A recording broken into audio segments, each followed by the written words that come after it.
Hey friends, this is our Dean's fandom of fiction. In today's special we are gonna see Dean's mission, the creature of the shadows. Sorry for disturbance, you skipped 20 seconds from here. This note for author of the fanfiction. I have given credits to author in description of the video by. If the original author wishes to reclaim copyright or remove this video, I kindly request before giving copyright strike. Please contact us using the information provided in the pinned comment. We respect and acknowledge authorship rights, and I will delete that specific video by myself. Thank you. Fiction start from here. The hunter looked out into the forest as the light of the full moon filtered through the branches, making it look eerie and sinister. Long shadows spread out around him as he moved silently around the trees, ever hyper-alert, as his senses searched for his prey. He knew it was somewhere in these woods, and he only needed to find it before it found him. This was not any normal hunter, nor was his prey your run-of-the-mill animal, but rather a supernatural monster that was preying on innocent humans. He wasn't the only one out there who hunted and was part of a large network of hunters. Very few humans knew about these brave souls who didn't get any recognition or pay for what they did. They were the unsung heroes that stayed in the shadows, keeping humanity safe. A crackling and shuffling of leaves and twigs had the hunter freezing in his tracks as he let his eyes roam the shadows ahead of him. He slowly pulled his gun from the waist of his jeans and got ready to shoot. He caught sight of movement, but pulled up when he saw it was his brother slinking through the trees toward him. "Damn it, Sammy,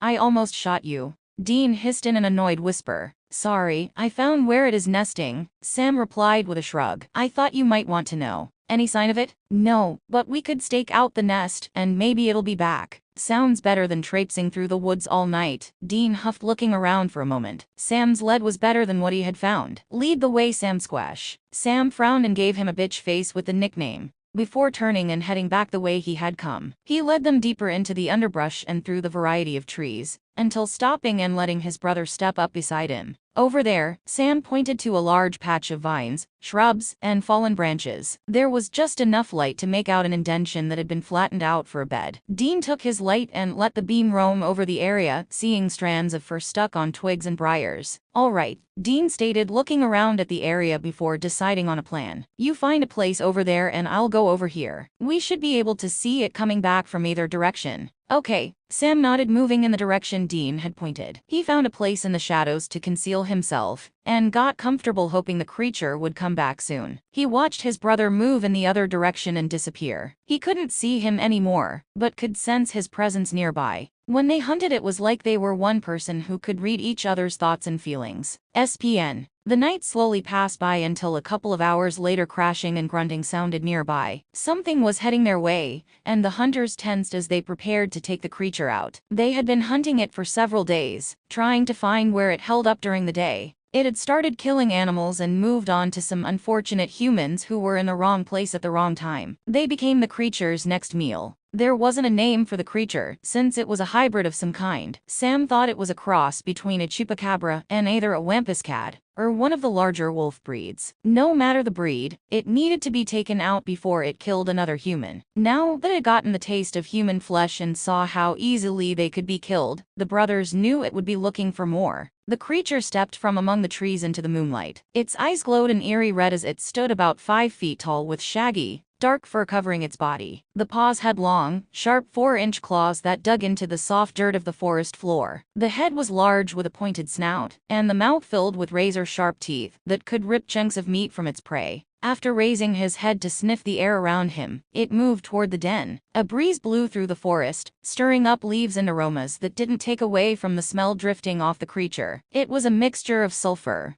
wet dog, decay, and death. The creature shook its body and snorted loudly, making the forest go quiet as it ambled to the opening. Before it could go into the den, the brothers stepped out and began to shoot it with silver bullets and consecrated iron rounds. They wanted to be sure it would die. The creature screeched its outrage and roared so loud it hurt the brothers' ears. It jumped and headed for Sam since he was the closest, as they continued to fire at the body of the pissed-off creature. Sam stumbled backwards, trying to avoid the collision, but couldn't move out of the way fast enough, as the large body slammed into him. knocking him to the ground and the breath from his lungs. His head hit a root, stunning him. He pulled the trigger of his gun, but only heard click, click. He tried to wrestle with the beast as dark blood dripped onto him, and he heard his name being called. Sam, Sammy, Dean yelled, running toward the fight. He pressed his handgun to the creature's head, being sure it was pointed away from Sam, and fired, exploding the head and making the creature drop on top of his brother. Hey man, are you okay? Sam's ears were ringing from the gunshot, and tried to make them pop so he could hear. He knew Dean was talking to him,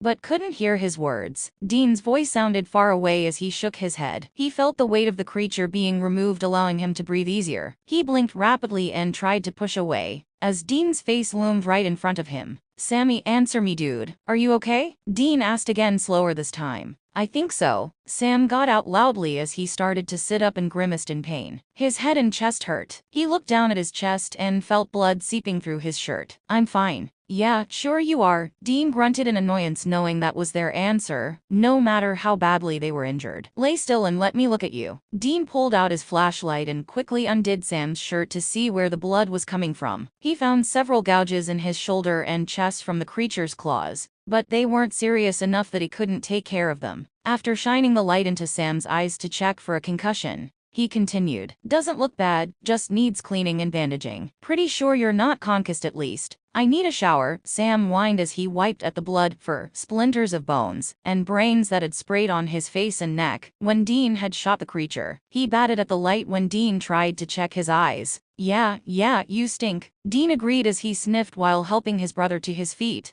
and steadying him as he looked over at the creature's body. You know we should name it since no one else has. How about Wumcabra or Cubracat? Right, keep trying. Sam replied, rolled his eyes at his brother. Will you be okay while I get rid of the body? Yeah, I'll just wait right here, he said, stepping to a tree to lean against, to help hold him up. His body was achy and sore. He had a dull throbbing in his head, and his balance was still slightly off. Sam was happy to let his brother take care of the body, since he didn't think he could help without falling. Come on bro, Dean told him 15 minutes later. Let's get out of here and find the car and head back to the motel. Okay. Sam huffed as he steadied himself and focused on putting one foot in front of the other. He fell in behind Dean and followed him through the woods toward the Impala. He was dripping with sweat by the time they broke through the tree line and found the car. Hold on, Dean told him as he stopped him from getting into the car. He went around to the trunk and dropped the pack in it, and got out an old blanket he kept back there. After shaking it out, Dean draped it over the passenger seat, and then let Sam get in. Gotta protect my baby, he shrugged when Sam gave him a bitch face. I'm not even surprised, Sam grumbled as Dean closed the door. Oh, and roll your window down so the stink doesn't stay in the car. Yes, sir, Sam snipped, but did it. He thought the fresh air would keep him conscious. Dean headed back into town to the motel so he could take care of Sammy and get him in bed to rest. The hunt was a success, and the injuries weren't serious, which wasn't always the case in their line of work. He was just happy they wouldn't need to seek professional help this time. Sam's head slowly fell forward, only to jerk it up as he fought the darkness that wanted to claim him. His body ached and an intense, tingling pain ran up and down his left side around his injuries that seemed inflamed. He tried to hide how bad he felt, but nothing got by Dean, who saw and sensed his brother's discomfort, making him press a little harder on the gas pedal to get them back to the motel quicker. Why don't you get your shower, and then I'll doctor those cuts, Dean told his brother, after opening the door to their motel room. He dropped his bag by the bed and went to the mini fridge for something cold to drink. Be sure to wash the gashes really good. Okay, thanks. Sam agreed, going to his duffel for clean clothes. And I know we need to burn those clothes, Dean stated, realizing the smell followed Sam. I may have to fumigate the car to get the smell out.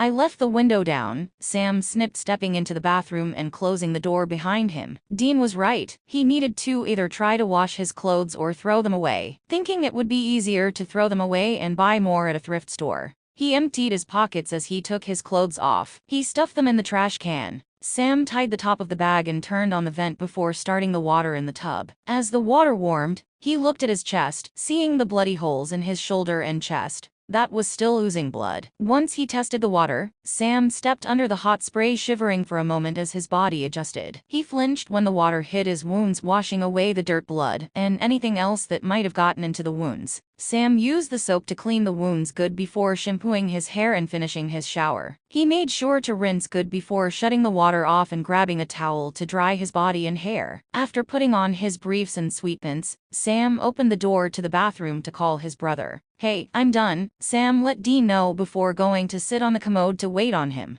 "Alright, let's see what they look like now," Dean commented, stepping into the bathroom. He washed his hands and dried them before opening the first aid kit to get out what he needed. "This is going to hurt, bro. Just do it," Sam snapped as he stilled himself when Dean wet gauze with alcohol to wipe the wounds. He hissed and gritted his teeth so he wouldn't cry out, knowing he had endured much worse. After the burning stopped, Sam felt Dean's gentle touch as he put a couple of stitches in the worst two, and then he smeared cream over the places, before taping pads over the wounds. "All done," Dean announced, stepping back and looking at his handiwork. "Why don't you take some drugs and lay down?" he told Sam when he saw him rub his head and wince. He could always tell when Sam was hurting and needed some downtime. Maybe they'd head for Bobby's for a few days and help him before searching for another hunt. That way Sam would have time to heal. "That sounds good," Sam agreed, taking the bottle of pills to shake several out into his hand. He put them in his mouth and got water from the sink to wash them down. "I'll see you in the morning. I'm going to get my shower now," Dean told him, stepping out to get some clean clothes and making sure Sam made it to the bed. He closed the door and started the water before stripping off his clothes and stepping into the tub. The water felt so good after being in the forest half the night. He stood under the spray, letting the hot water wash away all the sweat that coated his body. He sighed softly as he turned so it could beat on his face. He spit the water out and quickly washed his hair and body, so he could finish and go to bed too.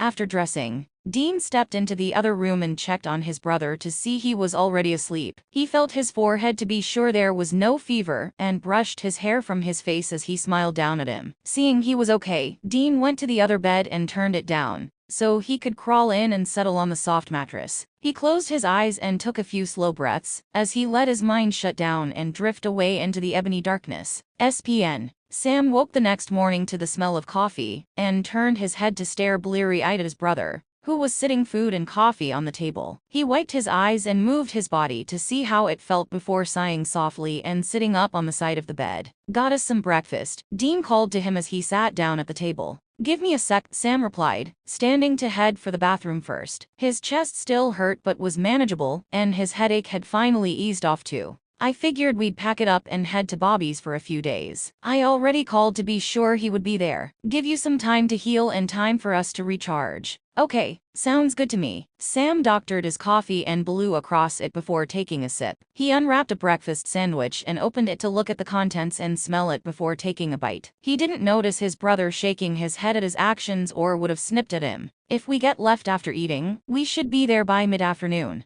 I'll get packed after I finish. Are you feeling okay?" "Yeah, just a little sore still, but I'm good." Dean looked at Sam closely to be sure he wasn't lying to him before nodding to himself. They finished their meal, packed, and got on the road to Sioux Falls, South Dakota. The skies were overcast with the possible threat of rain. It was an hour later that they ran into the storm. Rain drummed loudly on the Impala's roof as traffic slowed to a crawl. Sam was nodding off by now, and Dean was concentrating hard on the road and the cars around him. He gripped the steering wheel tightly and tried not to hydroplane on the flooded road. It was another hour before he finally ran out of the rain and could pick his speed back up, along with the rest of the traffic. Dean looked over at his brother to see he was still sleeping and snoring softly. A thin line of drool was forming at the corner of his mouth and getting longer as it dripped toward his shirt. Dean couldn't help himself and pulled out his cell to snap a photo of his brother drooling. It was always good to have blackmail material on hand if he needed it. He snickered to himself as he checked the gas gauge, thinking they needed to stop for gas in another hour or so. SPN. The Impala slowed to pull through the gates of the salvage yard and around to the front of a two-story weather-beaten house that had seen better days. Buildings and a garage were spaced around the house. Stacks of crushed vehicles lined the backyard, waiting to be sold for scrap metal. If only the wrecks could talk and tell their stories, what would they be? Dean killed the engine and reached over to shake his brother's shoulder to wake him. "Hey, we're here," Dean spoke to him when Sam jerked and opened his eyes. "Okay," Sam slurred, wiping his mouth when he felt wetness on it. He looked around and saw Bobby's house, staring at it for a moment before rubbing his eyes and trying to get his mind working again. "Sammy, are you coming?" Dean called to him when he didn't get out of the car. "Yeah," Sam replied, fumbling with the door handle before getting it opened. He pulled himself from the car and made his way slowly up the steps as Dean knocked on the front door. "Boys, good to see you." Bobby greeted them with a slap on the back and brief hug. "Come on in." "Hey Bobby," Dean replied, smiling, warming at the older hunter. "Good to see you too, Bobby," Sam answered, his voice weaker than Dean's. "Are you okay, Sam?" Bobby asked him, noticing his discomfort. "It's nothing. He got clawed by a Wumpcabra," Dean offered. "Come again?" Bobby asked in puzzlement. "Some type of hybrid chupacabra, we think," Sam supplied. "Don't know what to call it. So, I named it," Dean beamed proudly. "I see. Well, there are drinks in the fridge if you're thirsty. I went into town and got some supplies after you called." "That sounds good. Why don't you relax on the couch, Sammy? I'll bring you something." "All right." Sam sighed, moving to the couch and sitting down for a moment before stretching out to rest. He shifted around and eventually curled up so his long frame would fit. "Is your brother okay?" Bobby questioned Dean as they went into the kitchen. "Yeah, he just needs to rest." He got 2 drinks from the fridge and stepped into the living room to set one within Sam's reach. He looked down at him for a moment, wondering if there was more going on here that he didn't know about. "You have any cars that need working on?" he asked Bobby after he returned to the kitchen. "There's a few in the garage I've not gotten to." "Great, I'll give you a hand." "All right, I was heading back out there when you got here." "Lead the way, old man." "Who you calling old, Dumbus?" Bobby snarled at him as he slapped him on the head. "No one," Dean snickered, dodging another slap and hurrying toward the front door. "Going to the garage, Sammy." "Okay," Sam mumbled, giving them a small wave. He was good laying on the couch for a while and letting Dean do his thing. It seemed his wounds were still affecting him. He dozed back off and let the world pass him by. Sam was startled when he felt eyes on him and tried to push himself up to a sitting position to defend himself, but couldn't do it. As his vision cleared, he saw the trench-coat angel standing in front of him, studying him with intense eyes. "You are hurt," Castiel determined as he scanned his body and saw the look of pain on Sam's face, and the way he winced when he moved. He reached and pressed 2 fingers to Sam's forehead, and a wisp of his grace entered the young hunter's body to heal him. "Thanks, Cause." Sam sighed softly when his pains and aches faded away. He could feel the cells of his body mending the injuries, causing a warmth to spread through him, making him feel at peace. Grace had a way of doing that as a tiny amount lingered inside his soul. "Why didn't you pray to me? I would have been here sooner. It wasn't that bad, and I didn't want to abuse your friendship." "You are wrong, Sam. There was a poison coursing through your body that would have killed you before you were aware of it. You would have been dead by morning." "What?" Sam croaked as he put his hand on the scars, trying to process what Castiel just said. "Listen, don't mention this to Dean. He doesn't need to know about it." "As you wish." Castiel could sense Sam's uneasiness with his words and would comply with his request. He knew Sam didn't want to worry his brother needlessly. "Dean's in a garage working on some cars," Sam told Castiel as he stood rolling his shoulders and head for a moment. "You want to go see him?" "If you like," Castiel replied, allowing Sam to lead the way. He walked slightly behind him, hearing Dean and Bobby discussing what was wrong with the car they were working on. "Sammy?" Dean questioned when he saw him walk into the garage looking totally different. Then he saw Castiel a step behind Sam and surmised he had healed him. "Cause," Bobby greeted him cautiously. He wasn't sure why he was here and hoped it didn't mean trouble for his boys. "Hello, Bobby." "Hello, Dean," Castiel responded, his expression remaining neutral. He faltered in his step as he turned around and stared out across the yard, cocking his head like he was hearing something. "Cause, is something wrong?" Dean asked him before the angels suddenly disappeared without any explanation. "What was that about?" Sam asked, staring in confusion at the spot where Castiel was standing. "No idea." SPN. Castiel appeared at the cave where Dean had disappeared from when he was kidnapped for the Dark Hunt all those years ago. The angel had been monitoring the site in case other beings came through the portal. He entered the dark opening and made his way deeper toward where the opening was. A figure stepped from the shadows in his path, making Castiel grab him and drag him from tunnel into the sunlight. He disarmed him when a sword was drawn before speaking.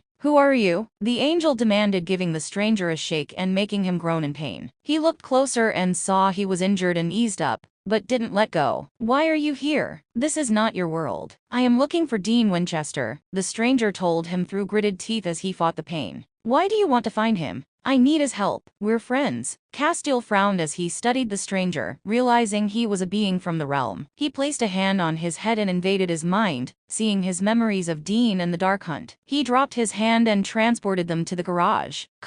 What's going? Dean started until he saw the stranger in his grip, who was doing his best to not pass out or throw up. Ice? Dean questioned with a shocked gasp as his eyes widened in surprise. He quickly stepped over to his friend and caught him before he fell. What are you doing here? Are you okay?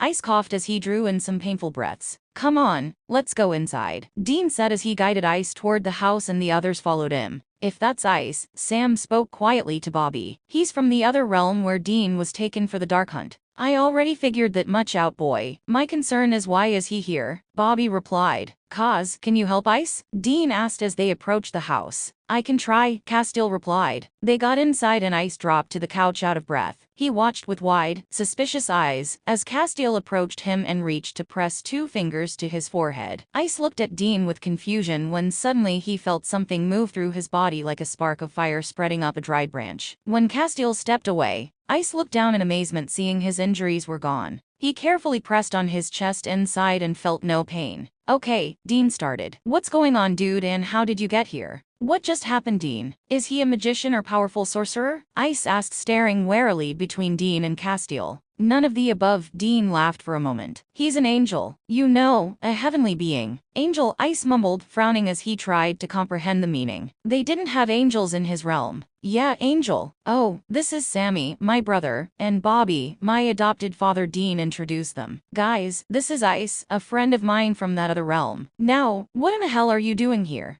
I need your help, Ice started. Titus has been taken. That was how I was injured trying to rescue him. I couldn't do it alone and knew you were the only one who could help me. The only one I trust. Kidnapped? Who would do that? A rebel band of murderous elves. I'm not sure why, but it can't be good. Titus, is that the kid that helped you over there? Sam asked, feeling left out of the conversation and trying not to act jealous. He remembered the amazing stories Dean told after he came back from that place, and thought of how excited and happy he had been reliving his adventures. Yeah, Ice found T a nice family to take him in when I left, since he had no one. I wanted to bring him with me, but knew that wouldn't work out. He would be in danger and out of place here in our world. Wise decision, Bobby noted as he listened to the conversation. He had seen a change in Dean after he came back, and it was for the better. I'll need to gather some things to take with me, Dean stated, not needing further information or urging. We'll need to get ready, Sam insisted in a determined voice. I'm not being left behind this time, Dean.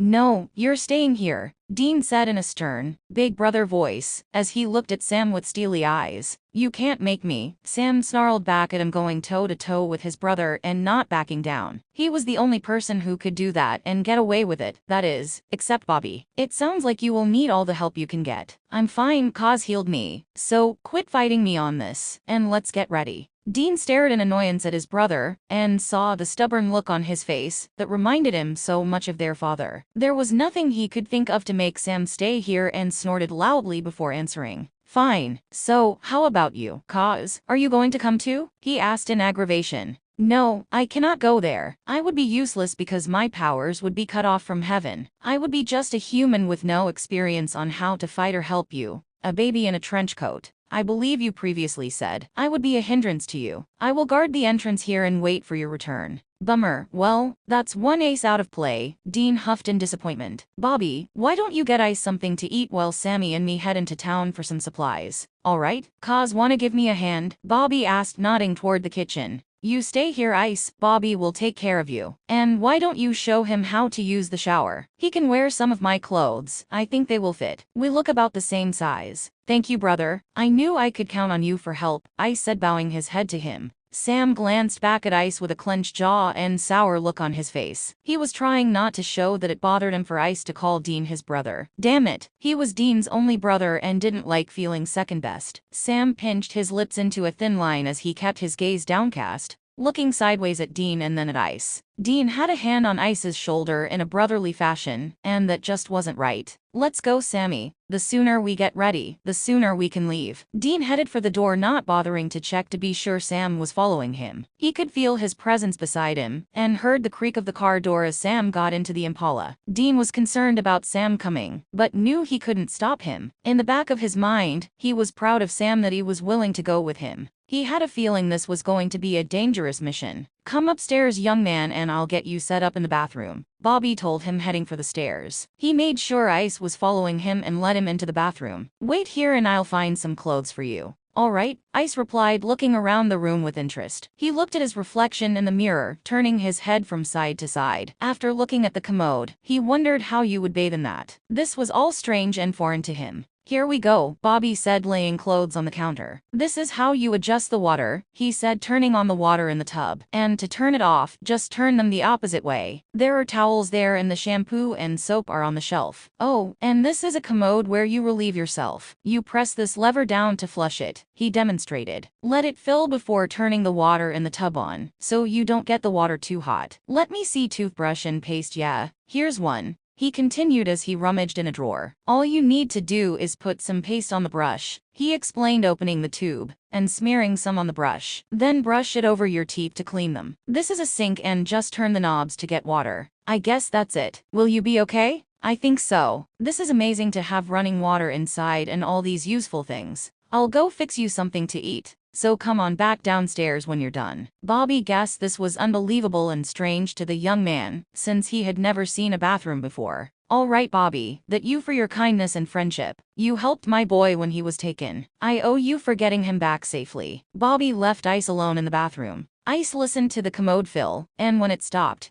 he reached into the shower to turn on the water, watching in amazement as it poured from the shower head. He quickly stripped out of his dirty clothes and tested the water, deciding it was warm enough. He was used to cold baths, since a hot bath was a luxury. The water ran over his body, and he sighed softly, thinking it felt so good. After wetting his hair, Ice picked up a bottle of shampoo and got it open to squirt a blob into his hand. He massaged it into his hair and picked up a scent of flowers, wondering if he was going to smell like that. Once he soaped down his body and rinsed well, he fiddled with the knobs and finally got the water off. Grabbing a towel, Ice dried his body and hair before stepping from the tub. After running his fingers through his hair, he tackled the toothbrush and paste. He followed Bobby's instructions on what to do and brushed his teeth, thinking it felt as good as a shower. Maybe he'd take this with him to use in his world. He used the commode and flushed it, watching the water swirl around and disappear, wondering where it was going. Ice slipped on Dean's clothes and found them a little big, but they would work. He hung his towel on the shower rod before stepping into the hallway and heading downstairs to find Bobby. This world was so different from his own world that it almost overwhelmed and mind-blowing him.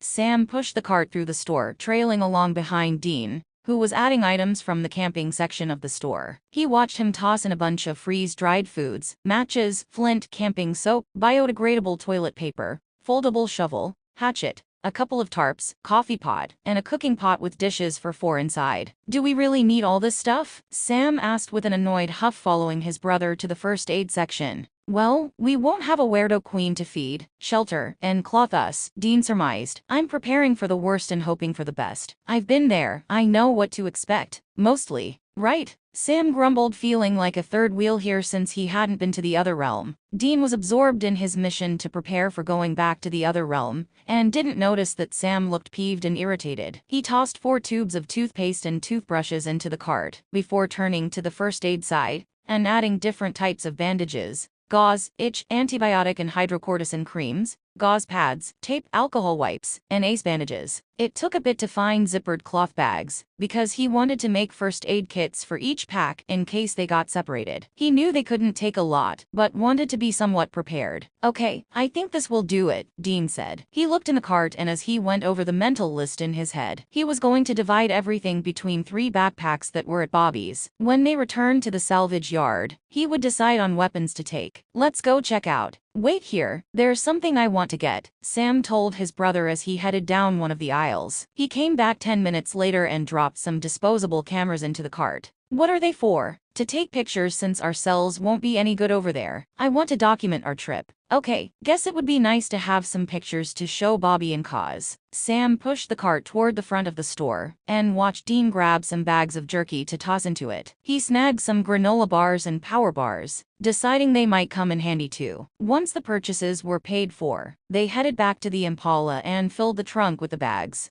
Dean was bubbling with excitement and enthusiasm as he dropped into the driver's seat, smiling widely at Sam. "I can't believe I'm going back," he commented as he cranked the car and headed back to the salvage yard. He found a radio station and began to sing with the music as he drummed along on the steering wheel. Sam looked perplexed at his brother, since he had never seen him like this before. It was almost sickening, and he wanted to gag. Maybe his thoughts would change once they got there, and he was able to experience the place for himself. Sam was anxious to get going on this rescue and see if all Dean told him was true. He turned and stared aimlessly out the window, ignoring his brother's off-key singing. "Dean," Sam suddenly spoke above the music and singing as a thought came to him. "Will there be a problem with us going there? I mean, would they think we were invading or something? Would the queen who took you be upset and maybe attack us?" "Well, I don't think there'll be a problem, but I'll ask Ice to be sure. We're hopefully not going into her territory. And if they hold the Dark Hunt the same time each year, that time has passed for this year." "Okay, just wondered." Sam shrugged and turned to look back out the window, as his mind continued to spin. It didn't take them long to get back, and Dean pulled around the house to the front door and parked. They got out and grabbed bags from the trunk to take inside. "Hey man, is Bobby treating you okay?" Dean asked Ice, who was sitting at the table with Bobby talking. "He has welcomed me and fed me, and I've never enjoyed anything more than that shower." "Your world has a lot of nice things to offer," Ice replied. "We have been talking about my realm, and I corrected him on some of the facts he had wrong." "Cool, and I thought you would like the bathroom." Dean chuckled, nodding his head, thinking about how he missed a bathroom when he was gone. "This whiskey is very tasty." Ice held up a glass that still had a small amount of Jack Daniels in it and drank it. "Oh yeah, figured that'd be a hit. We should take a few mini bottles with us." Dean laughed as he sat the bags down on the counter. "Go get the other bags, Sammy. I need to find those backpacks that were stored downstairs and clean them." "Fine," Sam mumbled, giving Dean a bitch face before turning on his heels and leaving.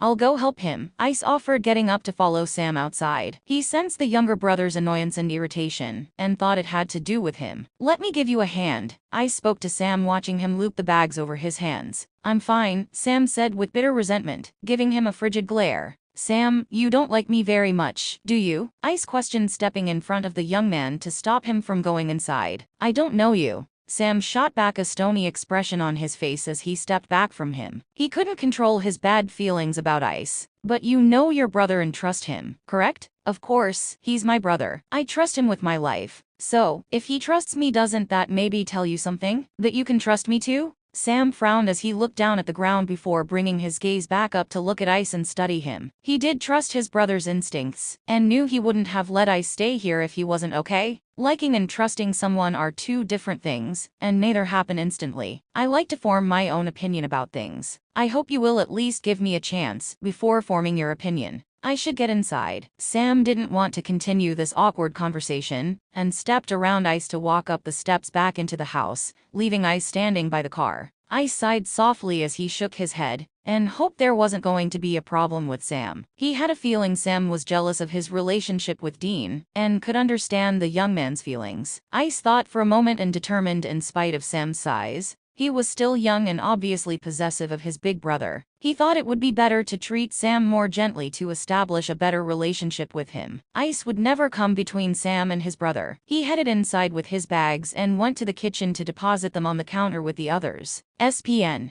Dean sat at the kitchen table filling clips with rounds to take with them. He glanced over at Ice, who watched with interest, since he had never seen a handgun or bullets. Sam was cleaning their handguns and occasionally looked between the two men. He kept his expression neutral as he worked. Castiel was quietly sitting off to the side observing them. He sensed Sam's disgruntled anger but kept quiet. Bobby was in his office doing some research for a hunter. "We need to pack light," Dean randomly commented. "An extra pair of jeans, sweats, briefs, socks, couple of shirts and t-shirts. It's not super cold there, so we won't need a heavy coat." Sam didn't answer as he concentrated on putting his gun back together. He looked into the chamber and down the barrel, to be sure it was well oiled and clean. "Dude, did you hear me?" Dean gripped in annoyance when he didn't answer. Yeah, pack light. Sam snipped back as he slammed the clip into his gun and chambered around. He got up without another word, slipping the gun into the waistband of his jeans, and stomped from the room. What's his problem? Dean muttered, frowning as he followed his brother with his eyes as he left the room. You'd think someone finished his crossword puzzle. I'm not sure I understand your words, Ice noted, but I think your brother's problem is me. You? Dean questioned as his eyebrows shot up in surprise. Why would he have a problem with you? Because we share a common bond, and I think he feels left out. He is your brother after all, and maybe he thinks I will come between the two of you. Are you serious? Sam couldn't share the time you spent in Ice's realm. All he has are your stories about the place. Didn't you talk to him about what he tried to do to get to you? He was desperate, foolish, and feeling guilty he couldn't do anything to save you. He almost lost his life until I intervened. Castiel offered. Your friendships are not as friendships. I better go talk to him, Dean huffed as he pushed his chair back from the table. He headed after his brother and slowly made his way up the stairs to their bedroom, going over in his head how to approach this matter. He stood in the doorway watching his brother throw clothes on the bed to pack. Sam was swearing under his breath as he opened drawers in his dresser and jerked out random clothes, not even looking at them. He jerked his head around when he sensed someone watching him, and saw Dean standing in the doorway. I'm packing light, Sam grunted icily, turning away from him. We need to talk, Sammy, Dean told him in a calm, yet strong voice. About what? Sam grumbled. Your pissy-ass mood for one thing. What's going on with you, bro? Why are you acting this way? There's nothing wrong with me, Sam replied, his word dripping with spite. Yeah, and I'm Batman, Dean shot back. Sit down over here and talk to me. I insist. Dean stepped to the bed and sat down, waiting for his brother to do the same. He wasn't letting this go any further, and wanted it settled before they went to the other realm. Sam stood there fidgeting for a moment before moving to the bed to sit across from Dean. He worried with a pair of socks, keeping his eyes downcast. He worried his lower lip with his teeth, but didn't say anything. You don't like Ice much, do you? Dean asked, getting to the point. Sam cast his eyes over at Dean, his expression speaking for him. He quickly dropped them back to the floor but didn't speak. Sammy, you know I would never choose anyone else over you. We're brothers, family, and that's never going to change. Ice is a friend, and we went through some dangerous shit together, Dean explained. We had each other's backs, back then. Our friendship doesn't change anything between us, you and me. If you will let yourself, I think you can like him too. I'm sorry, Sam mumbled, a stress line growing on his brow. I guess I have been an ass to him. Don't worry about it. He's tough-skinned. We're going to be working together, and I don't want any bad feelings between you two. That's a good way to get someone hurt or killed. You think you can give him a chance? Can you be open-minded about things? He really is a good guy once you get to know him. Yeah, I guess I can, Sam replied sheepishly. He does seem okay. Good, I figure we'll get a good night's sleep and cross over in the morning. I want to get everything packed and ready before I come to bed. Do you think we're going to run into a lot of trouble there? I don't know what to expect. Everything is so different there. Your guess is as good as mine. Oh, check the linen closet to see if there's any of that camping TP left from that camping trip we took. It pays to be prepared, Dean suggested before getting up to go back downstairs without further comment. Sam sat on the bed for a minute as he thought about what Dean had said, and could see how childish and immature he was behaving. He hadn't really given Ice a chance, and deep down knew he wasn't trying to take Dean from him or come between them. Wait, what? Sam called, but Dean was gone. Dean's last words finally registered in his mind, and he got up to check the linen closet for toilet paper. That got him wondering what they used over there for toilet paper. Dean adjusted straps, checked zippers, and quickly went over a mental list to see if he forgot anything. He looked at Sam, who was doing the same before shouldering his pack and wiggling it around and fastening it around his waist. He already had a machete fastened to his belt like Dean. Here, Ice, let me help you with that, Dean told him as Ice looked at his pack trying to figure it out. He looked at Sam to see what he did and tried to copy him. Thanks, Ice replied, happy for the help. He watched Dean as he adjusted a few places and then had him slip the pack on his shoulders. Once it felt good, Dean snapped it around his waist and stepped back. How's that feel? It's good. Okay, cause, wanna take us back to where Ice came over? Dean addressed the angel who was standing nearby. You boys be careful over there, Bobby told the brothers, not liking he wasn't going to, but knew he wouldn't be that much use to them. There would be no research to do, and he wasn't as young as he used to be. Fighting monsters here was one thing, but in another realm was a different story. We will, Bobby, Dean replied, accepting a quick hug from him. You take care of each other over there. We will, Bobby, Sam answered, getting his hug too. You watch out for my boys, understand me? Bobby told Ice as he shook his hand. I will, sir. I'll do my best, Ice replied solemnly. We're ready, Kaz, Dean told him as he grabbed Sam's shoulder, when Kaz stepped between him and Ice and placed his hands on their shoulders. The brothers and Ice all stumbled when they appeared outside the cave and worked on not throwing up. Angel transportation didn't get any better,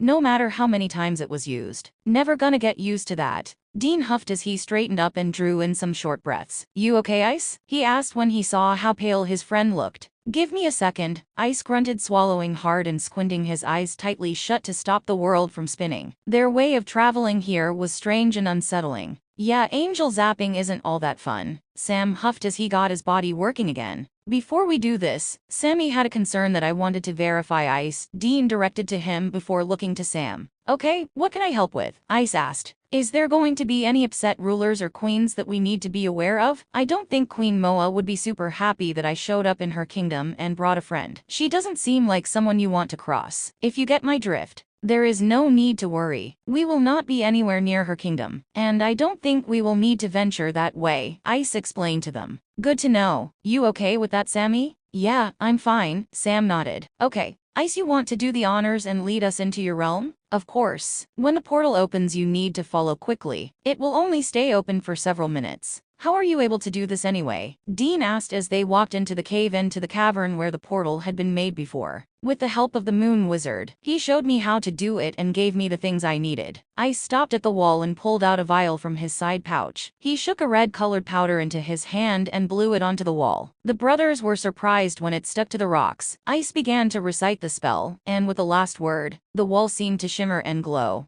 Before the rocks suddenly dissolved, and a gray mist appeared in front of them. Quickly now, follow me, Ice commanded as he quickly stepped into the mist and disappeared. Here goes nothing, Dean stated, grabbing his brother's arm to be sure they both made it through. Watch out for Bobby, he called over his shoulder to the angel as he stepped into the mist. Sam bristled slightly as Dean grabbed his arm to be dragged into what looked like a cloud. As soon as they stepped into the mist, Sam felt the pressure change, and his ear stopped up. He couldn't see ahead of them, and was glad to feel Dean's strong grip guiding him. It was hard to breathe until suddenly they were out of the mist and standing in a shallow cave. Sunlight could be seen at the end of the short tunnel. This way, Ice called to them as he walked toward the opening. Come on, Sammy, you get your first look at this realm, Dean encouraged his brother. Sam followed them toward the light and blinked rapidly as he covered his eyes when he stepped from the cave. Stretched out before him was a mesa full of flowers, bushes, shrubs that bordered a forest, and a stream that ran at one side. He had never seen such vivid colors in the flowers and so many different kinds. It took his breath away for a moment as he tried to take it all in at once. Even the air seemed different here, with a scent that he couldn't place. Sam fumbled for a disposable camera and snapped several pictures of the landscape in front of him. Welcome to my world, Ice spoke, breaking the silence surrounding them. Wow, Sam whispered as he started wide-eyed, trying to look at everything at once. He took one of Dean and Ice before putting the camera away. Okay bro, you can look and snap photos as we hike, Dean told him. Lead the way, Ice. Ice started walking across the mesa toward a trail that couldn't be seen until you were right on it. Sam walked slowly along behind them, his head moving from side to side, studying the unusual shapes, smells, and texture of the flowers, shrubs, and trees. He faltered when something moved through the grass, but he couldn't tell what it was. Sammy, no lagging behind, Dean called to him when he realized he had stopped walking. We need to stay together. Coming, Sam answered, giving the spot one more look before hurrying to catch up with them. SPN. The trail wound around the forest and along the outer edge, giving them some relief from the sun. Dean kept fussing at Sam because he wanted to stop to investigate everything that was new to him. He could hear chattering among the trees and saw some small creatures jumping around in the branches, thinking they looked like squirrels, but not quite. Ice called a quick break when they came to a stream to cross. There were large rocks scattered along the bank, and the travelers shed their packs so they could sit down. Look how crystal clear that water is, Sam commented, looking into the flowing water and seeing tiny yellow and blue fish swimming close to the edge. He leaned down to get a better look, and a small rock landed in front of him, splashing water in his face. Hey, he complained, looking back at Dean, who was looking around acting all innocent. He looked at Ice, who just shrugged, trying not to laugh. Is the water drinkable? It should be. It flows from an underground reservoir through layers of sand and rock that filters it, Sam squatted and scooped up a hand of cold water and sipped a small amount. He found it refreshing and tried more, letting it cool him off. After pulling out his bandana, Sam dunked it in the water and wiped his face, and folded it to drape around his neck. We should fill our water containers while we can, Sam noted, getting his water bottles and bladder from his pack. How much farther are we going today? Dean questioned. Here, Sammy, catch, Dean called to his brother as he tossed his container to him to fill. Sam gave him a sour look, but filled his container too, and tossed it back to him. He snickered when Dean almost dropped it because it was wet and slick. Another couple of hours and we'll need to find a place to stay for the night. There should be some small groves of trees we can camp under. Sounds good to me. 5 more minutes and let's get back at it. Alright. Ice followed Sam's actions and scooped some water into his hands to drink. He sighed, thinking it tasted good and was refreshing after their hiking. It wasn't long before they moved on, walking down the bank a short distance, so they could cross the stream without soaking their boots. Ice led them through stands of trees and deeper into the realm. Sam saw what looked like a cross between a deer and a gazelle grazing on clumps of grass, and saw several more a short distance from the first. He quietly moved a step closer and snapped a couple of pictures before hurrying after the others. The trail led up and down several hills before leveling off again and bending toward the river. A few hours later, as the sun was sinking toward the horizon, Ice found a place for them to set up camp. It was near the river, so they'd have water, and several of the trees formed a protective covering over the ground. I'll get some water to fix us something to eat, Dean told them, opening his pack for a coffee pot and cooking pot. I'll get a fire pit made for a fire, Sam decided, setting his pack against a tree. I'll gather some wood, Ice said, leaving his pack beside Sam's. He headed toward a downed tree to see if the wood was dry enough to use. Once his arms were full, Ice brought the branches and bark back to Sam. I'll get some pine cones to help start the fire. Sounds good. I'll have this dug out and ready in about 10 minutes. Here we go, water to heat so I can fix one of our freeze-dried meals. Sam used the pine cones and broke up some small twigs and bark, so he could get a fire going. Once they were burning, he added larger pieces, being sure not to smother the flames. He moved out of the way so Dean could put the water on to heat. Sam walked around, stretching his shoulders and working the soreness from his body. He wasn't tired, more excited than anything. Once Sam cleared a space, he put down a tarp, and then positioned their light sleeping bags on top of it. He looked for Ice and saw him down near the river in some bushes, and decided to see what he was doing. Hey, Sam said, realizing he was picking berries from the bush. Are those good to eat? Yes, sweet and tart at the same time. Here, try a couple, Ice offered, holding out his hand. But don't eat any that are not this color, they have a bitter taste.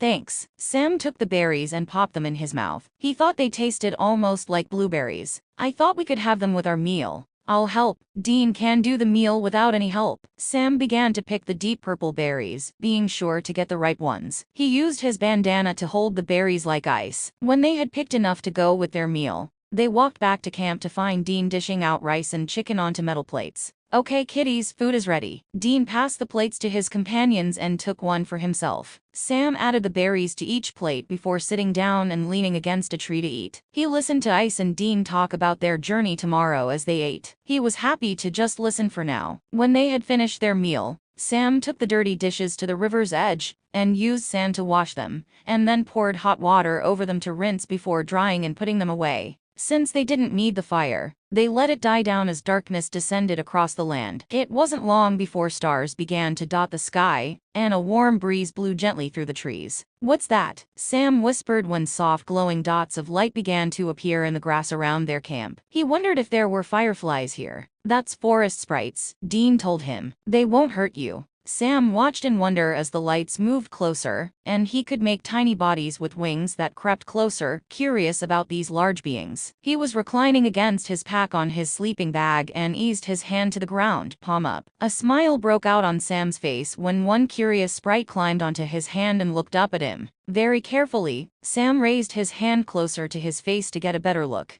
and could just make out the little being's curious, oval face. She was dressed in a sky blue colored short dress that cinched at the waist, and had on soft, leather sandals on her tiny feet. She jumped to his shoulder and began to play in his hair, making Sam laugh because it tickled. This is amazing, Sam mumbled as others joined this one. He saw Dean had a couple on his stomach and others climbing over his legs. He didn't know if there was enough light, but Sam took a couple of pictures of Dean and the sprites. They are friendly and just curious about us, Ice told them. They will guard tonight and warn us if any danger danger is around. Yeah, I've seen similar ones before. Dean chuckled as several played with his fingers, their wings caressing his skin. Are they singing? Sam asked when soft voices reached his ears. He couldn't understand them, but the melody was alluring and soothing. He tried to keep his eyes open, but sleep won out and he drifted away to the sprite's lullaby. Dean and Ice settled and relaxed as the sprites took up positions around the three travelers to watch over them as they slept. They would be gone with morning's first light, and the travelers would have a quick meal and be on their way. After a cup of instant coffee and oatmeal, the three travelers were on their way again. Ice took the lead and set a steady pace as they entered the forest. Creatures scurried away from them,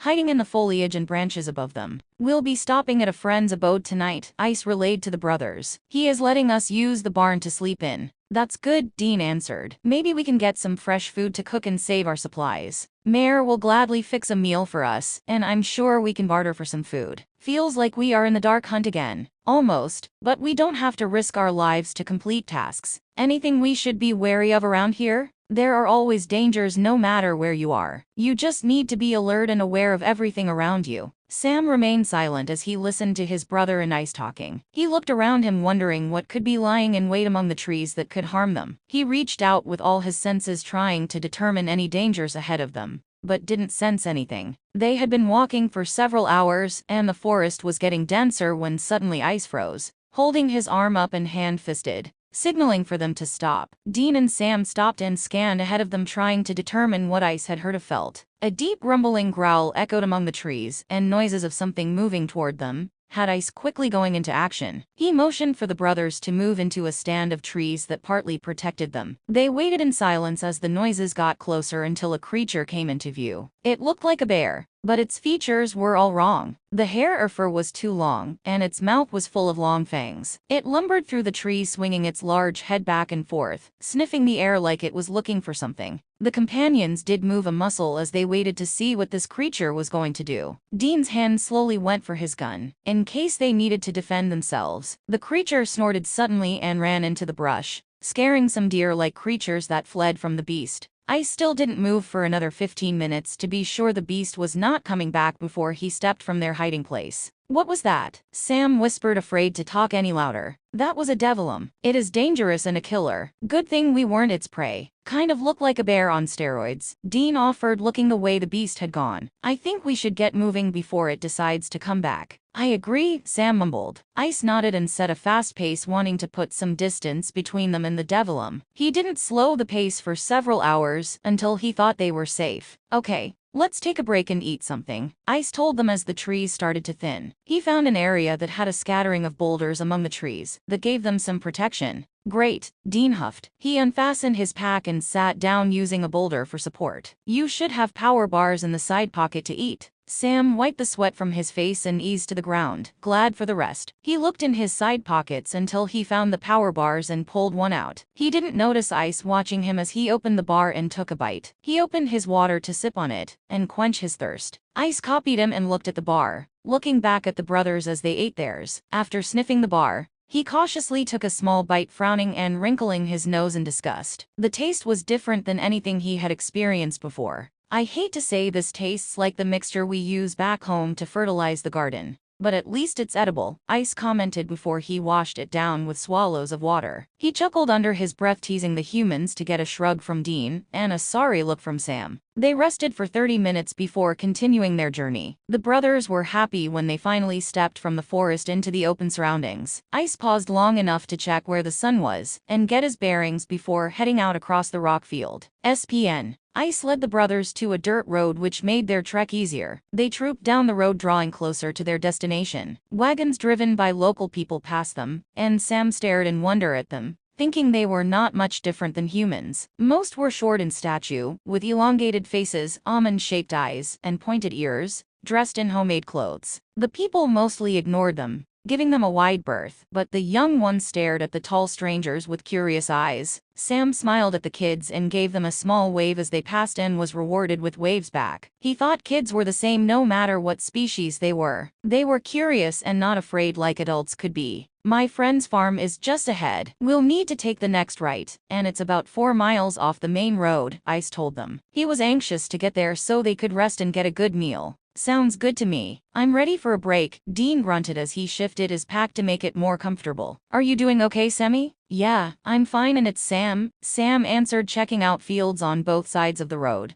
that were plowed and planted with different kinds of crops. He saw people in several of the fields tending to them. Large butterfly-like insects flew around flowering crops, landing to collect nectar and move on. They were bright colors of red, orange, black, green, and yellow. He held out his hand and grinned when one landed on his finger and moved around on it before flying away. Since there was nothing for it to collect, he was falling behind the others because he was so engrossed in watching the display. Sammy, Dean called to him when he saw Sam wasn't following, but was taking a picture. Stay with us, dude. Okay, coming. Sam replied, hurrying after the others, giving the insects one final glance. He caught up with them and fell in beside his brother, still looking at all the amazing things around them. Really, Dean? Sammy is a chubby 12-year-old. It's Sam. I am an adult too. He gave Dean a bitch face and went back to checking everything out. He knew this wasn't new to Dean since he had been here before, but it was something Sam wasn't going to forget anytime soon. It wasn't long before Ice turned off the road and headed down another road that didn't look as traveled. It wasn't long before they could see structures in the distance. The closer they got, the more detailed they became, and they could make out a house, barn, fences, and several other small buildings. Ice, my friend, a stout,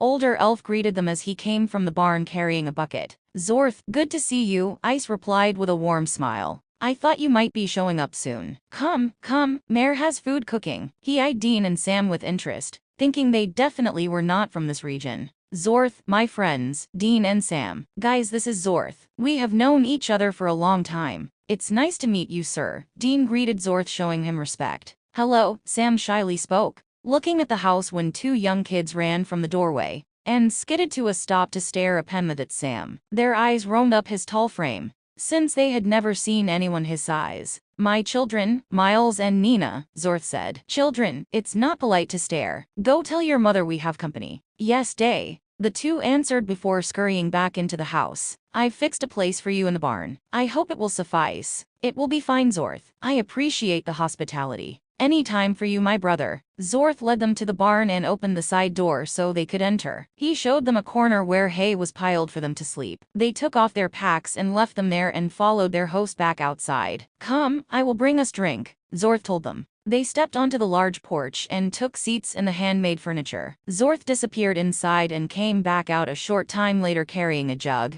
and his kids had cups. He filled each one and handed them out to his guests. Sam looked at the liquid, wondering what it was, and watched as Ice and Dean took a sip. He didn't want to be impolite and took a sip, deciding it was a cross between juice and cider. He smiled at the kids who stood near him, checking him out. They whispered between themselves about Sam being a real giant like in the stories they were told, and wondered if he could sing. They giggled when Sam reddened and glanced at Dean, seeing he had heard and was grinning widely. He rolled his eyes, knowing the teasing would begin. Yeah, Sam, wanna entertain us with a song? Dean chortled, choking back his laughter. No, Sam muttered as he glared at Dean, silently communicating. Say anything else and die. Go help your Moa with the cooking, Zorth instructed his kids, shooing them away. My apologies, they have never seen outsiders before. It's fine, Sam replied. He guessed he would seem like a giant to the kids. Is there anything we can help you with while we wait? Ice questioned. Yes, we're happy to help out to pay for our meal and a place to sleep in some way, Dean added. Well, I do have a few chores that I have not been able to get to.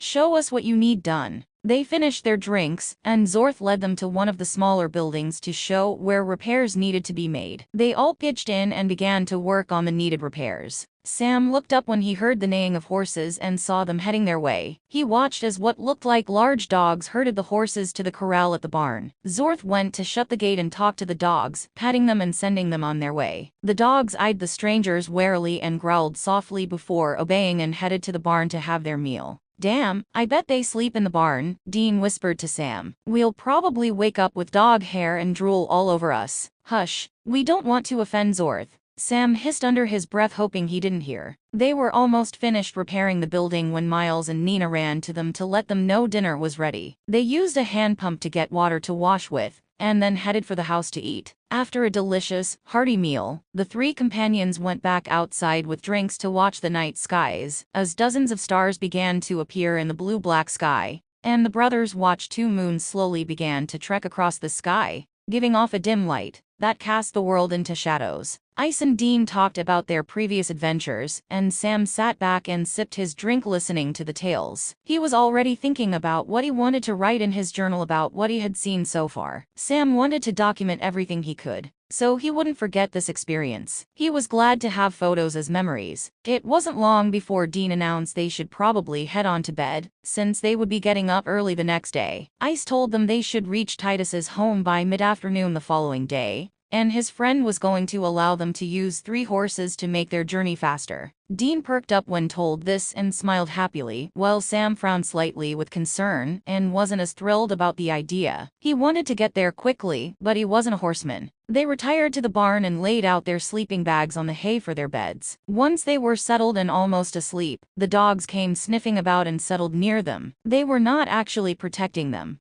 but guarding them to be sure they didn't do something bad to their master. The night passed quickly, and the sun was beginning to rise when Dean and Ice woke at the same time. Dean roused Sam and they got their packs ready to leave. Zorth's wife had a delicious breakfast ready for them, and gave them some baked bread, dried meats, and vegetables to take with them. These 3 horses are some of my best ones. Their names are Tinder, Brock, and Stone. Zorth told Ice. They should get you to your destination with no problems. I thank thee for the use of them, old friend, Ice replied, bowing his head in respect. May your journey be a safe one, and you find what has been lost. Thank you for having us and for the food, Dean told Zorth, shaking his hand. It was nice to meet you and your brother. Goodbye, Sam told the children who were standing on the porch watching. He waved to them and smiled when they waved back to him. Hello, big fellow, Dean greeted the large stallion, taking the reins and gently rubbing down his face. We're going to be friends, you and me. Sam, talk to you horse and let him get to know you. Okay, Sam mumbled, watching Dean and trying to do the same thing. He moved slowly and cautiously to the horse as they stared at each other. He raised his hand and ran it down his neck, feeling the strong muscles that twitched under his hand. Here, hold your hand flat and give him this,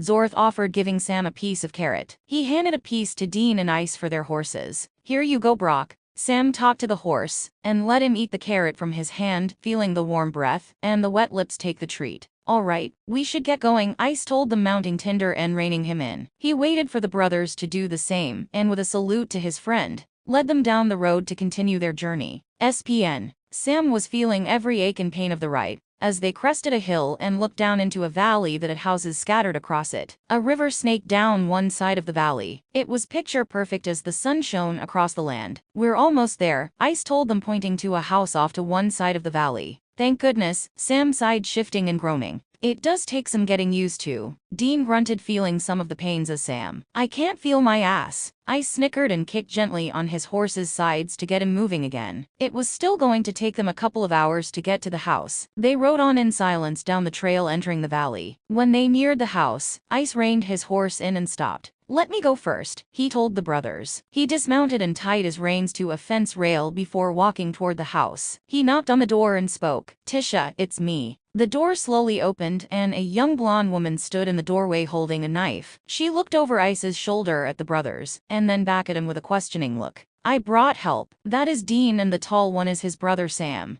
Dean, she said in surprise as she stepped from the house and approached the brothers. Are you really Dean? Yes, ma'am. I am, Dean replied, curious to know who she was since Ice hadn't told them. Titus spoke fondly of you and told me what you did for him. I'm Tisha, his wife. They all looked to the doorway as a toddler wobbled from the house looking for his mother. He jabbered and moved toward the 2 steps, but Ice scooped him up before he fell. He carried the child to his mother and gave him to her. This is our son, Titus named him Dean, she said, kissing the child's forehead. Come, you must be tired after your journey. Thank you for coming to help. Dean and Sam stood there with their mouths hanging open in shock. Neither knew Titus had married or had a kid that he named Dean. Dean quickly recovered and grabbed Sam's arm to pull him toward the house that Tisha, little Dean, and Ice disappeared into. Did you know any of this? Sam asked before they went inside. Nope, it's news to me too. I keep forgetting that time is different here. I'm not even sure how old he is now. You must have made a lasting impression for him to name his son after you. Without his help, I don't think I would have been able to complete the tasks I had to, so I could come home. Would you like something to drink? Tisha asked when they stepped into the house. Sure, thank you.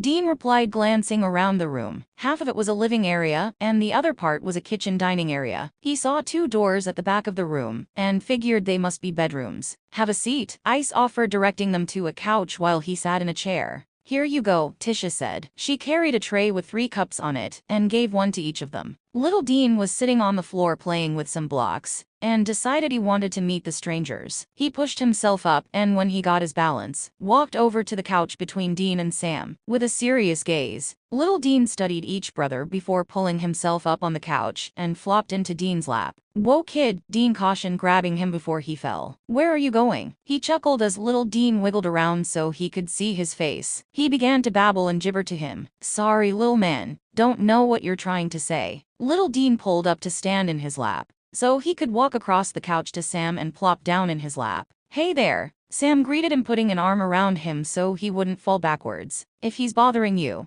just put him back on the floor, Tisha told them. He's fine, Sam replied, letting Little Dean play with his fingers as he smiled. Tisha can tell you what happened. Ice started nodding to her. Titus was going into town for some supplies, and a neighbor saw him being kidnapped by some strangers, Tisha answered. I tried to get help from the townspeople, but no one was willing because these strangers are dangerous and have killed others. They are afraid of them and don't want to cross them. So, I got a message to Ice asking him for help. I got here as fast as I could and picked up their trail, but was ambushed and injured. I went to a wizard that I knew and got the spell to open the portal, knowing if anyone could help me find Titus it would be you. Do we know where they would take Titus or what they wanted him for? Sam asked, bouncing Little Dean on his knees, making him laugh. I'm not sure, but I think they wanted him to guide them into the Forbidden Forest. To the tree, Dean finished for him. Sam looked between the 2 friends and knew this was not going to be an easy rescue. He remembered Dean's stories of the Forbidden Forest and its dangers. So, what's the plan? Dean asked Ice after they excused themselves and went outside to tend the horses. He made Sam stay inside to comfort Tisha, who was doing her best to stay positive, but it was hard. We'll have to go in and try to find them. I'm hoping Titus is smart enough to lead them off the trail. He knows I'm searching for him. We'll head out in the morning then. How far are we from the Forbidden Forest? Dean asked as he led 2 horses into the corral, where he started unsaddling them and brushing them down. Once they were fed and watered, he joined Ice by the fence and started working out a plan in his head on how to get Titus back. What if we go back to where you were attacked and start tracking them from there? I'm one of the best trackers in my world, and maybe we'll be able to catch up with them. I was thinking along the same lines, Ice agreed. What about your brother? I can't stop him from coming no matter how dangerous it might be, Dean sighed. He would never forgive me if I left him out. I understand. Guess we better go tell him our plan and see if he has any suggestions. Thanks for accepting him. Sammy is smart and as good a hunter as I am. He's a great planner and can see the big picture on things. Of course, Dean. I'm trying to gain his trust and friendship. They walked back to the house with their packs to give Tisha the fresh vegetables to use in their meal. They found Sam on the floor playing with Little Dean, and Tisha was in the kitchen fixing a meal. She was smiling at them, but there was sadness and worry in her eyes. We have some vegetables to add to the meal, Ice offered, pulling them from his pack. Thank you, I will add them to the stew, she replied. I mixed up some dough for biscuits and have a fruit pie. It's not much. Did you say pie? Dean butted in. It is fine, Tisha. We're not picky. Is there anything I can do to help? Dean asked, glancing around the room. You could get a fire started for me outside. Sure, no problem. Dean stepped through a door and onto a small deck. He saw a stone oven on one side and a fire pit for cooking right beside it. That would heat it too. After gathering some wood and kindling, Dean got a fire going, so Tisha could cook the stew and biscuits. Sammy, can you come out here for a minute? He called. Coming, Sam answered back, grunting with his aches and pains, as he pushed himself from the floor. He stepped outside and over to Dean. What is it? We're heading out in the morning to where Ice was ambushed and try to pick up the kidnappers' trail. I'm hoping Titus will try and slow them down as much as he can to give us time to find them. Maybe he was able to leave a trail for us to follow. Sammy, I know it won't do any good to ask you to stay here with Tisha. You're damn right, Sam snarled in anger. No way I'm letting you 2 do this alone. Sam was breathing hard and glaring daggers at Dean. Shit, Sammy, don't get your panties in a bunch, bro. You know I had to ask, even though I already knew the answer. But I wanted to give you the choice. You haven't been given that very much in your life. Thanks, Sam mumbled as his anger drained away, realizing Dean was only letting him make the choice instead of assuming he would go. I know you're as good a hunter as me, but where we're going is going to be alien for us. There are dangerous creatures living in the forest, and we will need to be extremely careful. No reckless actions or chances, you hear me? This is going to be the hardest hunt we've ever done.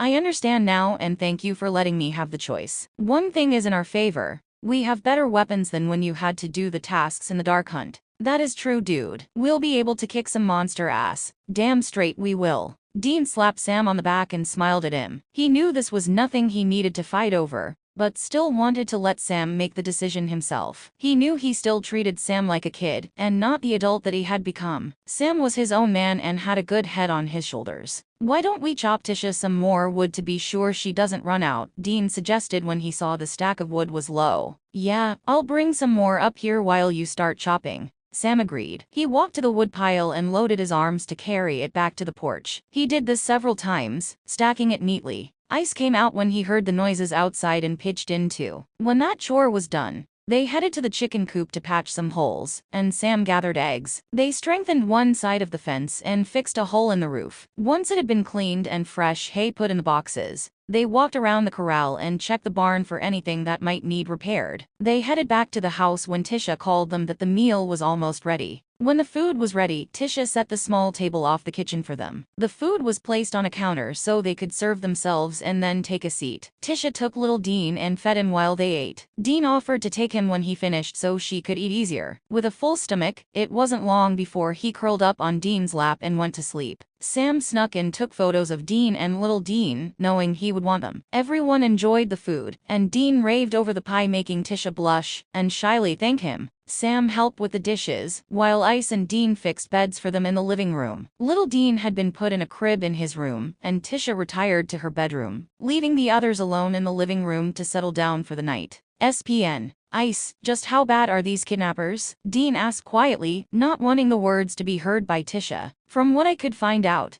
they are a rouge band of elves who have been robbing and killing people for a while. Their leader is a ruthless bastard who leaves no one alive and enjoys torturing his victims. The only reason Titus is still alive is he's of use to them. I know this is probably not what you want to hear. It was pretty much what I expected to hear, Dean said, letting out a long sigh. Let's hope he doesn't change his mind. I don't want to bring a body back to his wife and son. Sam didn't say anything as the others talked between them. He knew how much Dean cared for Titus, and prayed they would find him in time. He was going to do all he could to make this happen, and would follow Dean and Ice wherever the journey took them. He would fight by their side no matter what. Quietness filled the room as talking ceased, and the companions drifted to sleep. They knew this might be the last restful sleep for them. Since they were starting their rescue mission the following day, they would take the horses as far as they could, and leave them with someone to be picked up on their way back. SPN. Morning came too soon for the travelers as they were roused from sleep. Dean stretched his muscles trying to get the stiffness from them. He grunted and whooshed the air from his lungs when Lil Dean wobbled into the room, and decided he was a good pillow to sit on. Son of a, Dean gasped loudly as he looked into the face of his namesake, who was giggling and clapping. You okay over there? Sam snickered when he saw what happened. He sat up and tightened and loosened his muscles, thinking he had aches where there had never been before. Oh, hey there, he spoke to little Dean, who grabbed him around the neck to keep from falling. Wish I knew what you were trying to say, he said when the child babbled to him. We'd make $1 million if we could invent a device that would translate baby, Dean commented as he rolled up his sleeping bag. We have that, Sam replied. We do? What? Castiel, you know Angel Translator. Funny, Dean snorted. Good morning everyone. I'll get some breakfast started so you can eat before you leave, Tisha announced, looking around at her new friends. Don't go to no trouble, Tisha, Ice told her. Nonsense, it's the least I can do to repay you for your help. We don't want payment, Dean told her. Titus is a good friend and without him,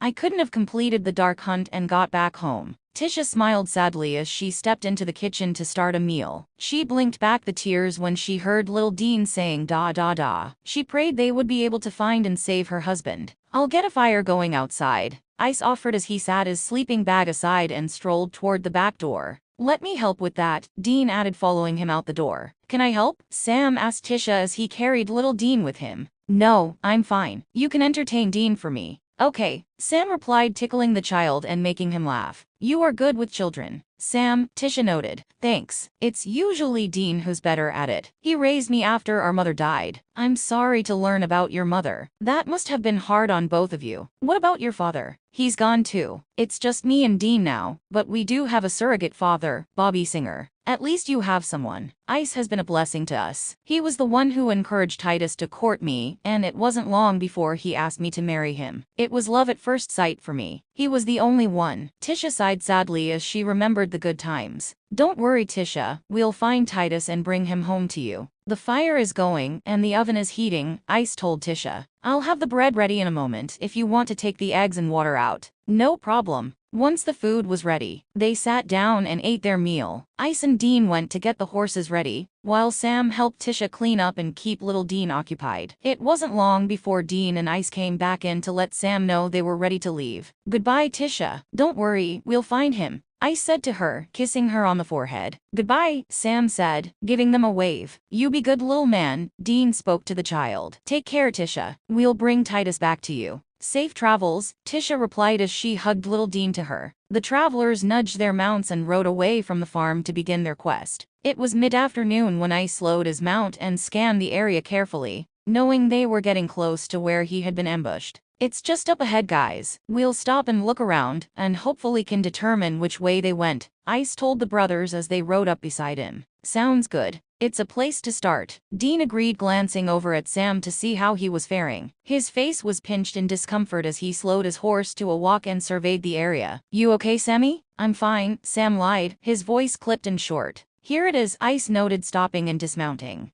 so he could begin searching the area. Dean and Sam stopped and happily got off their horses, stretching and twisting to loosen their sore muscles. Dean joined Ice in his search, while Sam tended the horses and found a place that had grass for them to graze while they were there. With that done, he walked around to get the stiffness from his sore limbs. Here, Dean called to the others. It looks like something went this way. There are numerous horse tracks leading off that way, Ice said after looking at what Dean found. They are heading east, and if they keep on this path, it will put them near the Forbidden Forest. Then that's where we're going to. How much longer do you think we'll be able to use the horses? Sam asked. Maybe 3 or 4 more days. There is someone I trust we can leave them with and pick them back up on the way back, Ice explained. Great, he glumly replied, sighing softly. That was not what he wanted to hear, but he would endure and get through it. By the time he got used to riding, they would be on foot, and he would have to walk the soreness out. We'll take a 15-minute break before heading out, Dean told them as he found his water bottle and a bag of jerky. He offered some to the others and munched on the treat while they rested. It wasn't long before they were on the trail of the kidnappers. As darkness approached, they began to look for a place to camp for the night. Ice found a small stream and clearing nearby that would suit their needs. Sam made the fire pit, Ice gathered wood, and Dean set about preparing their meal. SPN. We should keep watch tonight, Dean said once they had finished eating and cleaned up, and keep the fire going too.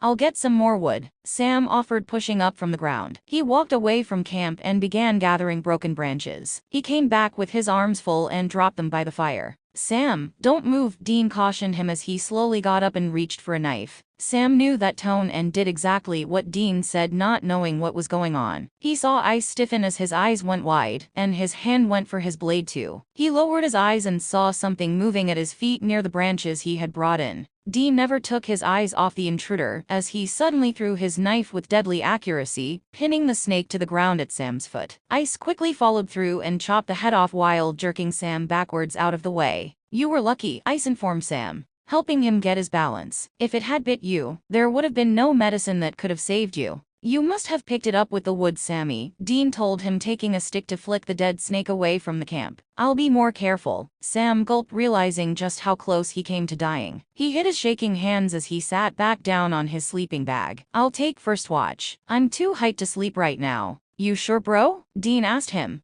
looking him over to be sure he was okay. It didn't get by him that Sam was trembling, but he was hiding it well. Yeah, go ahead and get some sleep. I'll wake you in a few hours. All right? Wake us if you hear or see anything, Dean instructed. He nodded to Ice it was okay, and they laid down on their sleeping bags. Sam started to reach for a branch to add to the fire, but stopped himself before grabbing it. He took a branch from the fire and swept it over the other branches, to be sure there were not any other surprises waiting for him. Once he saw it was okay, He added some more to the fire to build it up. The night noises echoed all around them as the creatures came out to play. Sam was on high alert, listening to every strange sound, and watching for any movement near their camp. Soft flapping noises caught Sam's attention, and he looked up into the night sky. He could just make out creatures flying around, and hoped they were not the kind that would attack. It wasn't long before they disappeared, and he relaxed a little. He finally got his mind calmed and his emotions under control. Sam pulled his gun from the pack and laid it in his lap, feeling better with it there. 3 hours passed by slowly for Sam, but before he knew it, it was time to wake Dean for his turn. He shook his leg and leaned back, knowing it could be dangerous waking a hunter from sleep. "Your turn," Sam mumbled to him when Dean sat up and looked at him.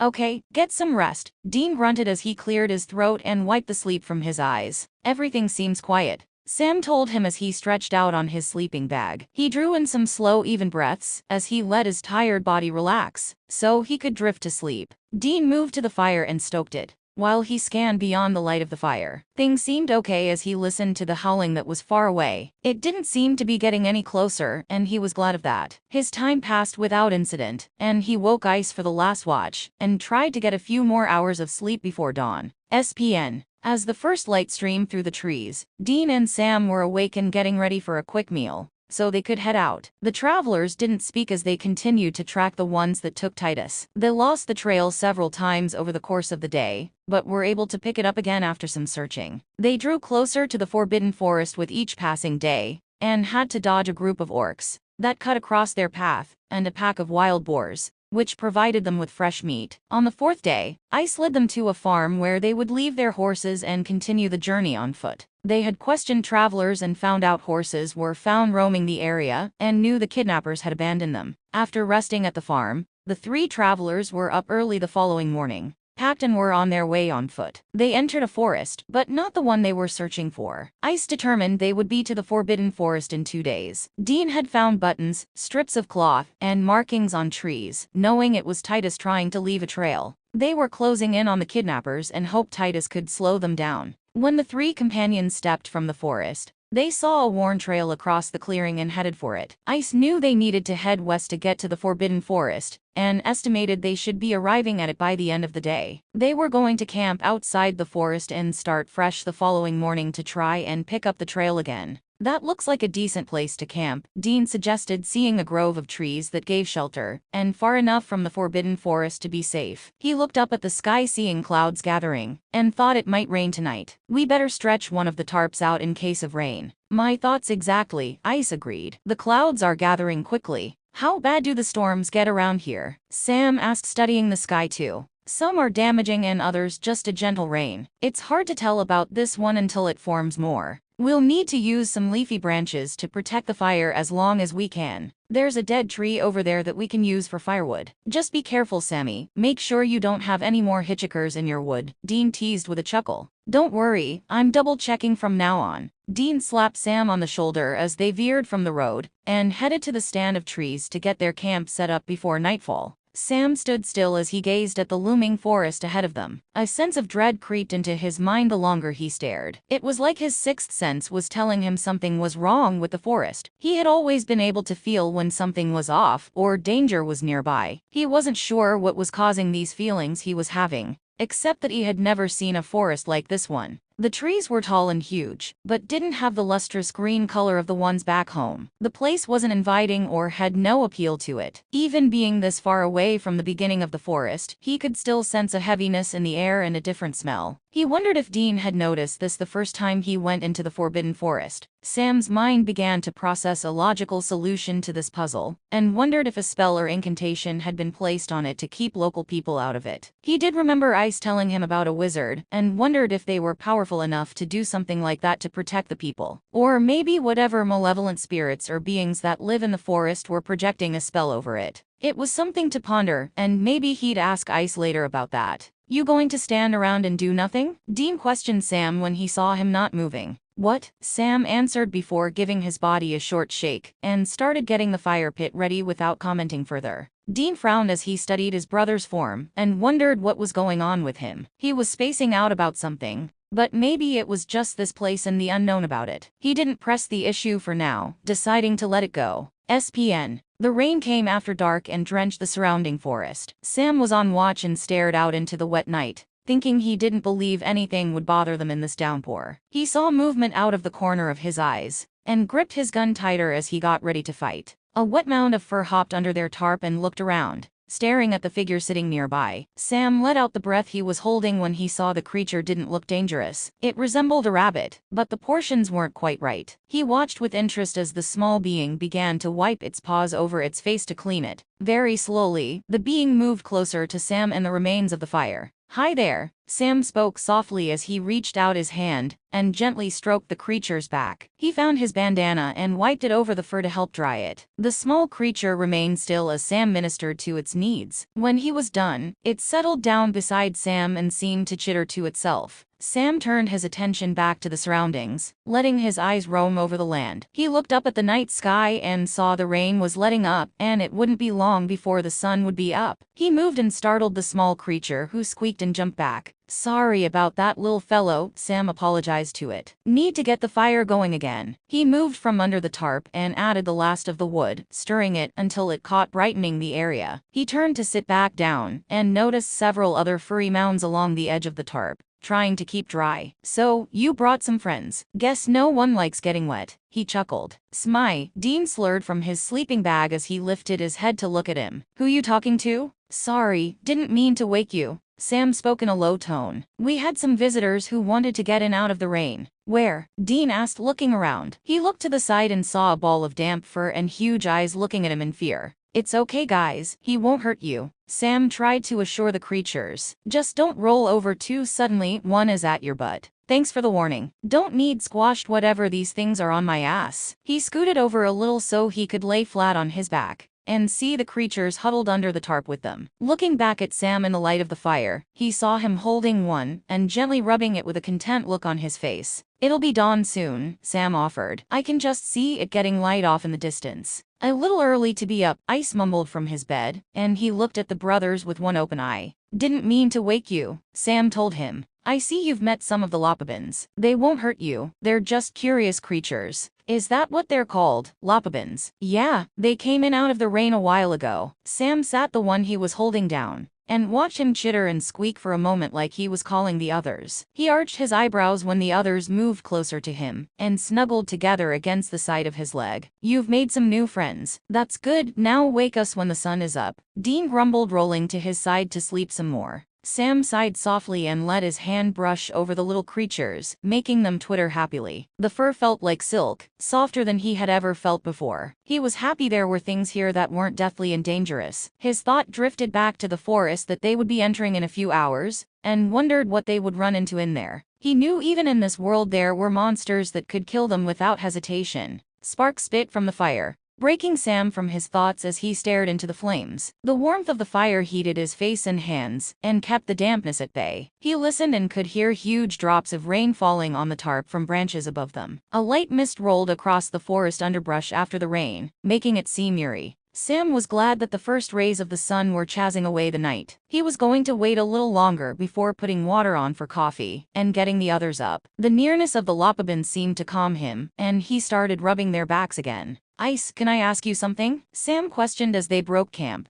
and got ready to search for any clues where the kidnappers had entered the forbidden forest. "Sure, Sam. What is it?" Ice replied, looking up at him, curious about what the question might be. "Why is the forest called that? Was a spell or something cast over it? I'm getting these strange senses of uneasiness and uncertainty in my gut, and it's not something I take lightly, since it has saved our lives a few times. This forest has been here since long before I was born. It is ancient. A lot of dark things happened in there, and it seems like all the evil and strange beings are drawn to it, making it their home. Stories were told to kids about the monsters that lurked in the woods to keep us from exploring it. It does affect people differently, I think. Maybe you're just tuned in to that kind of thing, and not being from here are more sensitive to it." "Dean, hey, hold up a minute," Sam called to him when he got ahead of them. "What, dude? Is there a problem?" Dean asked, backtracking a few steps. "No, I was just wondering, when you and Ice went into the Forbidden Forest the first time, did you get any strange vibes or anything?" Dean's brows knitted together as he pressed his lips into a thin line, thinking about their journey into the forest. After a few minutes he finally answered, "Can't say I did, but it did seem creepy." "Why? Are you having a moment?"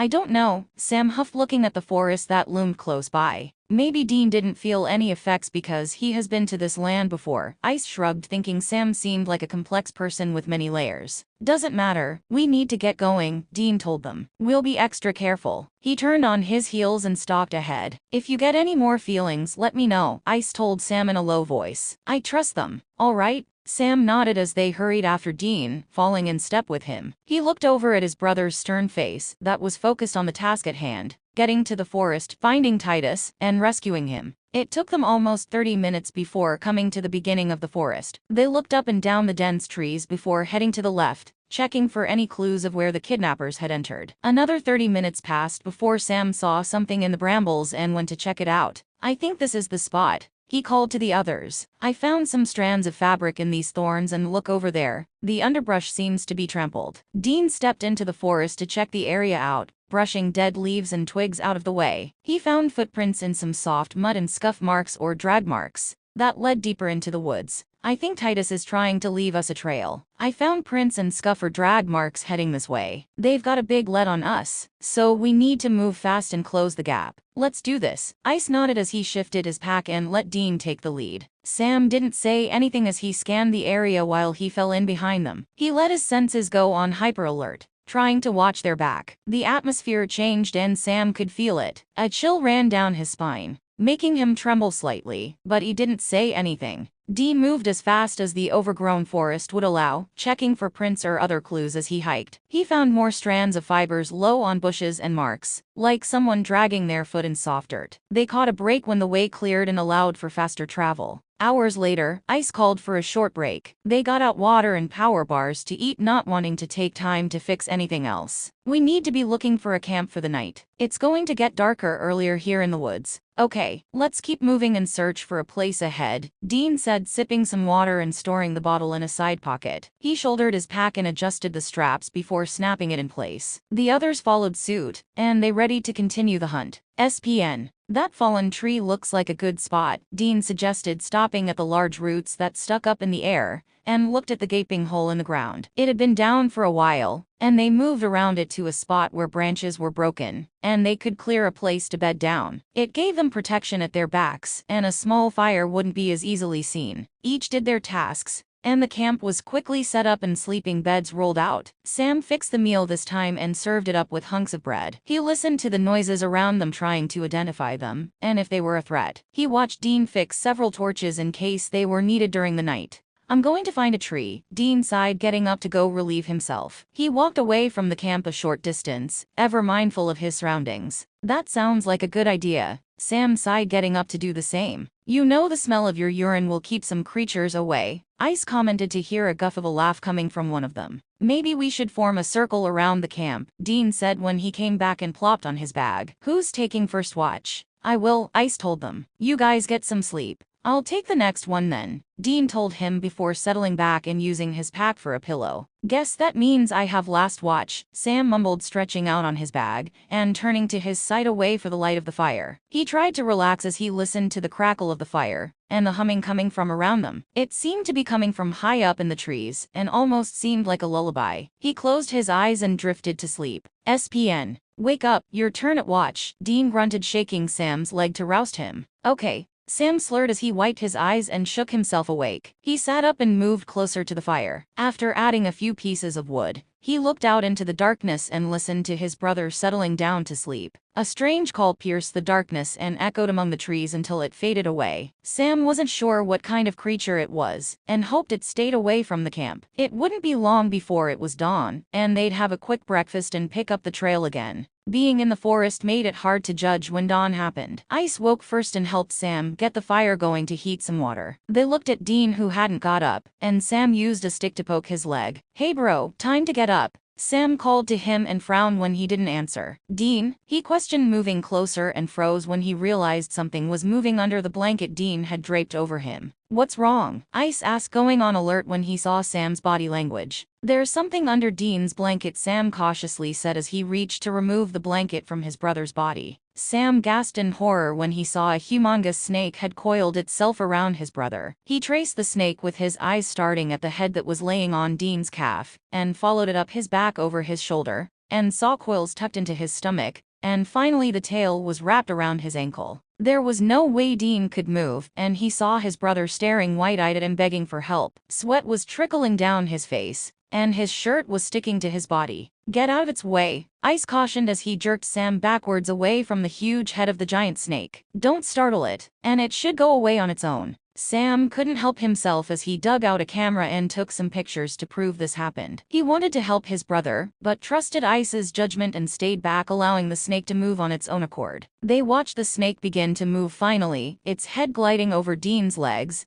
as it unleashed the hold on Dean's ankle, and began to contract its body, pulling its bulky form up the length of Dean's body, over his shoulder, down his back, and finally over his legs. It slithered by the fire where they got a good look at it. It was brownish-green to blend in with the vegetation, and its head was about 2 feet across, and Sam guessed it was probably 25 feet long, as the body just kept coming until finally the tail disappeared into the brush. "Holy shit!" Dean gasped as he sat up panting hard and brushing off his clothes and wiping the sweat from his face. "Are you okay?" Sam asked him when he saw how pale he looked and the trembling of his hands. "We were lucky. The darger had recently eaten, so it wasn't looking for food," Ice told them. "Did you see the large lump partway down its body? I'd say it was a very large animal that will take it a week or more to digest. Crap. I thought I was going to have a heart attack when I woke up and realized something was under the blanket with me." He got up on wobbly legs and shuffled toward the trees to relieve himself, not able to hold it any longer. "It won't be back, will it?" Sam asked warily, looking in the direction the snake has slithered away. "No, it's going to find a place to settle down for the day,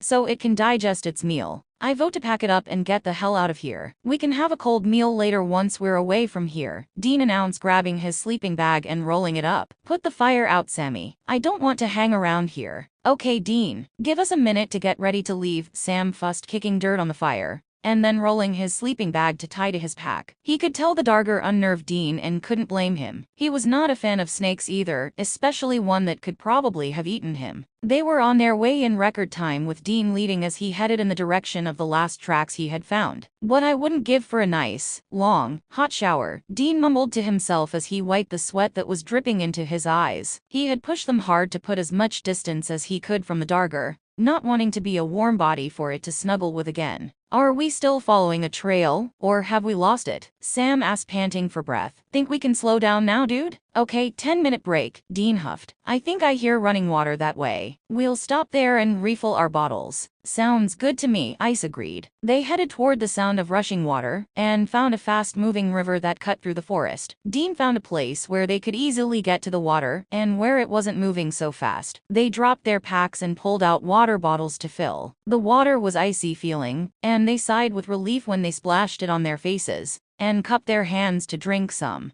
Sam pulled out 3 granola bars and passed them around for their breakfast. They relaxed for a short time before leaving and picking up the trail again. They had to double back a couple of times when it seemed the trail disappeared, and was finally able to find it again. The day wore on as the travelers moved deeper into the forbidden forest, ever watchful for any dangers. Dean stepped from the thick stand of trees, and saw they were thinning out, making it easier to travel. He had just stepped into a clearing when the movement across the way caught his eye. He held up his hand for the others to stop and squinted, trying to see better. "Is that?" Sam whispered as he stared in amazement at a large, sleek, black horse that had an ebony horn in the middle of his forehead. He fumbled to get his camera out to snap pictures. The black unicorn stopped when it sensed the presence of others. It shook his head and neighed softly and let his head bob up and down. The sunlight glistened off his body and seemed to make it shimmer. He had large, intelligent eyes that studied them for a few minutes as he held his head high. "Why is it black?" Dean asked softly. He pulled a camera out and took his own pictures. "It is a dark counterpart of the white unicorn," Ice told them. "They are rare and only seen here in this forest. No one dares to catch one for fear of its wrath." "Are they magical too?" "Yes, but they don't like contact with other beings. We should not approach him, or he might attack and kill one of us." They stood still and just watched the unicorn paw at the ground, snorting at them for a moment before trotting away into the trees. That was Sam trailed off, not able to put it into words how he felt. If the black unicorn was that awesome, he could only imagine what the white one looked like. There were so many wonderful things here,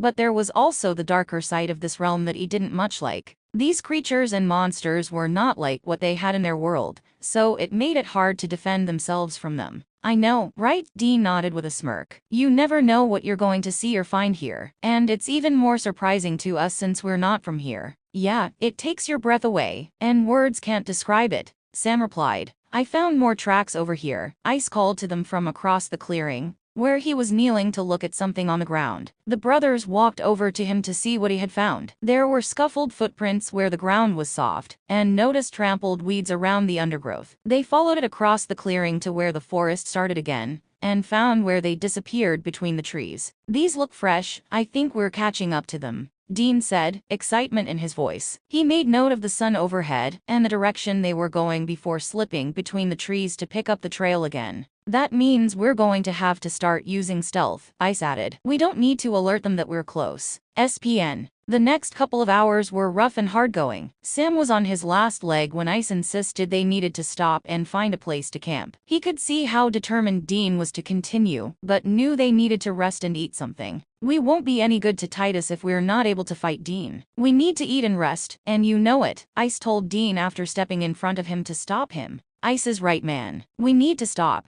I'm about ready to fall over, Sam huffed as he tried to catch his breath. Dean glared at his companions as his nostrils flared, and then he really looked at them. A silent communication passed between Sam and him before he drew in several long breaths, knowing they were right. He needed to play it smart if he was going to rescue Titus. Fine, Dean snorted, giving in to the request. We need to find a place to set up camp. How about up ahead there? Sam offered. There's thorny bushes at our back, and the trees with the low branches will shield our fire from being seen. It will work. Let's get stuff set up, Dean decided after looking the place over. They dropped their packs and quickly cleared away branches, rocks, and debris to make a place for their sleeping bags. Once the tarp was spread out, the sleeping bags were arranged on it. Sam went to gather wood while Dean fixed a fire pit so they could cook their meal. Ice searched for branches that had sap on them to use for torches, in case they were needed during the night. When there was enough wood to build a fire, Dean used his lighter to light some twigs and pinnacones, and added larger pieces of wood, until he had a large blaze going.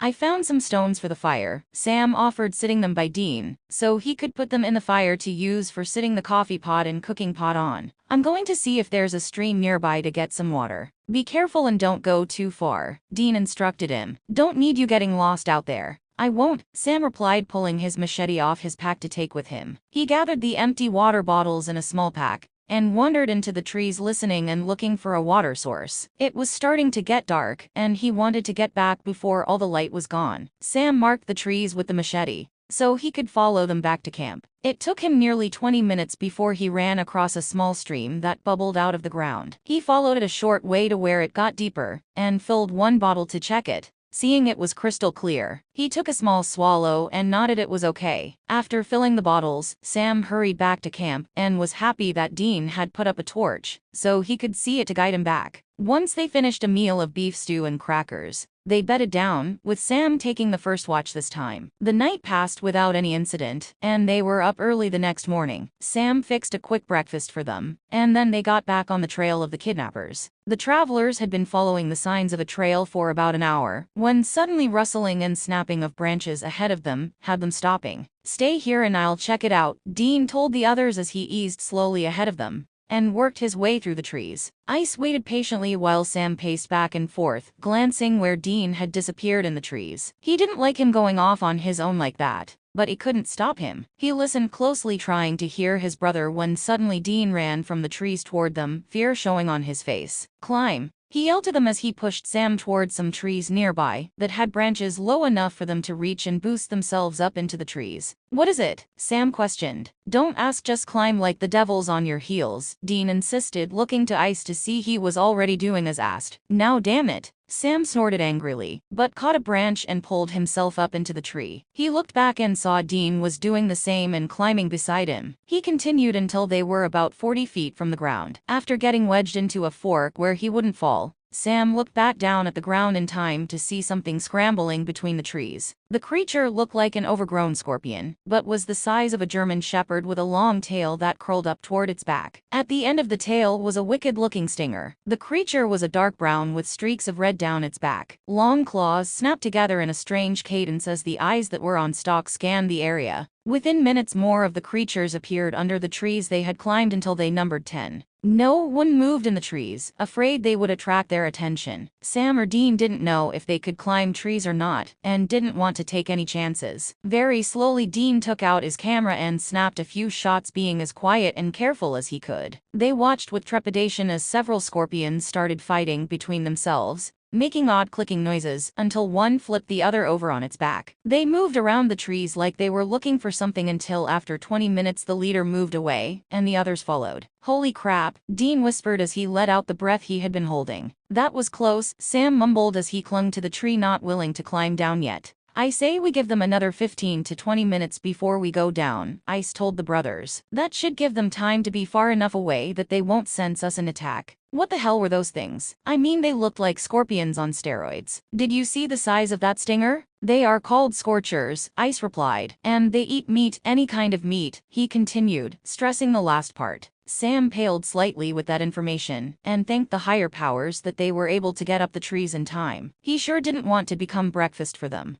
"Are you okay, Sammy?" Dean asked him as he reached and gripped his arm for a moment to let Sam know he was there. "Yeah," Sam's raspy voice replied. He cleared his throat and tried to speak again. "Just give me a moment." "Here, sip on this," Dean said. He pulled a tiny bottle of whiskey from a side pocket and gave it to Sam. Sam looked at the bottle and up at his brother with a puzzled look. "Thought they might come in handy, maybe trading with the locals here," Dean shrugged. "Drink it." Sam opened the bottle and quickly downed 2 swallows, feeling it burn all the way to his stomach. A warmth slowly spread through his body. As he finished the last bit of whiskey, he capped the empty bottle and slipped it into a pocket, since he didn't want to litter in this place. He let his head lean back against a limb, and took some slow, even breaths to calm himself. When the time passed, they carefully climbed from their perches in the trees, until they were safely on the ground. Ice and Dean stepped the way the scorchers went, and made sure they were gone. "Okay, that got the blood pumping," Dean stated. "Let's put some distance between us and those things, and see if we can pick the trail up again." He turned and headed through the trees, with the others following in single file behind him. SPN. Dean moved with a purpose, trying to make up for the time they had lost. They only stopped long enough to refill their water bottles and eat a couple pieces of jerky to hold them over until they had to stop for the night. It was mid-afternoon when human voices drifted through the air, and Dean froze as he listened intently to zero in on the location they were coming from. They eased out of their packs and hid them under some shrubs, before moving silently through the underbrush and trees, until they were peering down a slight incline to see the kidnappers were gathered in a circle talking among themselves. Dean looked around and finally spotted a grown-up Titus tied to a tree off to the side. He could see blood on his face, and it looked like he had been roughed up. He clenched his jaw in anger and stared back at the 5 kidnappers, as they passed around a wineskin and laughed among themselves. After motioning for the others to move slowly back from the small clearing, Dean drew a plan of attack in the dirt, and mumbled his instructions to them. Dean and Sam pulled out their guns, knowing that was the quickest and easiest defense, since the kidnappers were armed with swords, bows, and knives. The 3 split up so they could attack from 3 different sides. Sam and Ice waited a few minutes to give Dean time to get into place and ready to attack. Dean gave the signal before quickly stepping from the trees, and aiming his gun at the kidnappers, who jumped to their feet and grabbed their weapons. They were freaked when 2 more strangers flanked them with weapons aimed at them. War cries echoed through the woods as the kidnappers split to attack the strangers. Dean didn't hesitate as he fired his handgun, taking down 2 of the bad guys. He heard Sam's weapon discharge, and another guy went down. Ice parred with one, with the expertise of a seasoned hunter, and ran him through with his sword. He looked at the brothers with surprise and interest that the small guns, as they were called, could pack that much power. They were noisy, but the guns quickly got the job done. The last evil elf tried to run away, but Dean didn't let him get far before firing twice, and watched him stumble and crash to the ground in a heap. "Hey Titus, hey, are you okay?" Dean asked, going to his side to cut his bonds. He brushed his long hair from his face, and turned it to look at the damage, before pulling him into a tight hug. "Dean," Titus gasped hoarsely as he looked at him in shock. "Is it really you? How did you get here?" "Yeah, kid, you're not dreaming. Ice came and got me to help rescue you." Dean chuckled, cupping his face, seeing the kid that helped in the dark hunt. "Here, give him some water," Sam offered, holding out a bottle for Dean. Thanks, Sammy. Titus grabbed the bottle with both hands and guzzled the water, coughing hard when he choked. His body shook with each cough as he tried to get his breath. Take it easy, Ty, small sips. Dean cautioned him, pulling the bottle back for a moment, until the young man nodded his understanding. Should we do anything with the bodies? Sam asked, looking around at the lifeless forms. They will be taken care of by the forest, Ice stated in a serious tone. Ice, Titus called weakly to him as he held out his hand. I'm here, son, Ice said, kneeling by him. I knew you'd come for me. He smiled at him and took his hand. We can catch up later, Dean told them. Right now, we need to get out of here. The noise of the gunfire might draw creatures here, and we don't want to be around if it does. Can you stand, T? I think so, he said. With Dean and Ice's help, he got to his feet and stood on wobbly legs, trying to get his balance. Wow, dude, you grew, Dean commented when he saw Titus was almost as tall as him. Hi, you have to be Sam, Dean's brother. Titus spoke to Sam, who was standing to the side watching the interaction. Yeah, I'm Sam, Sam nodded. Dean talked about you when he was here before. Really a lot. He really missed you. I've heard about you too. It's nice to meet you. Sam studied the young man and pushed back the jealousy that wanted to rear its head. We'll go as far as we can before dark, Dean told them, studying the location of the sun for a moment before deciding on which way to go. We need to keep the sun behind us and head this way. Ice, you take the lead. I'll help Ty, and Sammy, you watch our backs, Dean ordered. Let's get our packs and move out. Ice took the lead and led them back to where they had left their packs. Once they shouldered their packs and adjusted the straps, he led them away from the dead bodies. If Dean and Ice had figured out the directions correctly, he would be heading toward the border of the Forbidden Forest. With Titus injured, he knew they would have to travel slower to get out of the forest. Ice glanced back to see how Titus was holding up, and decided when he found a place that would be a decent spot for camp to stop for the night, he'd call a halt for the day. He knew Titus could use the rest, and any injuries would need to be doctored. It wasn't long before he saw a place that would suit their needs. Is that thunder? Dean questioned as he looked up, trying to see through the trees. Sounds like it. We may get a storm tonight, Ice told him. I think we need to stop and go ahead and set up camp. I agree, Sam added. I can smell the rain in the air. All right, Dean agreed. Up ahead looks like a good spot. We can drape the tarp across those branches for shelter. Okay, come on, Ty. Let's get you settled, and we'll get the camp set up, Dean told him, guiding him to the spot. He helped him ease to the ground and lean against a tree. I'll get the fire pit made while you guys get wood and put up the tarp. Okay, Sam replied, dropping his pack to remove the tarps from it. He helped Ice clear the area, and then tied the tarp into the branches,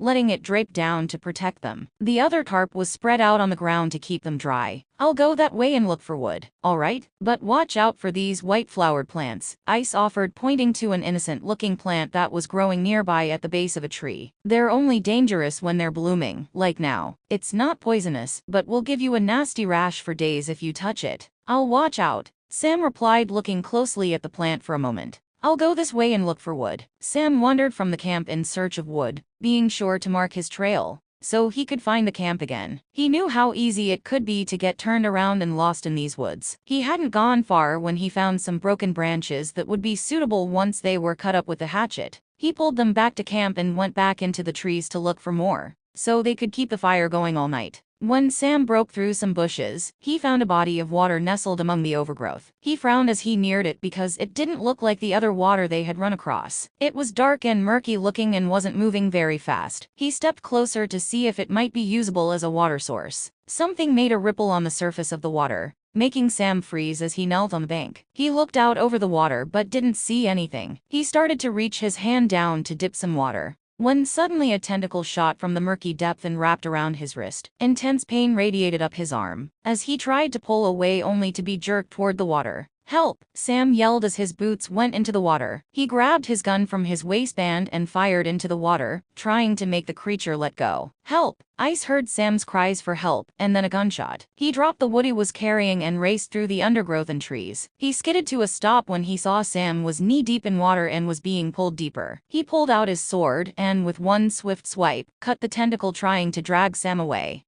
Sam fell into the water and shuffled backwards until he was on dry land. He was panting hard as he looked up at Ice. He stuffed his gun back into a pocket, and reached to jerk off the severed tentacle, but was stopped by Ice's voice and hand. No, don't, Ice insisted, stopping Sam. You can't remove it like that. We need to get back to camp. He helped Sam up so they could hurry back to camp. Why not? Sam questioned, looking at his wrist. He could still feel the pressure of the tentacle and a painful ache that was slowly going up his arm. I thought I heard a gunshot, Dean said when the two broke through the trees. What's wrong? Sam was attacked. Put a knife in the fire to get hot, Ice instructed. Sit here, Sam, he told Sam, pointing to large rock that was by the camp. Crap, Sam. What did you tangle with? Dean asked when he saw the severed tentacle attached to Sam's wrist. I don't know, Sam grimaced in pain. This is going to hurt, but there's no other way to get it off without ripping your wrist apart, Ice explained. The tentacle has barbs on the underside that dig into the skin, so the creature can capture its prey and hang onto it. Hang in there, Sammy, Dean told him, placing a hand on his shoulder for comfort. He watched Ice remove the knife from the fire and use the blade to carefully peel the severed tentacle from Sam's wrist. He used a rag to wipe the blood and gunk away, so he could see the barbs better. I've got tweezers in the first aid kit, Dean offered as he opened his pack and dug around to find it. He opened it and pulled out tweezers and alcohol wipes to use. Man, that stinks. Thanks. Yeah, it is rather potent, Ice replied, accepting the offerings. He held Sam's arm up and began to gently remove the barbs and toss them into the brush. When all were out, he wiped his wrist with an alcohol wipe, making Sam hiss in discomfort as he clenched his jaw. I'll put some antibiotic cream on his wrist and wrap it with gauze, Dean told Ice when he was done. They looked up into the trees when drops of rain began to fall through the branches. Move under the tarp, Sammy, and I'll bandage your wrist. No need for us getting wet. Okay. Sam nodded as he got to his feet, pausing to steady himself, and then moved to sit on his sleeping bag. We may need to catch some water for drinking, Ice noted, knowing they couldn't drink the water Sam had found. He moved to adjust the tarp where it would catch rainwater. Once that was done, he used the hatchet to cut some branches to shield the fire so it wouldn't go out. They're all done, Dean said, admiring his handiwork. You should take something for pain. He found the bottle and shook two out for Sam. Thanks, Sam grunted, getting his water bottle from a side pocket of his backpack. Sam, your arm might feel weak or sore from the poison in the barbs, but it doesn't last long, Ice told him. And you might run a low-grade fever for a day or so. Yeah, my arm does feel sort of numb and tingly, and the wrist still stings. Okay, Ty, it's your turn. Let's see what you need doctored, Dean told Titus, turning to him. I'm okay, Dean, Titus replied. He didn't want to be any trouble, and thought Sam was injured worse than him. Your wrists are raw, and you've got scrapes and scratches that need cleaning. Now, quit arguing with me. Yes, sir, Titus huffed, holding out his arms for Dean to inspect them. Ice, what was that creature that was in the water? Sam asked him. It's not got a name because they are rarely seen outside of the forest. I've heard stories about its existence from other hunters, but that was the first time I had actually seen one. It's strange how all the creatures seem so much larger here than the ones we deal with at home.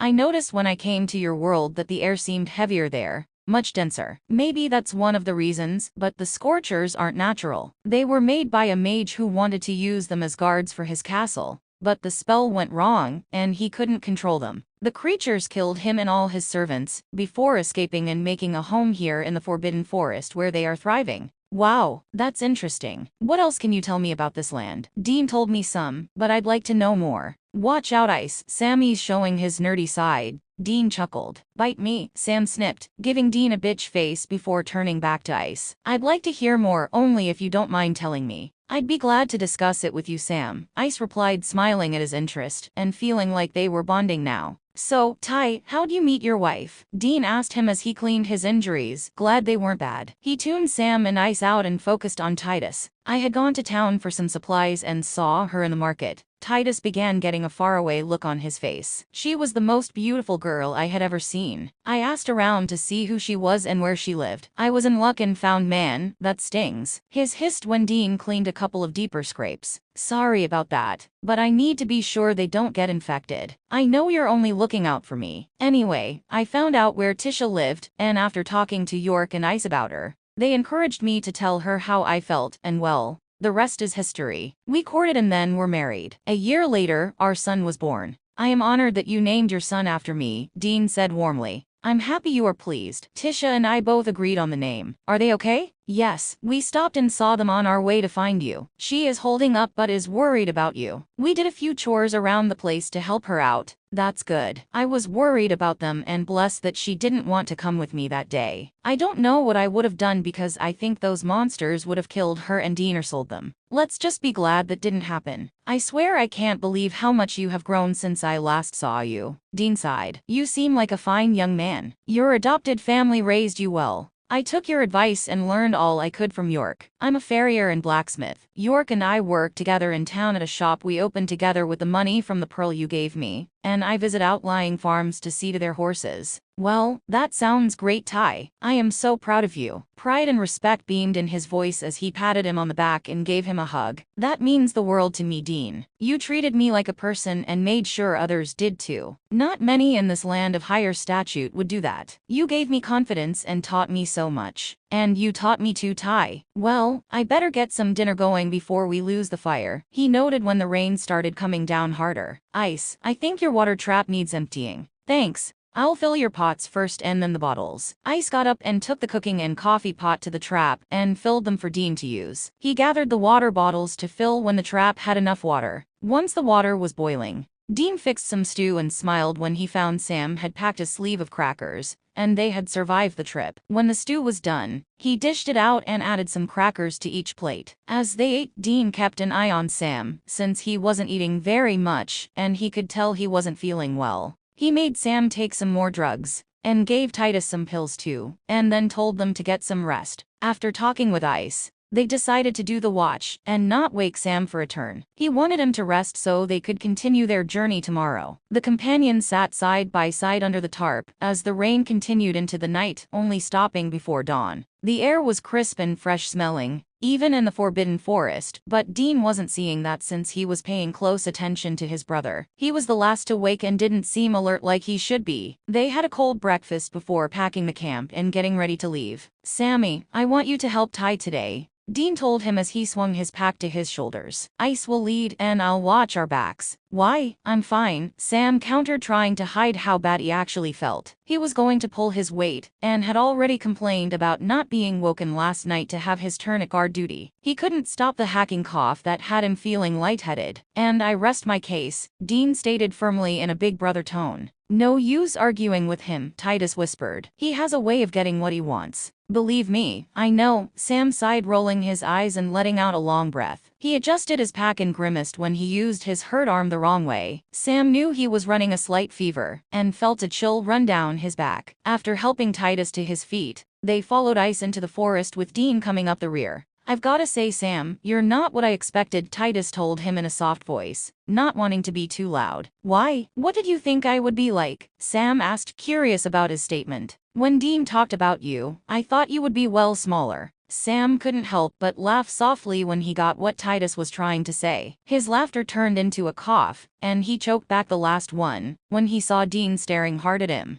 There are only a few years difference in our ages. I guess I got the tall genes in the family. I agree. We don't have many in our land that are as tall as you, except for a clan of elves that live up north. That's interesting. I want to thank you for the help you gave my brother during the dark hunt. I don't think he would have survived it if he hadn't chosen you as his guide. That's good of you to say, Sam. When he chose me that day, I was shocked and couldn't believe it. I was the smallest of the ones the queen let Dean choose from. Well, my brother is a good judge of character, and he saw something in you. He showed me respect and treated me as an equal. I was homeless and had to depend on the charity of others to get by. It was a dark time for me, and Dean gave me hope, courage, respect for myself, and a reason to live. Did he tell you about the Sphinx task? How he took my turn when she tricked us? Yeah, that was amazing, and it was a good thing I was into puzzles and riddles growing up. I think that was why Dean could answer the riddles. I think he told me something like that after we left. He's a wise man and taught me so much. He did me too. He's always been the best big brother and took care of me all my life. They stopped talking when they had to start walking in a single file to get through some of the denser parts of the forest. Screeches, squawks, chirps, howls and other unusual sounds echoed around them as they continued their journey. It was midday before Ice called a halt, so they could rest and eat a meager lunch. They didn't want to take the time for something more substantial. They would have that when they stopped for the night. Dean was hyper alert because he spotted something in the brush that seemed to be trailing them. He whispered his concerns to Ice so he would be watchful. He didn't tell Sam since he knew he wasn't up to a fight right now. Sam wiped the sweat from his face before sipping on some water. He tried to hide the shakes he was experiencing after the hike this morning. He could feel sweat running down his back and soaking his t-shirt. Sam wouldn't look at his brother because he knew Dean would sense how bad he was feeling. SPN. Dean switched off with Ice and took the lead when they got ready to continue their journey. He conferred with Ice to be sure they were heading in the right direction. They checked the sun's location and their surroundings before starting out again. Sam didn't complain about helping Titus this time, because he knew he wasn't able to defend them if they were attacked. He didn't want to get someone hurt or worse killed. It seemed Titus was faring better than he is now. Sanovich, Dean's voice echoed ahead of them. He was out of sight of the others who hurried to catch up and see what had happened. Get me out of this, Dean growled as he struggled in what looked like a net. Give me a knife, Titus quickly insisted as he started looking around in the trees and brush for what made the trap. You need to watch for the spider. Spider? Sam questioned as he pulled out his machete and warily looked around. Hold still, Dean, Titus told him. You'll only get entangled more. What is this crap? It's super strong and I can't break it. Spider web, and believe me, you don't want to see what made this. Titus began to quickly hack at the web, getting one of Dean's arms loose first. He continued down his body while Dean cut away around his other arm and head. Sam, to your right, Ice mumbled as he eased closer to him when he saw the freaky spider making its way down some webbing from the tree above them. Sam took up a defensive position and pulled his gun out, thinking these creatures were not immune to their bullets. He waited for the huge spider, the size of a pony, to get closer before shooting it in the face, as Ice swung his sword, chopping off several legs. The creature made weird clacking noises as guts and blood spewed from it. Before it died, smaller ones began to appear from different directs. Hurry it up over there, Sam frantically called. He fired a couple more rounds, and watched the bodies drop from above them, stepping back quickly. I'm free, Dean called. Let's get the hell out of here. The four companions ran from the area before the spiders could attack them. Dean kept Sam and Titus ahead of him, and kept looking over his shoulder to see if they were being chased. The spiders had turned back after only a short distance to return to the broken web and devour their injured and dead companions, since they were easier prey. He wouldn't let them stop until Sam or Titus couldn't go on further. Breath, Sammy, Dean told him as Sam clung to a tree, wheezing and gasping for air. You okay, Ty? Yes, just a little winded, he replied, huffing loudly as he tried to control his breathing. Damn it, it feels like they're crawling on me, Dean complained as he slapped at his clothes and hair to be sure. I don't see anything. I think you're good, Ice told him, giving him a once-over. Check me. He turned so Dean could look him over to be on the safe side. Let's see if we can find a stream or river and make camp for the night, Dean said, looking at his brother who was red-faced and shaking. I'm fine, Sam managed to get out as his breathing finally got deeper. I don't think we're too far off course. Ice, do you want to scout ahead and see if there's any source of water around? On it, Ice nodded, heading into the trees. He agreed with Dean that they needed to stop early to give Titus and Sam more time to rest. Both of you need to drink something, Dean urged, taking the last of his water and giving it to Titus. He reached into Sam's pack and got his bottle out for him, nodding for him to take it. Sam gave him a bitch face, but took it and drank some water to wet his dry throat and mouth. He handed the rest of his water to Dean, knowing he didn't have more. Drink the rest, Sam told him in a raspy voice. You need water too.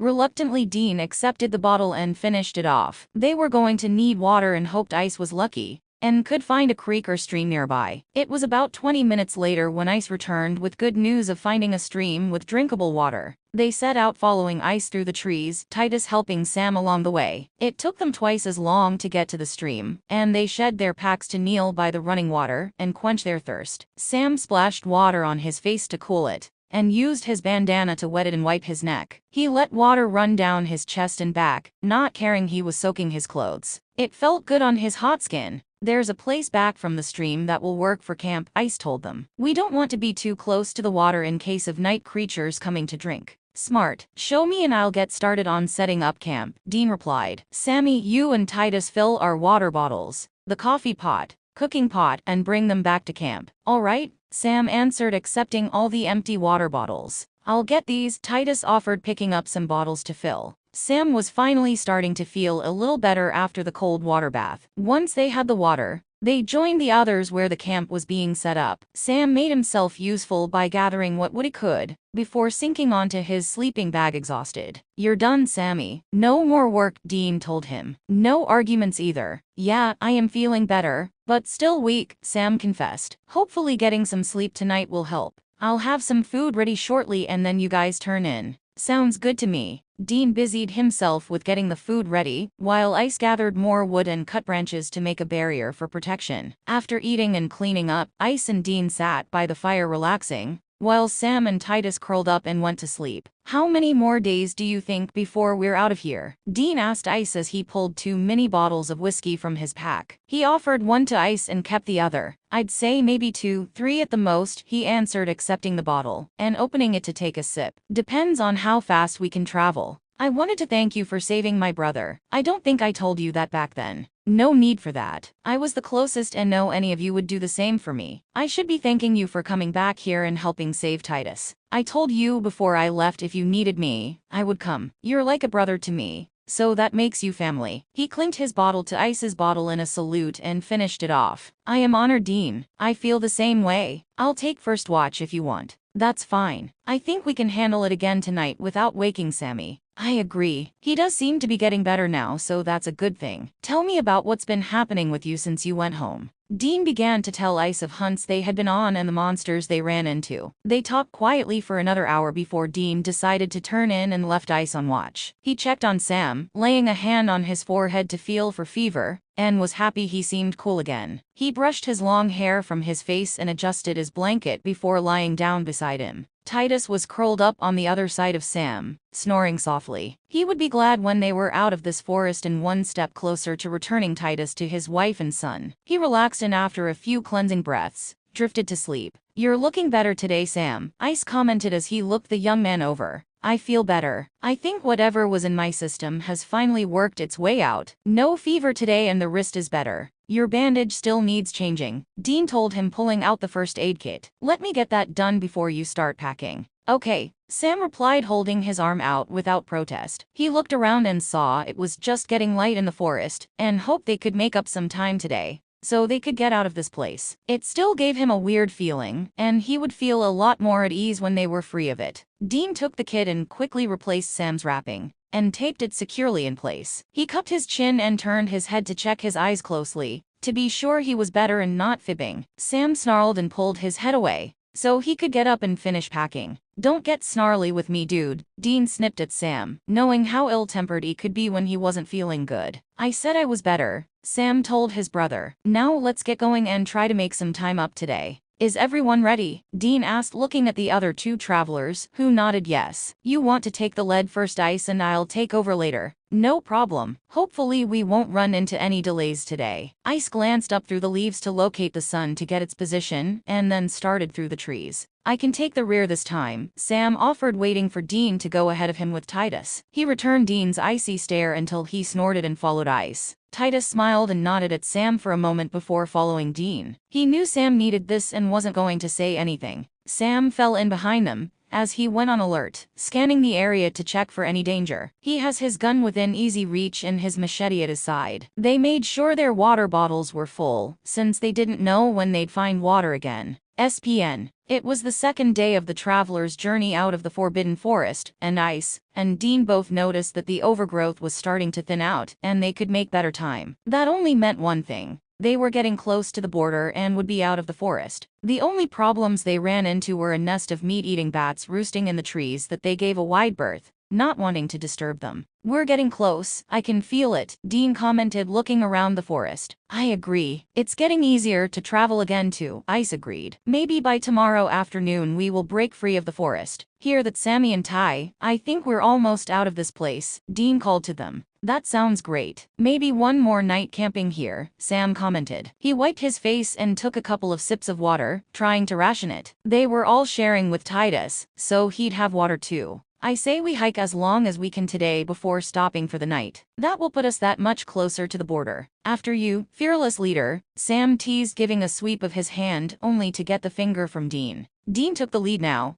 and picked the best way for them to travel forward. Sam traveled with Titus, and Ice came in the rear to guard their backs. They moved at a steady pace for several hours, before taking a 10-minute break, and then continuing onward, wanting to take advantage of the light they still had. Dean had picked up what looked like the trace of an animal trail they were using, that was heading in the direction they wanted to go. Look, Dean, Sam called to him a while later. Those plants seem healthier that way. Maybe that means there's a source of water nearby. Okay, we'll take a few minutes and see if we can find some water, he answered. Dean veered from the trail and walked among the bushes that Sam noticed. It took him about 10 minutes before he found a bubble of water seeping from the ground among the bushes. Found it, Dean let the others know. All we need to do is make a hole for the water to gather, and we can fill anything that's empty. Sam dropped his pack and moved to his brother's side. He picked up a rock and began to pull the loose dirt and debris to create a 2-by-2-foot hole. He leaned back when they were done and watched the water begin to gather in it. As it filled, the dirt settled to the bottom, leaving clean water at the surface.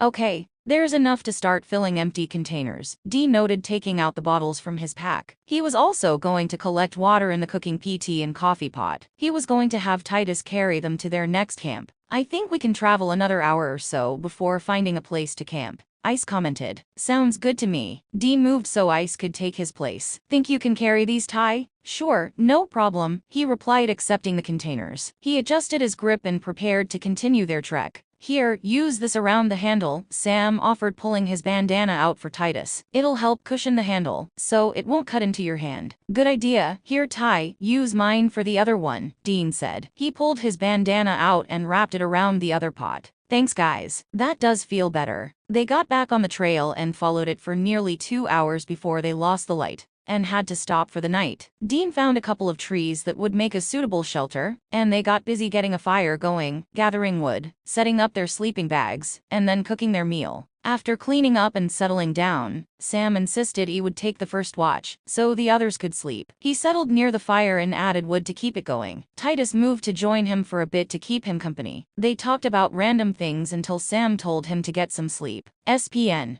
Everyone was up early the next morning, filled with anticipation that they would be out of the forest that day. They had the last of their coffee and power bars for breakfast, and ate quickly so they could be on their way. The day was warm and slightly overcast, making it feel humid. As the morning progressed, a breeze blew through the trees, rustling the leaves and cooling the air slightly. Is it getting lighter, or am I imaging it? Sam asked as he looked around them at their surroundings. It is. The trees are thinning out because we are getting closer to the border now, Ice answered him. This place still feels creepy and makes my spider senses go off, but knowing we're so close to getting out overshadows that. I don't think it'll be much longer, maybe another hour. And then we'll go back to the farm where we left the horses and use them again? Yes, we'll ride them back to my friend's place and return them. I know Titus is anxious to get back to his family. I sure would be. Anyone need to stop? Dean asked as he continued to lead. No, I think we're all wanting to get out of this place, Ice answered for them after giving the others a brief glance. Okay, but if we need to stop, let me know. In less than an hour, the weary travelers picked up their pace and finally stepped from the forbidden forest and breathed a sigh of relief. They walked to the road that ran the length of the forest border and started walking easily down it. Hallelujah! Dean sighed as he tilted his head to let the sun bathe it in its warm glow. It feels good to be out of there. I second that, Sam agreed. He felt like a heavy burden was lifted from him now, and he could breathe easier. I'm almost home, Titus mumbled to himself, smiling happily. None realized the threat that was looming above them as they strolled down the road. They were happily talking among themselves as they made their way to the farm to retrieve their horses. It struck with such force that it knocked Ice, Dean, and Titus off their feet, but Sam wasn't so lucky. Dean rolled over, grunting from being slammed into the ground, and quickly looked around to see Titus and Ice slowly picking themselves up from the ground too. He frantically searched for his brother, not seeing him, and then looked up in the sky right above them to see a huge, reddish-brown creature with a large wingspan flying away from them. He saw the body of his brother hanging from his claws. Without hesitation,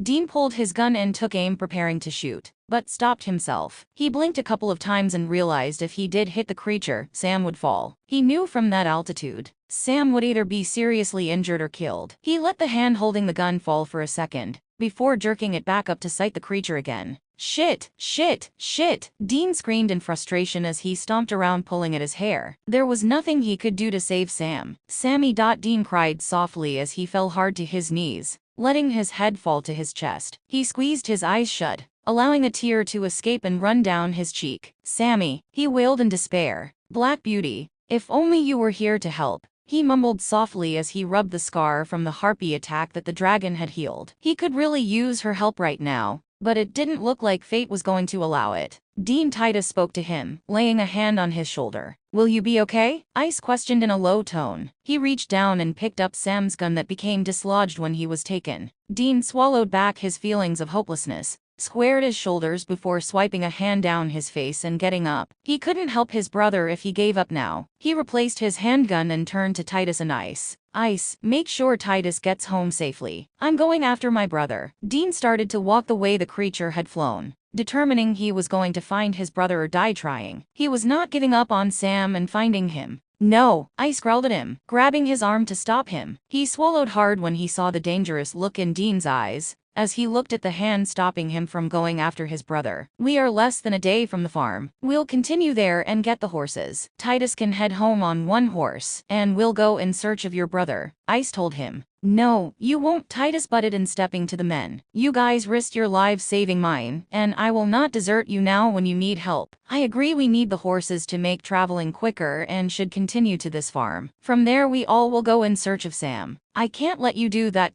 Dean insisted. "You need to get home to your family. You are a part of my family, Dean, and so is Sam. I'm not taking no for an answer, so you might as well accept that I'm coming too. I can send a message to my wife that I am safe and I'm helping you get your brother back. Besides, I know what took Sam." Dean jerked his head around to look at Titus in surprise. He was sure it was some kind of dragon, he thought. "What was it? How do you know?" Dean asked urgently. "I listen and ask questions," Titus shrugged. "People like to talk when they bring their horses in or want something from the blacksmith. I've heard all kinds of stories and saved them to memory. Tell me." "It's a wyvern dragon from the northern mountains. They usually don't come this far south unless something has disturbed their territory or their source of food. I know the general area where they make their homes and can get us there." "Okay. We know what we're looking for and the area it could be in," I stated. "The sooner we get going, the sooner we can start looking for Sam. We'll also need to replenish our supplies before we head out." Dean pinched his lips together as he volleyed the pros and cons of the situation. He could use their help since they knew the land, but he didn't want to put them in harm's way. He could try to find the territory of this wyvern dragon on his own, but wasn't sure that was a good idea. "I know what you're thinking, brother." Ice spoke to Dean, pulling him out of his thoughts. "You might as well accept that we are coming with you." "Fine," Dean snipped. "Lead the way, Ice." Dean gave another look to the sky, not seeing anything now,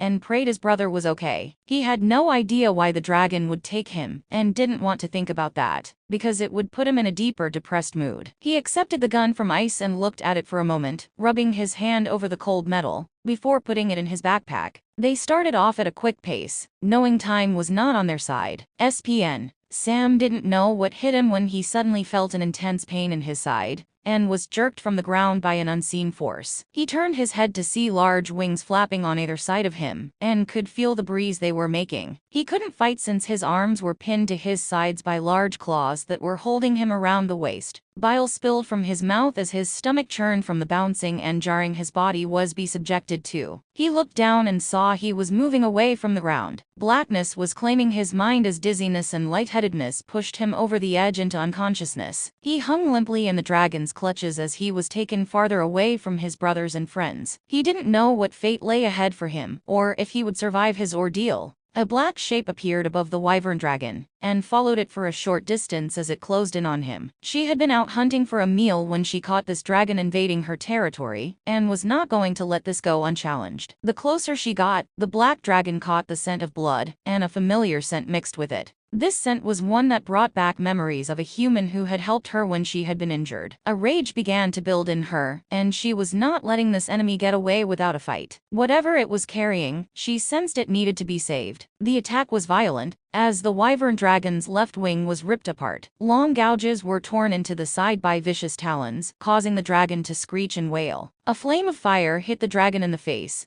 blinding him and making him release Sam's body. It veered away and began to fall from the sky. Trying to fly with only one wing and not being able to see, the dragon began to lose attitude. Wails of pain and agony drifted from the wounded beast until they couldn't be heard. The black dragon dismissed the wounded dragon, and focused her attention on the body that was released and dropping toward the ground. Sam's body fell toward the ground until it was gently plucked from the sky by Black Beauty, saving him. Black Beauty could smell the scent she remembered as it mingled with the blood flowing from Sam's wounded side. She turned and flew away toward the caves that were her home home with the youngest Winchester brother. Sam was trying to claw his way out of the darkness. He could feel a hot breath on the side of his face, and tried to push it away, feeling something leather-like under his palm. It wasn't registering in his clouded mind what had happened to him or what had happened to the others. His body felt like it was made of lead, and he couldn't move it. He could feel something messing with his clothes around his waist, and the radiating pain seemed to get worse. Black Beauty had flown back to her cave and placed Sam on the dirt floor in a beam of sunlight that was coming in from one of several openings in the ceiling of the large cavern. She took in his scent and could smell his brother's aroma mingled with his. Knowing Dean's scent meant this was someone that knew him too, she decided this was a friend. She ran her face down Sam's body and located the source of the blood that was seeping through Sam's shirts. Using her claws, she managed to get the material out of the way, and saw the ugly wounds made from the talons of the other dragon. They were deep and serious. Black Beauty nudged Sam to his side to make access easier so she could help him.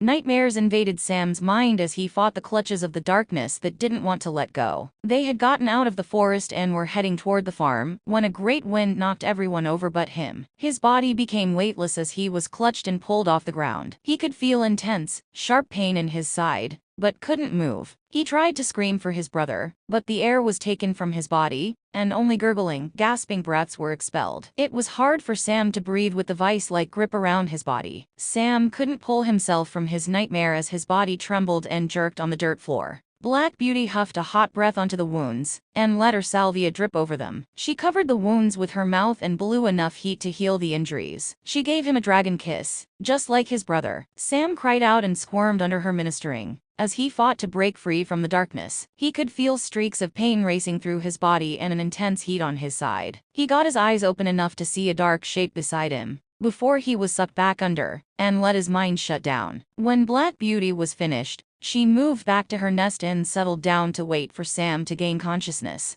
SPN. A fearful gasp escaped from Sam's lips, as he forced himself to dispel the darkness from his mind, leaving it clouded and mudded. He made his eyes open and tried to see in the dimming light, not sure where he was. Sam wiped his face and slowly moved his hand down his body, feeling the rips on his shirt, and how stiff the material was. He had been hurt enough to know dried blood would do that. Very carefully, Sam pushed his upper body from the dirt floor, and looked down at his side. After moving his shirts out of the way, he ran his fingers over slightly raised skin that was pinkish and smooth, realizing it was scars from the wounds. A snuffing noise had Sam slowly turning his head to look across the cavern to see a huge, black mass nestled on the floor. He squinted his eyes shut and opened them again to see if it was still there, or if he was hallucinating. Black Beauty stretched her neck out, and brought it down to study Sam with intelligent eyes. She yawned, showing her mouth full of razor-sharp teeth, and snorted, causing smoke to seep from her nostrils. "You saved me," Sam stuttered, not sure what to say. He racked his memory on what Dean had told him about this dragon. He was sure it was the one that had saved his brother from the harpy when he was trapped here. He could see the intelligence in the dragon's eyes, and hoped she didn't intend to harm him. You know my brother," Sam finally continued. "You saved him too, just like you did me. Thank you for your help." He watched the dragon bow her head slightly towards Sam, as she continued to study him.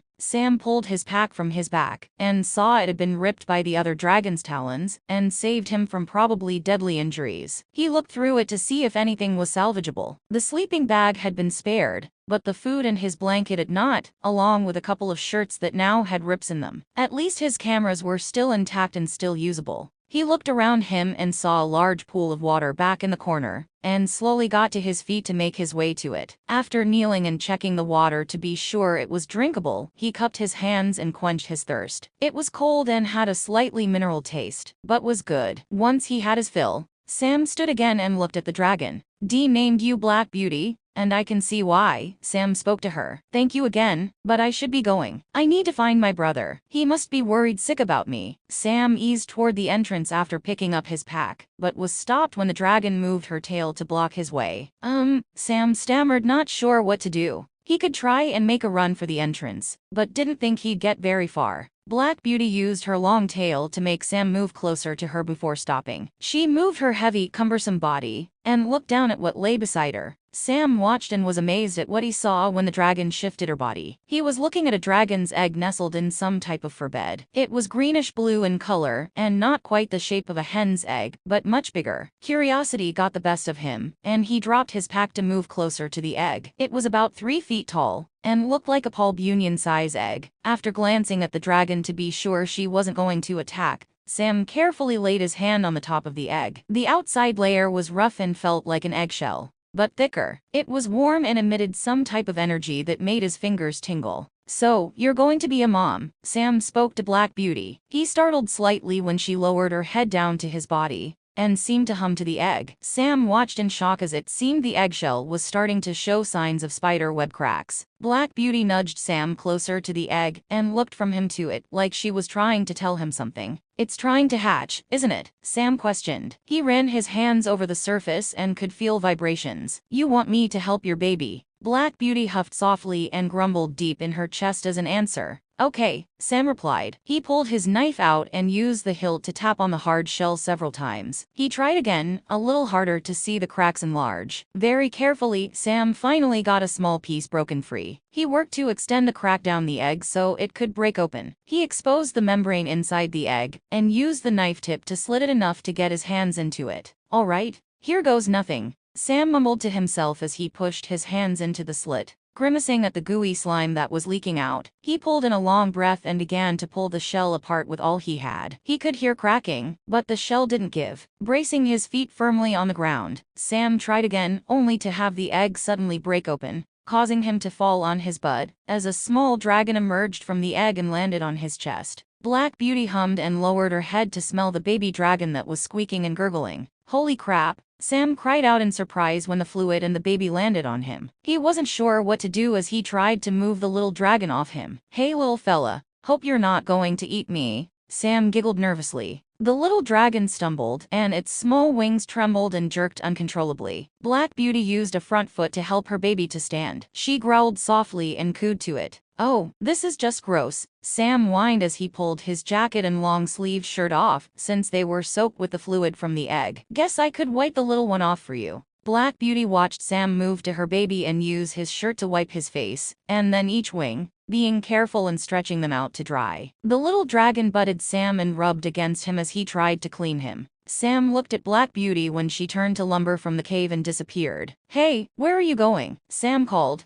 not sure what he was to do with the baby dragon. He guided it to the nest and settled it there. "Okay, looks like I'm the babysitter," he huffed. "I need fire so I can see better," he said to himself. After gathering wood scattered around the cave, he ventured to the opening to look outside for more. He looked toward the horizon and saw the sun was beginning to sink, and it would be dark soon. He got what he could and went back inside to pick a place away from the nest, to build a fire pit and get a fire going. Sam began to walk around the cave looking for anything that would be useful. He found some different-sized dragon scales that were large enough to use as bowls. Picking up several of them, Sam went to the pool of water and filled them, so he could see if the baby dragon was thirsty. "Are you thirsty?" he cooed to the baby who grunted at him. Sam held the scale with water to the dragon's mouth and tried to pour a little in. He succeeded in getting most of it down the baby's throat without choking it, but got a bath as some was spit back out. "Okay, so you didn't like that," Sam laughed, wiping his face. He rubbed the baby's head and scratched around its ears, hoping Black Beauty wouldn't be gone long. He had no idea what to do except keep the baby from wandering off. "What about I try to clean you up a little better?"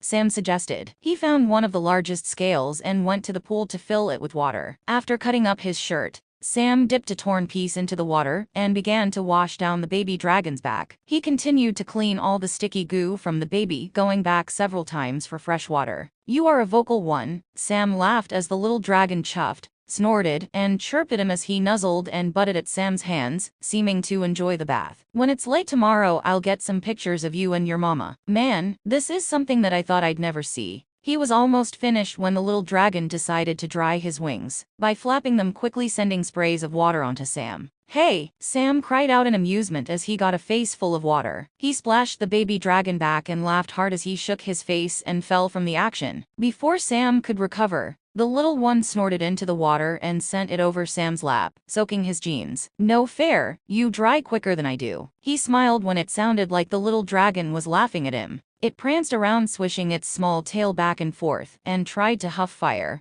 But only a small wisp of smoke came out. Guess you're not old enough to make fire yet. Maybe that's a good thing, Sam said as he wiped his face, deciding he was wet enough, and the baby was clean enough. SPN. Sam looked at the entrance when Black Beauty landed outside and made her way into the cavern. She heard her baby chirping and seemed happy and was pleased and approved of this human. She had a large boar in her mouth that she dropped to the ground near Sam, and then went back out to retrieve another one. She pushed one of the boars toward Sam, and nodded her head toward it. It's food for the baby, Sam surmised. He took out his knife and started to cut meat off the hind leg of the fat boar, deciding she meant for him to share in the kill with the little dragon, instead of ripping it up herself. He cut some stripes and put them in a scale, so he could sit it in the fire to cook. Sam cut more meat into small chunks, and sat the scale in front of the baby dragon. Here you go, little one, it's food for you, he encouraged. He picked up a piece and held it to the baby's mouth, so he could smell it. Once he ate one piece, the baby began to hungrily consume the raw meat. Bet you're hungry just being hatched and all. Sam continued to cut up the meat for the baby while watching his own portion cook over the fire. Black Beauty ripped chunks from the other boar and devoured them. She watched with approval as Sam fed her baby meat from the other boar. Once she finished the first boar,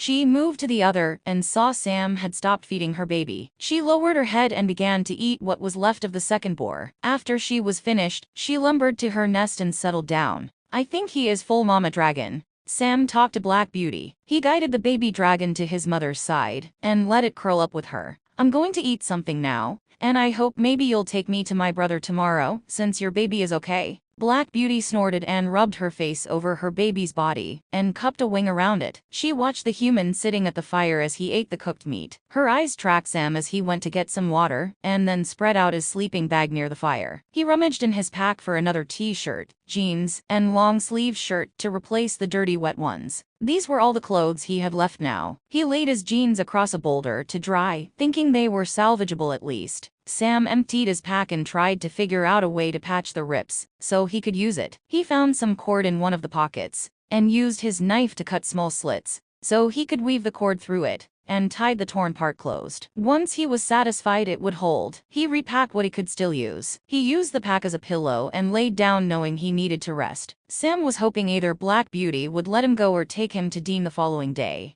The sun was hot, and sweat was dripping down Dean's face and into his eyes. He angrily swiped at the offending drops, as he tried to calm his troubled mind. His thoughts were on his brother and what was happening to him. Dean knew that he was at least still alive. He would feel it deep down in his soul if Sammy was dead. He knew that for sure. Off in the distance, he could just make out the buildings of the farm where the horses were waiting on them. This gave him his second win because he wanted to get prepared to leave again to search for Sam. Dean, it's not going to do any good killing yourself before we get started, Ice commented in a huff. We're close now. Dean glared at him for a moment before turning back to lock his gaze on the structures ahead of him. That was his goal, and he was determined to get there as quickly as he could. Ice looked at Titus, who was red-faced and breathing hard as he tried to keep up. They knew Dean was on a mission to save his brother, and nothing was going to stand in his way. They were going to help in any way they could, and hoped the outcome would be a happy one. Dean slowed when he got closer to the farmhouse, and let Ice go ahead of him,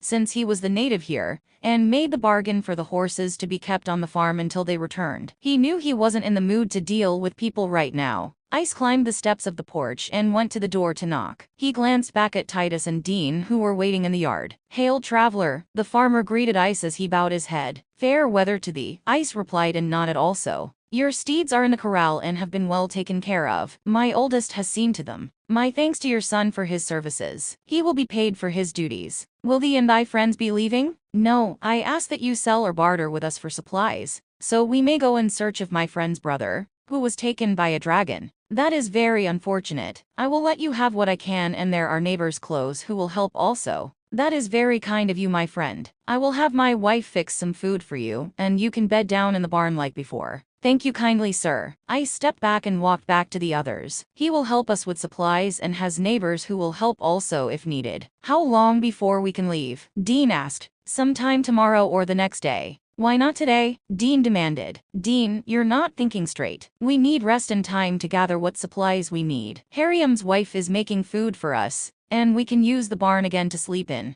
Dean pinched his lip together as his brow knitted together as he fought the urge to lash out at him. He knew Ice was right, but that deep inner need to protect his brother was overshadowing everything else. It had been instilled in him from the day Sam was brought home from the hospital, and he first saw him and held him. He fought back the rage inside of him and clamped his jaw tightly. Fine, Dean grunted through clenched teeth as he considered their options. We'll leave before midday tomorrow with whatever we have and forage along the way for the rest. We can't lose a couple of days here. I'm not lounging around while Sammy is hurt and in danger. Let's go get settled, and we can start seeing what supplies we need, Ice told them, taking the lead here. He headed for the barn that sat away from the house, stopping at the corral to see the horses for a moment. I will sleep good tonight, Titus mumbled as he dragged his exhausted body to the barn. He faltered in his steps when Dean's angry eyes found him. I meant nothing, I'm sorry, I shouldn't, Titus stammered. It's okay, Titus, Dean understands, Ice quickly interceded. Isn't that right, brother? Yeah, Dean huffed as he deflated and knew he was being an ass to Titus. I know you meant nothing by it, Ty. I'm just worried about Sammy. I know, Dean, and I'm going to do all I can to help you find him.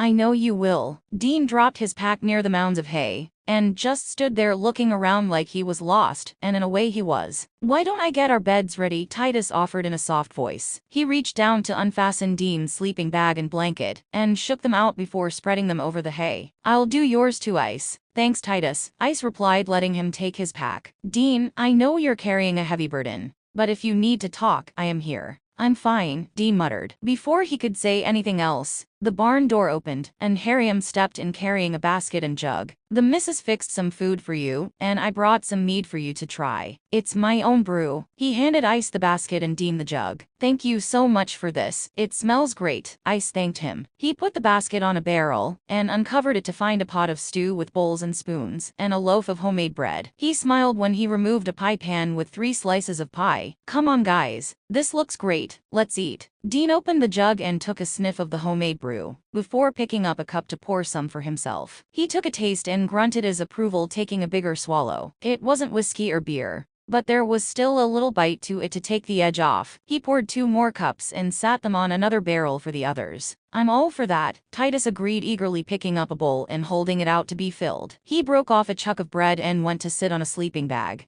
Dean, you need to eat, Ice told him, dishing a bowl for him, and tearing off a chunk of bread. He offered him the food and nodded when he finally took it and sat down to eat. There's a slice of homemade pie for everyone too. He got his own food and joined them on the hay, and hummed in delight with his first bite. It was awesome after the cold meals they had to eat on their journey. When they were finished, Titus gathered the dirty dishes into the basket, so he could take them back to the house. Another? Dean asked Ice as he refilled his cup. I'd go slow with that. A little can pack a punch, Ice cautioned him. Don't worry about me, I can hold my liquor. He gulped half his drink and burped softly as he settled back on his sleeping bag. With a full stomach, a safe place to sleep, and being exhausted from pushing himself so hard to get here, had Dean closing his eyes, and before he knew it, he had gone to sleep. Ice gently removed the cup from his hand, and cautioned Titus to be quiet when he came back, nodding to Dean. Titus smiled at the older man, but was worried about him too. He knew how close Dean was to his brother, and Sam being missing was very stressful for him. SPN. It was early the following morning that Sam tried to roll over and was met with resistance. He got his mind working and looked behind him to find the baby dragon had curled up against his back and was snorting softly as it slept. Sam looked at the nest and saw it was empty. He searched the cave but didn't see Black Beauty in sight. He looked at the openings in the ceiling and saw the first rays of a new day brightening the sky. He huffed softly and began to consider his situation and how best to get out of here and back to his brother. Sam eased away from his sleeping companion and got up to go outside and relieve himself. He went to the pool and washed his face and quenched his thirst. He looked at his sleeping bag when whining and snuffling caught his attention. Hey there, buddy, Sam cooed to the baby dragon as he walked back over and sat down beside him. He smiled when he tried to crawl into his lap. I don't think you're going to fit. He laughed and grimaced in pain as the little dragon stepped on his privates. Not there, Sam hissed as he shifted the baby in his lap. He scratched his head and around his wings, making the dragon slap him in the face with them as he stretched and moved them up and down.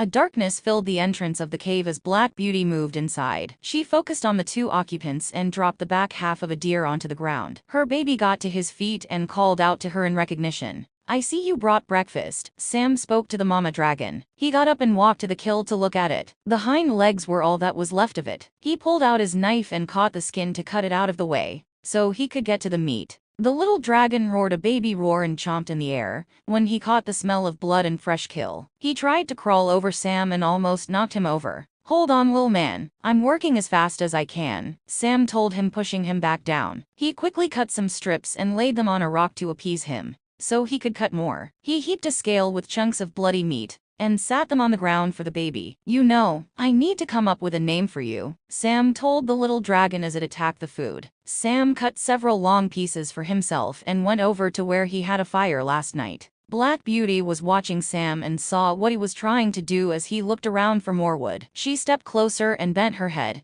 and slightly opened her mouth to allow a burst of fire to blow over the cut meat, cooking it for Sam. Thanks, Sam said, a little shocked with her actions. He looked at the cooked meat and used his knife to spear a piece and blow on it before taking a bite. It was good and he was hungry. He quickly took another bite, chewing it quickly so he could swallow. It's cooked just right. He finished his breakfast and licked his fingers before getting up and approaching Black Beauty. I'm happy to help you and all with the baby, but I do need to find my brother, Dean. You remember he helped you when he first came here to do the dark hunt. I know Dean must be worried sick about me. He probably thinks I'm dead. Will you let me go? Black Beauty tilted her head as she listened to Sam talk. She huffed small bouts of smoke from her nose and grumbled deep in her chest when he finished. She tilted her head up toward the ceiling like she was thinking hard on something. Sam jumped back when Black Beauty brushed past him, almost knocking him down. He watched her leave the cave and hurried to the entrance to see her take flight and disappear from his sight. He sighed unhappily, not sure whether she understood him or not. He looked back into the cave when the little dragon started fussing.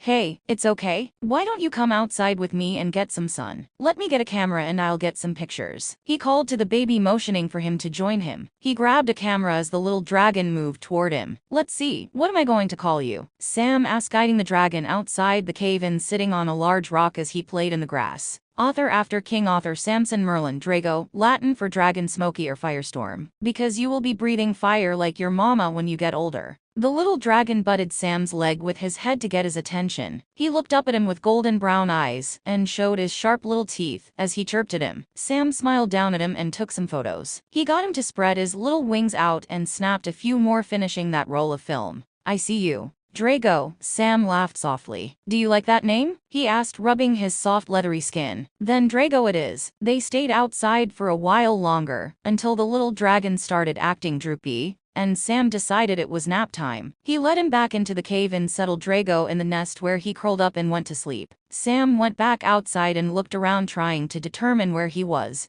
and what direction he would need to travel to get back to his brother. This was not going to be an easy chore, and he wondered about the best way to do it. Sam didn't want to start traveling in the wrong direction and make it that much more difficult to find his brother or Dean to find him. He knew without a doubt that Dean was out there looking for him and wouldn't give up until he knew what happened to him. The next morning came all too quickly for the weary travelers. Dean was the first one up and roused the others, so they could get prepared to leave in search of Sam. Ice bartered with the farmer for food that would be suitable to take with them. Titus filled water bottles and a couple of extra water skins the farmer agreed to let them use. They promised to come back this way and help with the harvest as payment for his help. Dean got the horses ready with the help of the farmer's son. Easy, big boy, you remember me? Dean mumbled to his mound as the animal stamped and threw his head back in excitement. Yeah, we're heading out and you can run. He rubbed the horse's face to calm him, and then tied the reins to the post at the water trough. Drink, we've got a long ride ahead of us. I've got what I could food-wise that will travel well and not spoil. We're lucky one of the sons shot a deer not too long ago, and they had dried the meat. He gave me a bag of it. Good, I have a few more meals of the freeze-dried food I brought with me. I'm sure we can probably find some game along the way to supplement what food we have.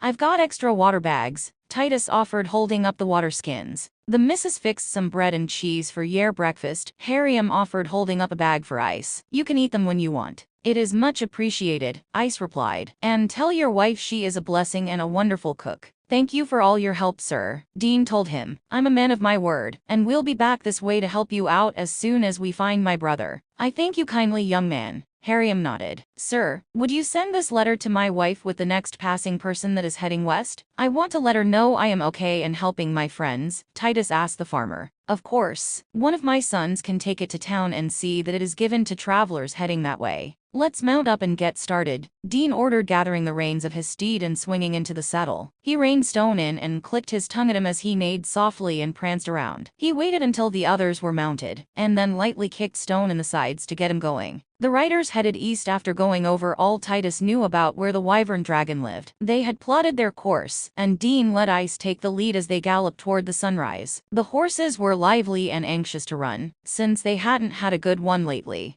It was hours later that they slowed the horses down to a trot, so they could cool off. Ice handed out the bread and cheese sandwiches, allowing them to eat without stopping. They drank some water to wash it down as the horses snorted, trotting easily as they cooled. Ice, can you take my reins? Titus asked him. Sure, what's wrong? He asked. Nothing, I'm fine, just still tired. I'm going to tie myself to the saddle and try to nap if you'll lead my horse for me. Sure, no problem. Make sure you do it tightly, so you don't slip off and get hurt. I will. Titus tied himself down and leaned forward to rest on the horse's neck, as he sighed softly. Dean watched what was going on, and a wave of guilt rushed over him, knowing he hadn't given them enough time to rest. But he couldn't waste any more time. He needed to search for Sam. He saw Ice look back at him and looked away guiltily. This guilt was something Dean would have to live with, and it made him feel that much worse. SPN. They stopped later for a quick break, and to water the horses before continuing their quest. Dean wasn't going to stop until they ran out of light,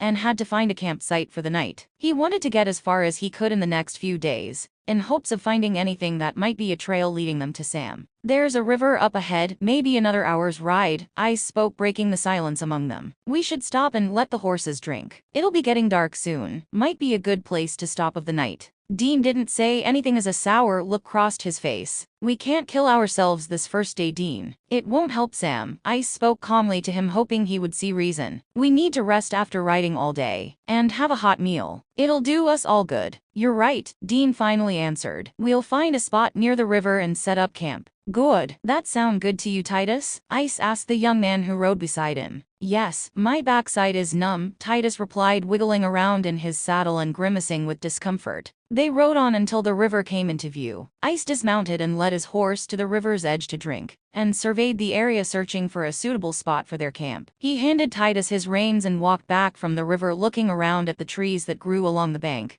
until he found several downed trees that came together, making a covering. There's a place we can set up camp back that way, Ice let them know. It's far enough away from the water to be safe, but not too far. Do you think there's fish in this river? Dean asked, studying the water and seeing dark, deep sections that looked promising. Probably, but I don't know if you'll be able to catch anything. You and Ty, get the camp ready, and I'm going to give it a go. It'll save on our food if I can catch our dinner. Dean looked in his pack and found the fishing gear he had packed. He walked away from the others, searching for something to use as bait. He kicked over some rocks and grabbed a couple of wiggly worms to use. Is Dean okay? Titus quietly asked Ice as he watched his friend walk away. He's worried about his brother and feels helpless right now. Dean doesn't know if Sam is injured or possibly dead. We don't know what we'll find if and when we find Sam. I think Dean's biggest concern is if we can find Sam. I hate this happened because of me, Titus sadly said. If Sam and him hadn't come here to help find me, none of this would have happened. You can't be blaming yourself, son. It was no one's fault, Ice insisted as he led them to the place to set up camp. We were just in the wrong place at the wrong time. I am praying with my whole heart that maybe Sam was able to get away and is searching for us. I agree. We can only hope he has survived. My prayers are with Sam too. Why don't you get a fire pit fixed, and I'll gather some wood. Maybe Dean will get lucky, and we'll have fresh fish for dinner. SPN.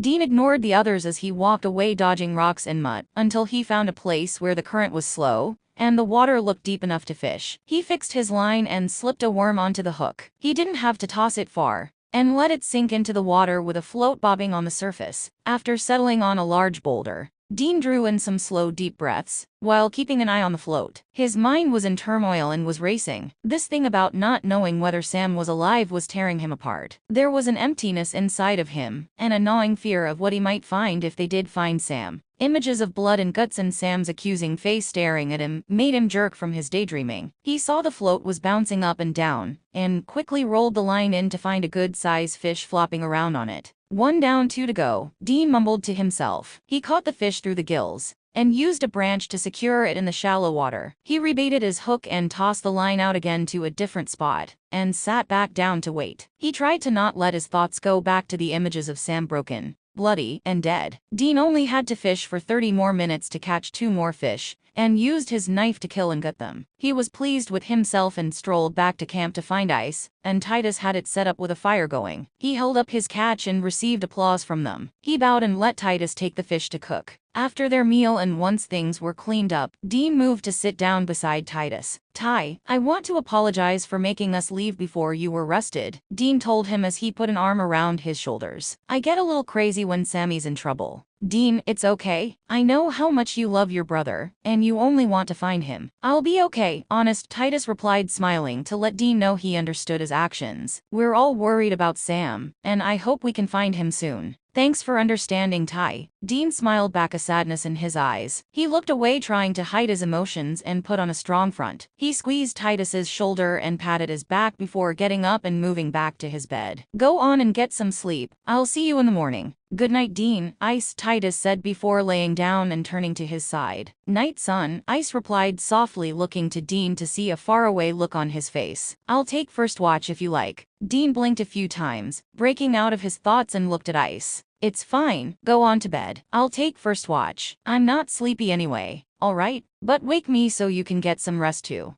"I will." Dean stirred the fire and added a little more wood as he leaned back against the fallen tree trunk and gazed deeply into the fire. He listened to the night sounds starting up around them, trying to sense if any danger was nearby. He had checked the area out very carefully to be sure there weren't any surprises lurking around that might join him for a nap. He didn't want a repeat of the previous encounter. SPN. Sam stepped back into the sunlight once again and walked to the edge of the incline that led down to the canyon floor. It wasn't steep, and he could probably make it down without much effort. He looked right and left and saw a large ledge that ran both ways for about 1,000 yards before tapering off. He was torn between leaving to search for his brother or staying with Drago until Black Beauty returned. He wasn't sure if she would let him leave and looked back toward the cave entrance when he heard the baby dragon making noises in his sleep. If he left now, Sam didn't know how far he could get with the few supplies he had left. But when Drago woke and didn't find him, he could wander out here, fall and get badly hurt. With a deep sigh, Sam began to stretch and jogged from one end of the ledge to the other 6 times, and then started doing sit-ups, jumping jacks, and other exercises to stay limber and fit. When he finished, Sam lay on his back and stared up to watch the fluffy white clouds dance across the blue sky. A light breeze blew across him, cooling him off. "Look who's awake," Sam laughed softly when Drago appeared at his side, and tried to climb onto his stomach as he licked his cheek. "How about you lay here beside me? You're already starting to put on weight." Sam stroked Drago's head and wings as he tried to talk to him and nibbled on his shirt. "No, don't eat that. I only have this one," Sam told him, pushing his mouth away from his shirt. "Are you hungry again? Let's go get you a little more meat, and maybe Mama will be back soon with a fresh kill." Sam got up and urged Drago to follow him back into the cave. He cut more meat from the carcass to fill a scale, and set it in front of the little dragon, chuckling as he began to gobble it down. "You have table manners like my brother," Sam told him, and stopped himself as a melancholy mood swept over him. He missed his brother and hoped he wasn't worrying too much about him. Sam wandered to the water and used a scale to dip some out to drink. He filled another and took it to Drago, sitting it by the other scale. He thought Black Beauty would be back soon since it was getting late afternoon and about the time she came back the previous day. The 3 companions were on their 3rd day of riding in search of Sam. The land had been changing with each passing day, and they were guided only by the sun, since there were no roads, trails, or paths to follow now. The trees were straggly and looked beaten down, and the grass had turned from a different shade of luscious green to a dried, greenish-brown.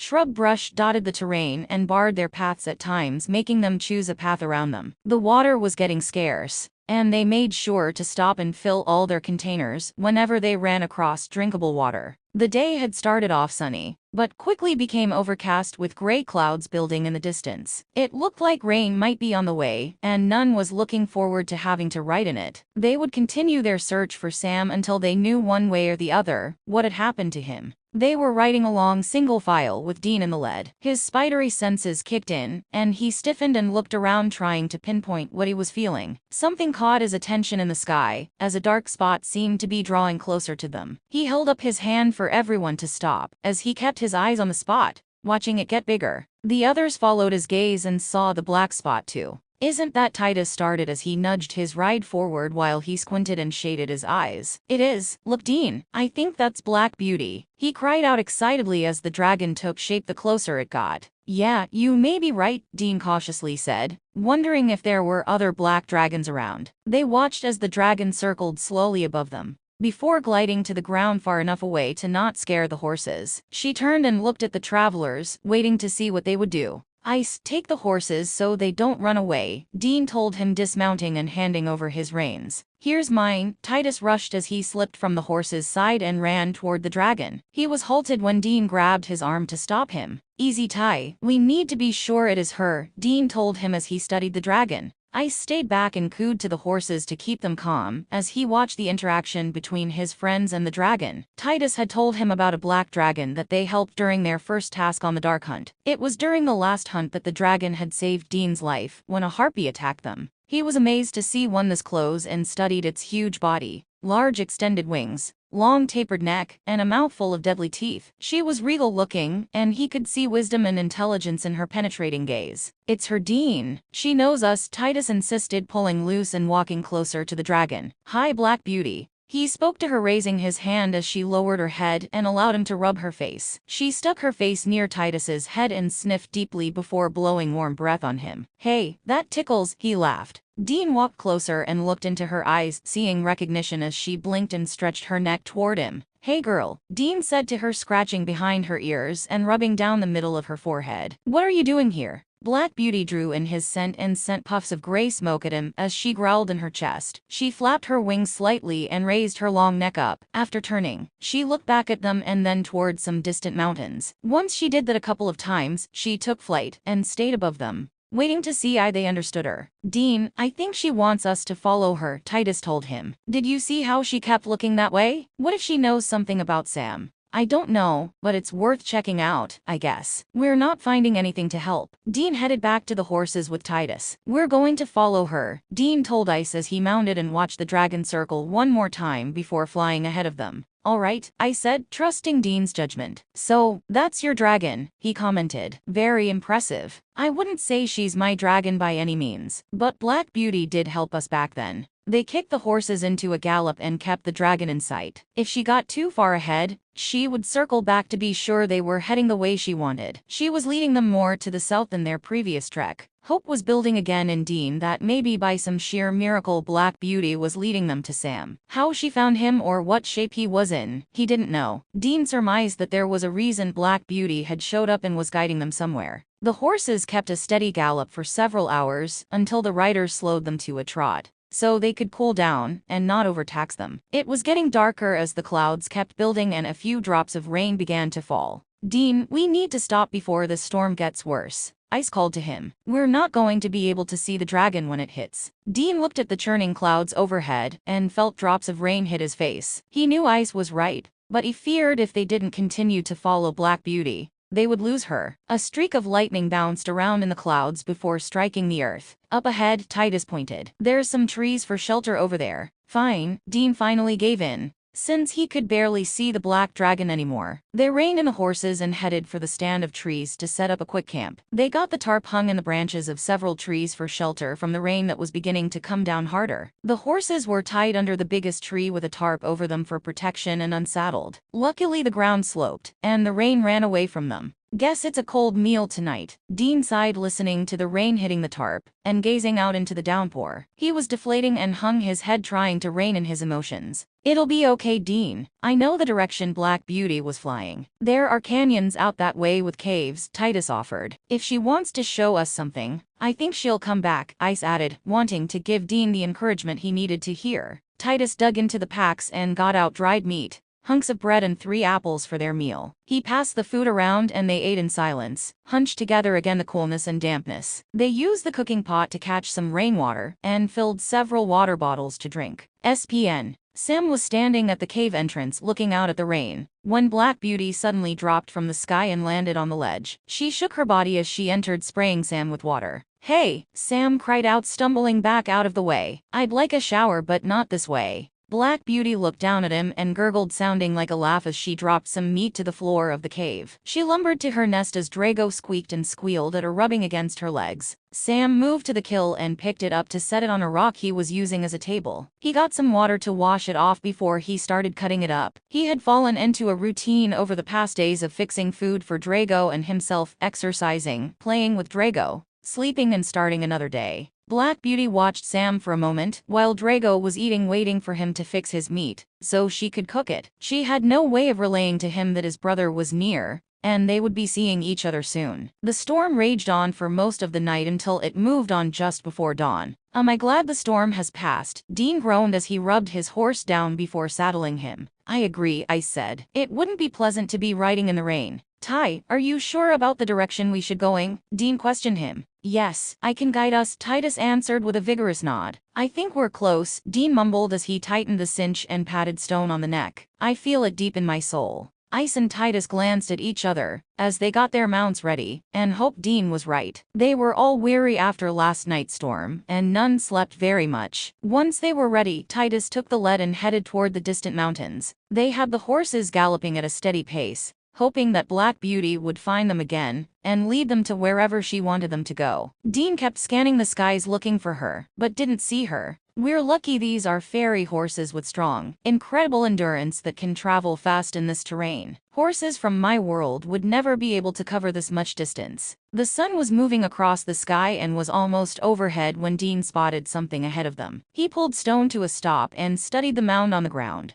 before nudging his horse forward. He grabbed the saddle when Stone reared and wouldn't go any closer. "Easy boy," Dean spoke to him as Stone pranced and neighed in fright. "You don't have to go closer. Titus, keep the horses here, and we'll see what has frightened them," Ice told him, getting off his horse and handing him the reins. "He's right. Stay here," Dean agreed, giving Titus his reins too. They walked closer to the mound and stopped to inspect it. "Isn't that what?" Dean started as fear gripped his heart, making his chest ache. He started to search around for his brother. "It's a dragon," Ice finished for him. He squatted down to look at the broken body. "He's not here," Dean sadly said. "Check this out," Ice called to him. "It looks like this dragon was in a fight and lost. Look at these deep gouges and burns on the face. It looks like one of the wings was shredded. This must be the one that took Sammy, but where is he? And what would attack a dragon this size? It had to be something bigger. Him not being here is a good sign, Dean. That means he could have gotten away." Dean slowly did a 360 circle, looking in every direction for anything that might be Sam or maybe a trail he left. Then he realized after the heavy rain last night, it would have erased any trace of a trail, and let his shoulders slump in defeat. "We need to keep looking," Ice urged when he saw the disheartening look on Dean's face. "Yeah, I'm not giving up," Dean huffed as he shook his body. "We'll keep heading for the mountains, and hopefully we can find that canyon Ty was talking about." Sam would have found shelter from the weather and predators in a cave, hurt or not, until he was ready to get moving again. "If we find the caves, I bet we'll find Sammy." They headed back to Titus and the horses to mount up and ride a wide berth around the dead dragon. Titus questioned them about what they had found, but went silent when he found out what it was. He kept glancing at Dean and saw the stoic look on his face, and had a sense of what he was thinking. If that was the dragon that took Sam, where was Sam? He knew a fall from any height that a person wouldn't be able to survive it. He could feel the tension, stress, and worry coming off Dean, and wished he could do something for him to help ease his pain. SPN. "We need to stop and rest the horses," Ice told his companions as he looked up at the sun. It was past noon and was heading toward mid-afternoon. "Okay," Dean sighed. 15-minute break and then we continue. "We're getting close now," Titus groaned as he slipped from his horse. and led him to a patch of grass so he could eat. The others dismounted and let the horses munch on what grass was around, while they ate a few pieces of dried meat and drank some water. They found a rock that would hold some water and gave each of the horses water. Once the riders had walked around and stretched their bodies, they swung onto the backs of the horses and continued their journey. Up ahead, Titus pointed as they neared the range of mountains. There's a canyon that runs through them, and there are supposed to be caves scattered throughout. We'll take the horses as far as we can, Dean decided as he urged Stone to trot faster. They would be to the large scar that cut into the side of the mountain in about an hour. The opening into the canyon was strewn with large boulders, but still looked passable. Ice and Titus flicked their reins and got their horses galloping to catch up with Dean. It didn't take them long to get to the beginning of the canyon. We go single file and watch for any danger, Dean told them as he walked Stone around the boulders and entered the large opening, ever watchful on both sides for any trouble. He could already see this would be a great place for an ambush. They had been moving through the canyon for about 20 minutes and found a spring bubbling up from the ground. Dean had them stop and let the horses drink, and then fill their water containers before moving on. As Dean led his horse instead of riding it, he scanned for any caves above them. SPN. Sam rolled over and found Draco had nestled down beside him again and was sleeping. He sighed softly and looked toward the nest to see Black Beauty was gone. It still amazed him at how quiet she could be as big as she was. He never heard her leave in the mornings before he woke. Sam reached and scratched Draco on the back around his wings, and was rewarded by them fluttering happily. He didn't want to admit it, but he was enjoying looking after Draco. He got up and stretched as Draco rolled over, grunting and snorting about losing his pillow. He looked up at Sam with huge, dark eyes that only showed love. He followed Sam outside so they could relieve themselves before going back inside. Sam looked at his rock table and saw something large lying across it and draping down the sides. He moved to check it out and decided it was some type of fish, but not one he recognized. He decided to take it outside to clean and fix it for Draco and himself. Sam would cook his portion outside, so not to fill the cave with a fish smell. Draco pranced around him and cried out knowing this was food. He washed the fillets he cut off the large fish creature. Sam liked sushi, but decided not to take the chance of eating this raw. Hold on, Sam laughed as he started cutting up one fillet for the impatient baby dragon. He took some of the wood he had gathered and started a fire to cook his portion. His mouth watered as the odor of the fish cooking wafted around him. Sam wondered where Black Beauty was since she usually stayed around to be sure Draco was fed. Draco tried to keep up with Sam as he jogged down the ledge and turned to go back. He grabbed at Sam's pants legs and tried to catch him, almost making Sam fall. Hey, Sam complained, slapping lightly at the dragon and dodging his attempts to catch him. He finished his run and plopped to the ground to do his sit-ups, letting Draco sit on his feet to hold them down. After finishing his routine, Sam leaned back against the cliff wall and just looked out across the rocky terrain. He caught sight of a bird that was gliding down the canyon, catching the thermals that lifted him higher, and watched him soar away. He looked at the little dragon and thought someday he would be soaring around in the sky. This was his quiet time since the little dragon was curled beside him asleep. He watched as his legs began to kick and wondered what he could be dreaming about. His little wings twitched, and Sam wondered if he was dreaming of flying with his mother in the wide open sky. The day passed by before Sam even realized it. One ran into the other. The only thing to distinguish one from the other was day turned into night, and they slept only to start another day. Foreign noises had Sam standing and looking around to find the source. He shooed Draco back into the cave and eased to the edge of the incline to look at the canyon floor below them. He could swear he heard voices echoing around down there and wasn't sure who it could be, unless could it be possible it was his brother. He gripped his knife tightly in his hand, determined to defend Draco and himself. A rock rolled down the embankment from above, and Sam quickly looked up to see Black Beauty perched above them like a gargoyle. She didn't move a muscle, except to tilt her head enough to look down at Sam. Sam felt better now that he knew Black Beauty was guarding them. He looked back down the canyon as other noises drifted to him. He was sure there was someone down there but couldn't see them yet. He cocked his head and listened intently when an occasional word was understood. He caught a couple of words and realized he knew that voice. Without thinking, Sam leapt to his feet and made his way down the ledge when he spied figures rounding a bend. He would know that shape anywhere and almost fell as he started waving frantically. He stumbled backward, but didn't take his eyes off the figures walking along the canyon floor. Dean! Sam yelled in excitement. Dean! He waved frantically at him, almost falling from the edge, and quickly stepped back. Sammy! A faint voice replied as one figure separated from the others, and started running along the canyon floor, until he was to a place where he could begin climbing the incline. Stay there, I'm coming. Sam watched as his brother made his way up the slope, deciding not to fully test his recovery yet, and let him come to him. He sucked in a breath when Dean slid in one spot, almost falling, but got his balance and continued upward. Sam reached a hand toward Dean when he got close enough and pulled him the rest of the way over the edge to stable ground. Sammy, Dean panted as he leaned over to catch his breath. He looked his brother over for any signs of injury, before grabbing him in a bear hug. It's good to see you, bro, he mumbled in his ear as he squeezed him tightly as tears filled his eyes. Emotions ran high in both brothers. You too, Sam replied, hugging him back just as tightly. He couldn't help the soft sob that escaped from between his lips, as tears leaked from his eyes. We've been looking for days trying to find you, Dean said, running a hand down Sam's face, wiping his tears, and refusing to let go of him. What happened to you and why do you smell funky? He asked, wrinkling his nose as he sniffed him. Before Sam could reply, Ice and Titus made their way over the ledge and looked at the two brothers. Sam smiled at them and shook Ice's hand and accepted a hug from Titus. Titus, thank you for helping Dean and delaying returning to your family. I know how much you want to get back to them, Sam told Titus, patting his back. It's good to see you're okay, Ice told him, shocked that Sam was not injured in any way. He would have thought there would be signs of injury after being taken by the dragon. They all looked at the cave opening when Draco ran out and squeaked in surprise at the strangers. He made a beeline for Sam and hid behind his legs, while eyeing the others warily. He tried to roar deep in his chest, but it only came out as a soft growl, along with some puffs of smoke. What the hell, Sammy? Who's your bodyguard? Dean asked, looking perplexed at the baby dragon, and then up at Sam. Wanna tell me what's going on? Titus squatted and wiggled his fingers at Draco as he cooed at him. The little dragon sniffed the air and snorted, sending a stream of smoke out his open mouth, but eased closer to him. He likes being scratched, Sam told him, stepping back a little and letting Titus get closer. He smiled as Titus started scratching his neck and back, making Draco almost purr in his throat. The little dragon butted Titus, making him fall,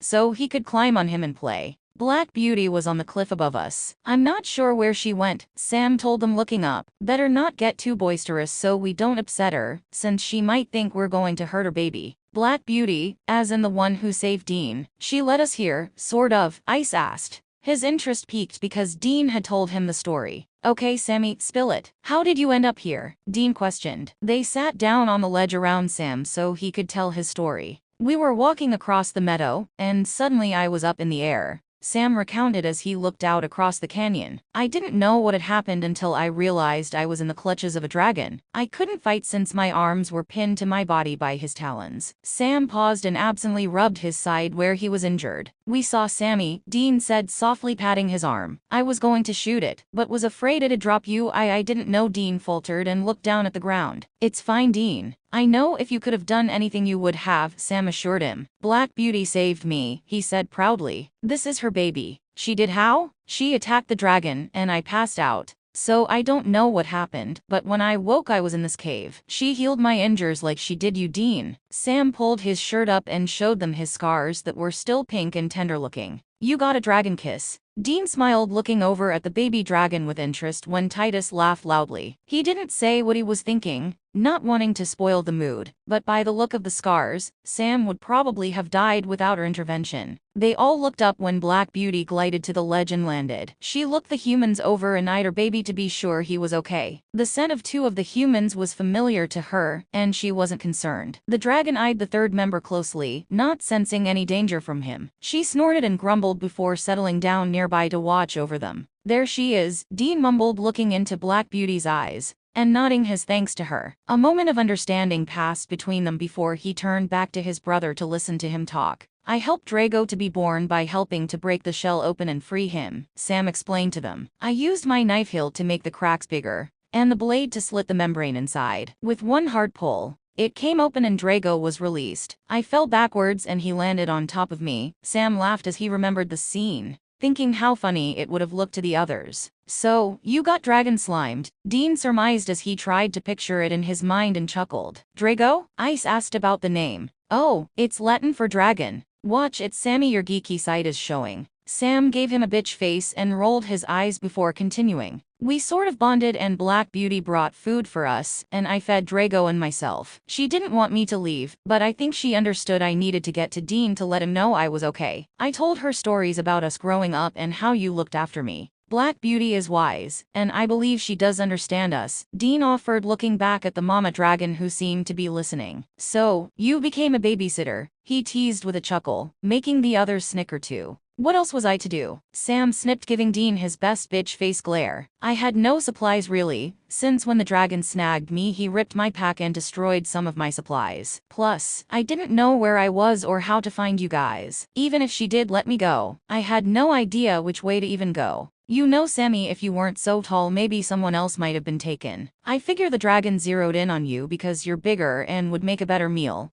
Dean continued his teasing. No, it wasn't, Sam insisted. I was at the back of the group and the first one it came to. You keep telling yourself that, Dean said with a smirk. I hate to interrupt your banter, but do you think she will let us leave with Sam? Ice questioned, looking at the mother dragon as she watched them. Why not? She brought us here. Dean shrugged. Hey there, he spoke to the baby dragon that butted his side for attention. He rubbed Drago's head for a moment and laughed softly. It's getting late, think we can camp below for the night? Titus asked as he joined the others. Don't see why not. There's water in the cave if you need any, and Mama Dragon usually brings some food for dinner. I'm sure she'll share, Sam told them. He got up and walked over to Black Beauty. Thank you for finding my brother. They want to stay for the night, and then we'll leave in the morning. Black Beauty turned her head and lowered it down to Sam's face. She glanced at Dean, who had gotten up and stepped to his brother's side, feeling the need to protect. Your baby seems to be doing okay now. You don't need Sammy anymore, Dean stated. We need to get Ty home and go back to our world. Black Beauty stood onto her feet as she let her wings sway back and forth for a moment, before moving them faster to take flight. She soared out into the canyon and disappeared, stirring up the dust and dirt on the ledge. Dean and Sam coughed and shielded their eyes from the flying debris. It'll be dark soon. We should go set camp up and tend to the horses, Ice said, standing up. If you want to stay up here with your brother, it's fine. Dean can bring some food down for your meal when she comes back with it, Sam suggested, wanting some along time with his brother. I'd like to spend one more night with them before I leave. All right, I said, sensing Sam needed time with his brother. Come on, Titus, we'll find a place nearby to set up camp. Sam bid them goodbye and grabbed Drago, as he tried to follow Titus over the edge. No, you don't, Sam yelled, grabbing the little dragon and pulling him back, which wasn't an easy task. A little help here, dude. Hold on, Dean complained, getting up to help with Drago. We should get him inside before he tries again. Sam guided Drago into the cave and to the nest. Mama will be back with food shortly, he told the little dragon. Settle down here now. He rubbed him and made sure he was going to stay before moving away. Oh yeah, you smell like dragon,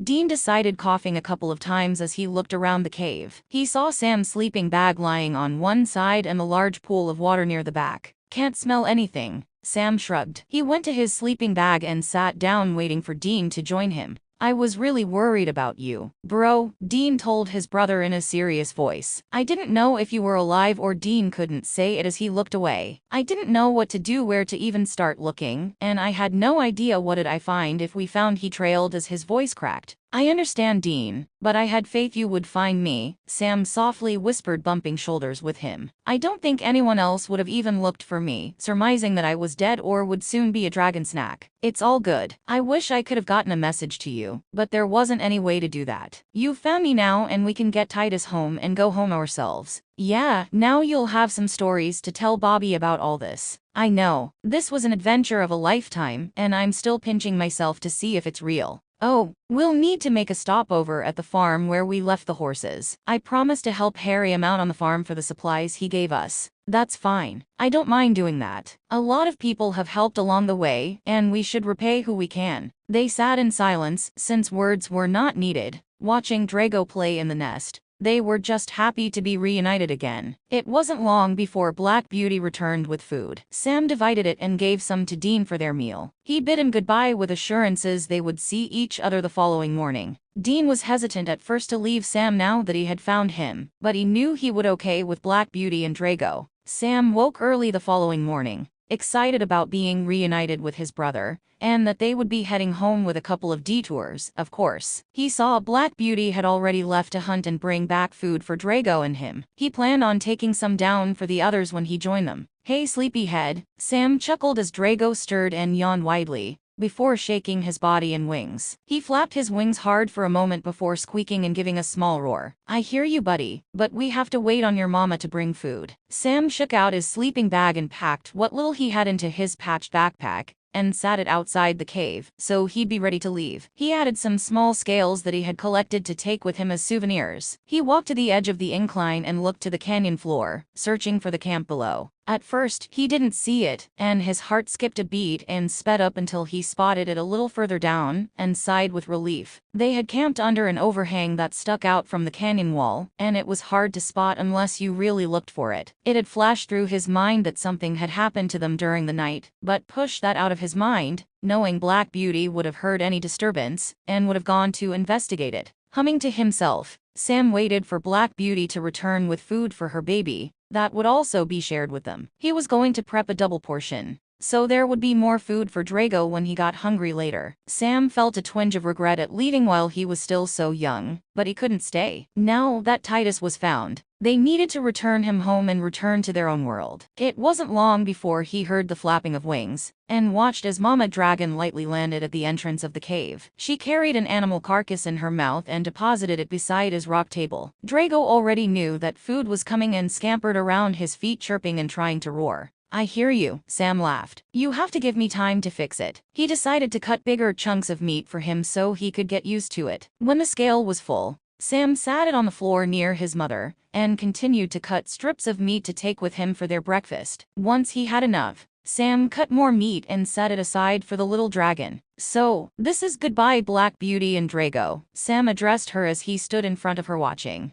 When she turned her head toward him and moved closer, he looked at Drago as he continued. "I'm glad I could help you, Drago. I hope you grow up to be as wise, strong, and intelligent as your mother. I'm going to join my brother, Dean, and we're going to be heading home." Black Beauty sniffed and grumbled in her throat and bowed her head slightly to him, like she was thanking him for his help. She blinked slowly several times as if deep in thought, before turning her gaze back to him, and then toward the entrance, as if telling him he could go now. Sam took this moment to snap a few shots of Mama and Baby Dragon, before storing his camera. "Thank you for saving my life. I don't think I would be here if you hadn't healed me. I will be in your debt forever." Sam bowed his head to her and turned to walk from the cave, picking up a scale with the meat. He opened his pack and covered it with a cloth, before placing the scale inside. After shouldering his pack, Sam walked to the edge and determined the best way down for him. There was almost a trail cut into the side of the incline, and Sam used it to his advantage. He carefully made his way down the rocky slope, disturbing small rocks that rolled ahead of him. He was about halfway down when a disturbance and cries of distress from above had him stopping and looking up. "No," Sam mumbled in fear when he saw Draco was at the edge of the ledge running back and forth and flapping his wings. "No," he yelled when suddenly the little dragon launched himself from the ledge. "Draco!" Sam screamed in a panic as he tried to move across the incline to get under the dragon. Everything seemed to happen in slow motion,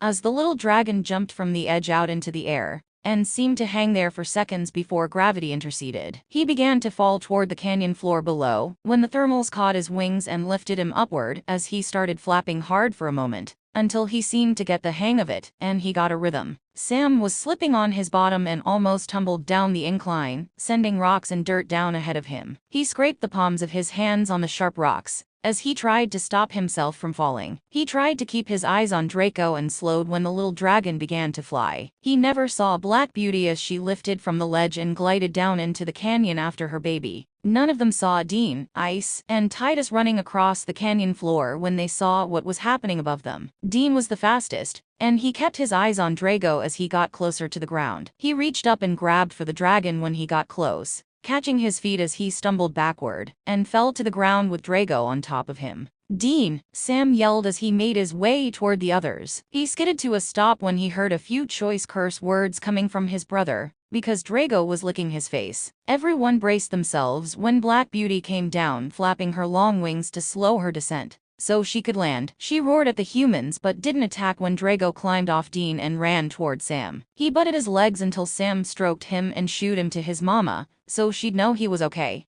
Sam looked up at Black Beauty for a moment, thinking he saw a satisfied look on her face, like she wanted that to happen. Hey bro, Sam said cautiously, turning his attention to Dean. Are you okay? Am I okay? Dean fussed in disgust. Am I okay? I was just slimed by that little demon, and now I'm going to smell like you. Sam stood there staring at Dean as he processed what he had said, and then suddenly cackled with laughter before he could stop himself. It seemed contagious because Ice and Titus started laughing too. Dean got to his feet, swearing at all of them as he wiped his arm across his face to try and get the slobber off it. He gave them a death glare and sneer as he waited for the laughter to subside. Are you done? He pouted, a sour look plastered on his face. Oh, yeah, Sam huffed as he wiped the tears from his face and took a couple of deep breaths. Good catch, Sam offered with a shrug. I brought some meat for breakfast. When did that little shit learn to fly? Dean questioned, looking at Drago, who was pouncing around Black Beauty's feet. Just now, and he did a pretty good job for his first time. Black Beauty roared again, softer this time, before pushing Drago to the side so she could take flight. They watched as Drago copied his mother and flapped his wings hard, making his body lift off the ground and waver in the air. The breeze from his mama's wings sent him higher, and he flew with Black Beauty back to their cave. The group moved to the camp where Titus quickly cooked the meat Sam brought with him, and they ate it along with some hard bread. Once the meal was over and they packed their belongings, they began to walk out of the canyon away from the cave. Sam looked back a few times and thought he saw Drago and Black Beauty watching them, but couldn't be sure. When they exited the canyon, it was decided that Titu would ride double with Ice first, and then would swap off to Dean. When they made their first rest stop, Dean decided it would be better that way to not wear one horse out with double riders all the way back. Ice took the lead and started retracing their trail back to Harium's farm. The horses galloped at a steady pace, seeming to know they were heading home. Sam never noticed how Dean kept watching him from time to time, like he couldn't believe Sammy was alive and okay. Their journey would be over soon, and the brothers could return to their world with memories and photos of their adventures in this realm. Sam was trying to get his rhythm back with riding horses again. He let his body sway with the motion of the animal, and let the horse do all the work. He looked at his brother, who was just ahead of him with Titus riding double with him, and smiled to himself. He was back where he belonged, but couldn't stop watching the skies and glancing behind them for any danger. He couldn't help feeling jittery still after his recent brush with death from a dragon. Of course, he decided Dean didn't need to know exactly how close to death he had been. The day wore on and they were making good time, at least. At the next brief rest, Titus switched and was going to ride with Sam for a while. The weather was good, and there was a breeze blowing across the land, keeping the temperature comfortable. How are you doing, Sam? Titus asked, trying to make polite conversation. I'm fine, Sam replied. How about you? Have you recovered from your ordeal? I have. Luckily they didn't break anything when they questioned me. What did they want? Since I had journeyed into the forbidden forest to the tree with the magic fruit, they wanted me to guide them to it, so they could plunder and strip it bare. And you agreed but led them in circles through the forest. Yes, I knew Ice was looking for me. I heard them talking about a warrior elf that was trailing them, and they thought they had killed him. I knew Ice wouldn't go down that easily, and knew he would be looking for me. Dean found the trail you left. That was clever thinking on your part. It helped us find you.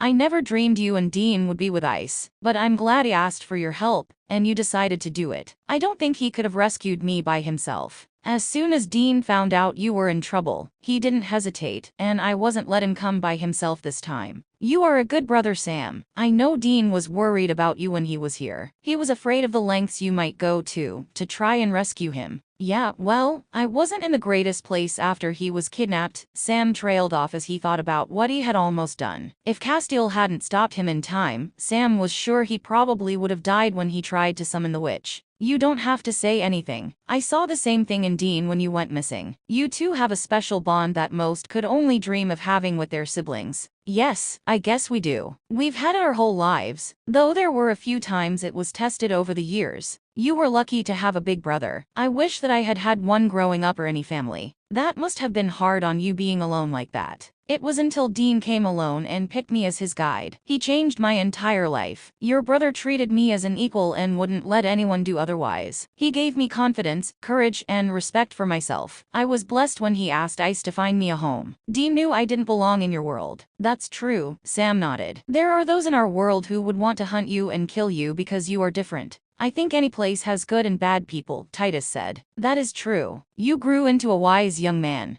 Thanks. Dean said you were super smart and even went to college. He had to explain to me what that was. Thanks, but Dean is just as smart as me. He just doesn't like to show it. People underestimate him and that's a big mistake. What are you two jabbering about back there? Dean asked, getting their attention. Nothing, they said together and laughed at that. Whatever, Dean mumbled, giving them a weird look before turning back around. We'll be stopping when we find a campsite somewhere ahead, since it'll be dark soon, he called back to them. All right, Sam replied, wondering if Dean heard anything they were saying. SPN. There's water up ahead, Ice told them. Looks like a good place to stop. We can use those boulders to protect our backs. All right, think you can check around to see if there's any game. And we'll get the horses rubbed down, watered and settled, and the camp set up, Dean replied. All right, maybe I can scare up something for our dinner. Here, take my horse, Ice agreed. He handed the reins to Dean and went off on foot to search for any game. Dean led the others on to the place Ice found, and they dismounted and started getting camp set up. He assigned Titus to take care of the horses, while Sam and him did the rest. They had a fire going and beds laid out when Ice strolled back into camp with 2 small turkey-like birds. Sam volunteered to cook the birds, while Dean and Titus searched along the stream bank for any eatable roots or berries to go with it. By the time the two returned, the birds were almost ready. They added their finds, and everyone was anxious to eat as the aroma filled their camp. Man, this is good, Dean hummed as he tore the meat off a leg and popped it in his mouth. You did good, Sammy. Thanks, Sam replied shyly, keeping his gaze on his food. And thank Ice for shooting them. He appreciated the praise from Dean, but was a little self-conscious that it was in front of the others. Thank you, Ice. So, Ty, when we get back to the farm, I'll have Ice take you into town and find you a ride back home. There's no use you staying with us while we help harry him on the farm. I know you want to get back to your family. We'll probably stay a couple of days to help him out before leaving. Titus looked up from his food as Dean spoke and thought about what he said. He did want to get back to his family, but didn't want to abandon his rescuers. They had risked their lives to save him. Only on one condition, Titus answered. Will you stop by my home before you leave? Of course. We wouldn't leave without a proper goodbye, Dean assured him. I have to see my namesake one more time. All right, then I'll do that. I really can't wait to get home. There's a lot of work that needs to get done that my wife can't do. Good, that's settled then. Ice and I take turns staying watch tonight. And you two can do it tomorrow night. Sound okay, everyone? Are you sure you don't want me to take a turn tonight? Sam asked. I think we can handle it. Right, Ice? Yes, there shouldn't be a problem, Ice replied. After the meal was finished, Sam and Titus cleaned the dishes. Ice was taking first watch, so Dean stretched out on his sleeping bag, being sure to be on the outside position with Sam and Titus behind him. Things quieted down when everyone turned in. Ice fed the fire and started humming softly as he listened to the night come alive. Sam missed Drago and Black Beauty, but knew they would be okay. He listened to Ice's deep voice and the tune he was humming. His eyes grew heavy, and the humming lulled him to sleep. Dreams of another time and place filled his mind, and he rolled over to snuggle into Dean's back, knowing he was safe with his brother. When Dean was woken for his turn at watch, he was surprised to find Sam tucked into his back like he slept as a kid, and slid away from him, only to have him stir. But he whispered for him to go back to sleep. He patted Sam's shoulder and brushed his long hair from his face, as he made sure he went back to sleep. A warmness built in his chest because they didn't have a lot of these type of moments anymore, now that they were both grown. The horses neighed and snorted loudly like they were disturbed by something, so Dean took a branch and lit the end to check on them. He walked cautiously to the animals and looked around to be sure nothing was luring in the darkness. Dean mumbled to each horse and stroked them to calm them. He placed the branch in the ground by them, so the light would shine around them. When he was satisfied nothing was there, Dean went back to the fire and settled back down beside it. Several times Dean heard something moving out near the stream, but whatever it was didn't come near their camp. The first rays of a new day were breaking over the horizon, as the others began to stir and wake up. They filled their water containers, ate the last of the power bars, and broke camp to head out. If they didn't run into any problems, Ice estimated, they would be back at the farm in about 2 days. The terrain was getting better, and they finally picked up a trail as they got closer to the populated areas. On the afternoon of the second day, the group topped a hill to see Harriam's farm in the distance. It was late afternoon, and things started looking familiar as they neared the farmhouse. They had slowed the horses down to a fast trot, letting them cool down and get their breath. Titus was riding with Ice now, and he stretched to look around him to see the farm in the distance. Will we go into town today or in the morning? Titus asked Ice. Whatever you like. Town is not that far away, and I know you are eager to get home.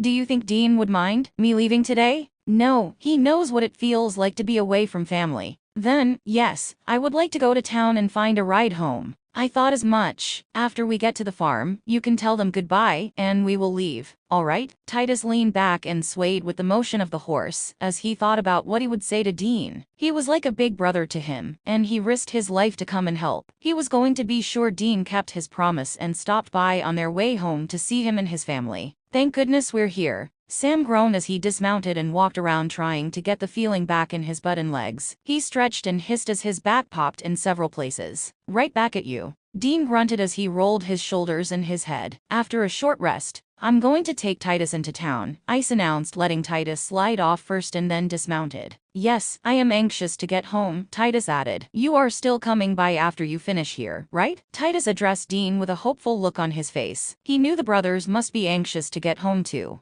Of course, Ty, I wouldn't leave without seeing you one last time, Dean assured him, grasping his shoulder and squeezing gently. You want to ride my horse to town? Sam asked. I see you made it back with your friend, Harriam greeted them. Yes, and as promised we will help you out around the farm for a couple of days as payment for all your help, Dean told him. I was curious if you would return, and I'm happy you are a man of your word. Tomorrow we'll start, because today we need to rest. The missus will have some food ready for your dinner shortly, and I'll bring it out to you. Thank you, that is kind of you. Dean nodded, bowing his head slightly. He turned back to Titus and pulled him into a hug. We'll be seeing you again soon. You take care getting home. I will, and Tisha will have a nice meal prepared for you. She is a great cook and makes the best pies. I'll be looking forward to it. If you can't find reputable travelers for Titus, you just drag him back here and he can travel on another day, Dean told Ice. Don't let him talk you into something unsafe. Goodbye, Sam. I'll be seeing you soon, Titus spoke to Sam, who was standing to the side. He could see a look of uncertainty on his face, and wanted to be sure to include him. Goodbye, safe travels, Sam replied, shaking his hand. He didn't have the connection with Titus as Dean did and didn't feel right hugging him. Ice and Titus mounted their horses and with a final wave rode toward town. Dean and Sam stood there for a moment before turning to Stone to take care of him and put him in the corral. They took all the packs into the barn and left them. They wandered around the farm, checking it out, finding the garden that had crops to harvest, a woodpile that needed wood chopped, some loose boards on the corral and in the barn wall. It seemed there was plenty for them to do over the next couple of days. SPN. Ice, Dean, and Sam were up early the next morning. Ice went with the oldest son, Darius, on a hunt for meat to put up for the winter months. Dean decided to tackle the woodpile and chopped enough wood to last a while. Sam volunteered to help with the laundry and asked if he could wash a few of their dirty clothes. He gathered socks, briefs, and shirts, deciding jeans would take too long to dry before they had to leave. Sam pumped water into buckets and carried it behind the house to a large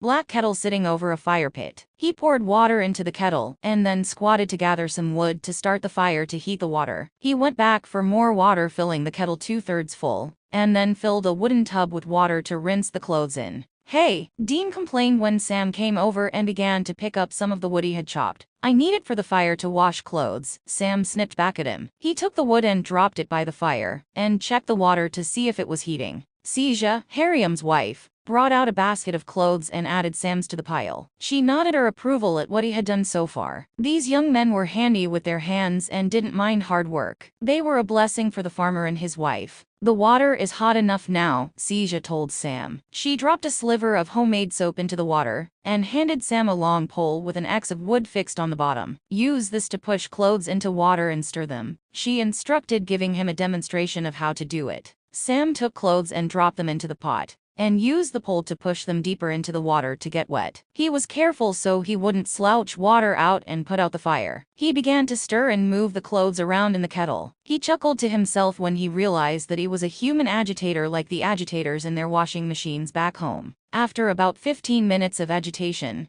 Seja had Sam remove the clothes and put them in the wooden tub to rinse. He added more dirty clothes to the kettle while Seja rinsed the first ones. She had a hand-turning roller that she ran the clothes through several times to get out as much water as possible before dropping them into the basket nearby. Sam wiped the sweat from his face as he finished the last load of clothes and took over rinsing them. It was hard work getting them all done and ready to hang on the lines in the sun. He carried the basket to the clothesline, sitting it down. After picking up a shirt, he shook it out hard to get what wrinkles he could out before hanging it on the line. Once everything was hung to dry, Sam stopped for a moment and accepted a drink of water from Seija. He dumped the water from the wooden tub and used a bucket to dip the hot water out of the kettle to throw away. "Thank you kindly for your help," Seija spoke softly to Sam as she dipped slightly, bowing to him. "You are welcome," Sam answered with a warm smile. "Guess I better go help my brother." He continued looking at Dean swinging the axe and cutting a hunk of wood in two. He walked over to his brother and began to gather wood that lay around him and took it to where wood was stacked against the back wall of the cabin.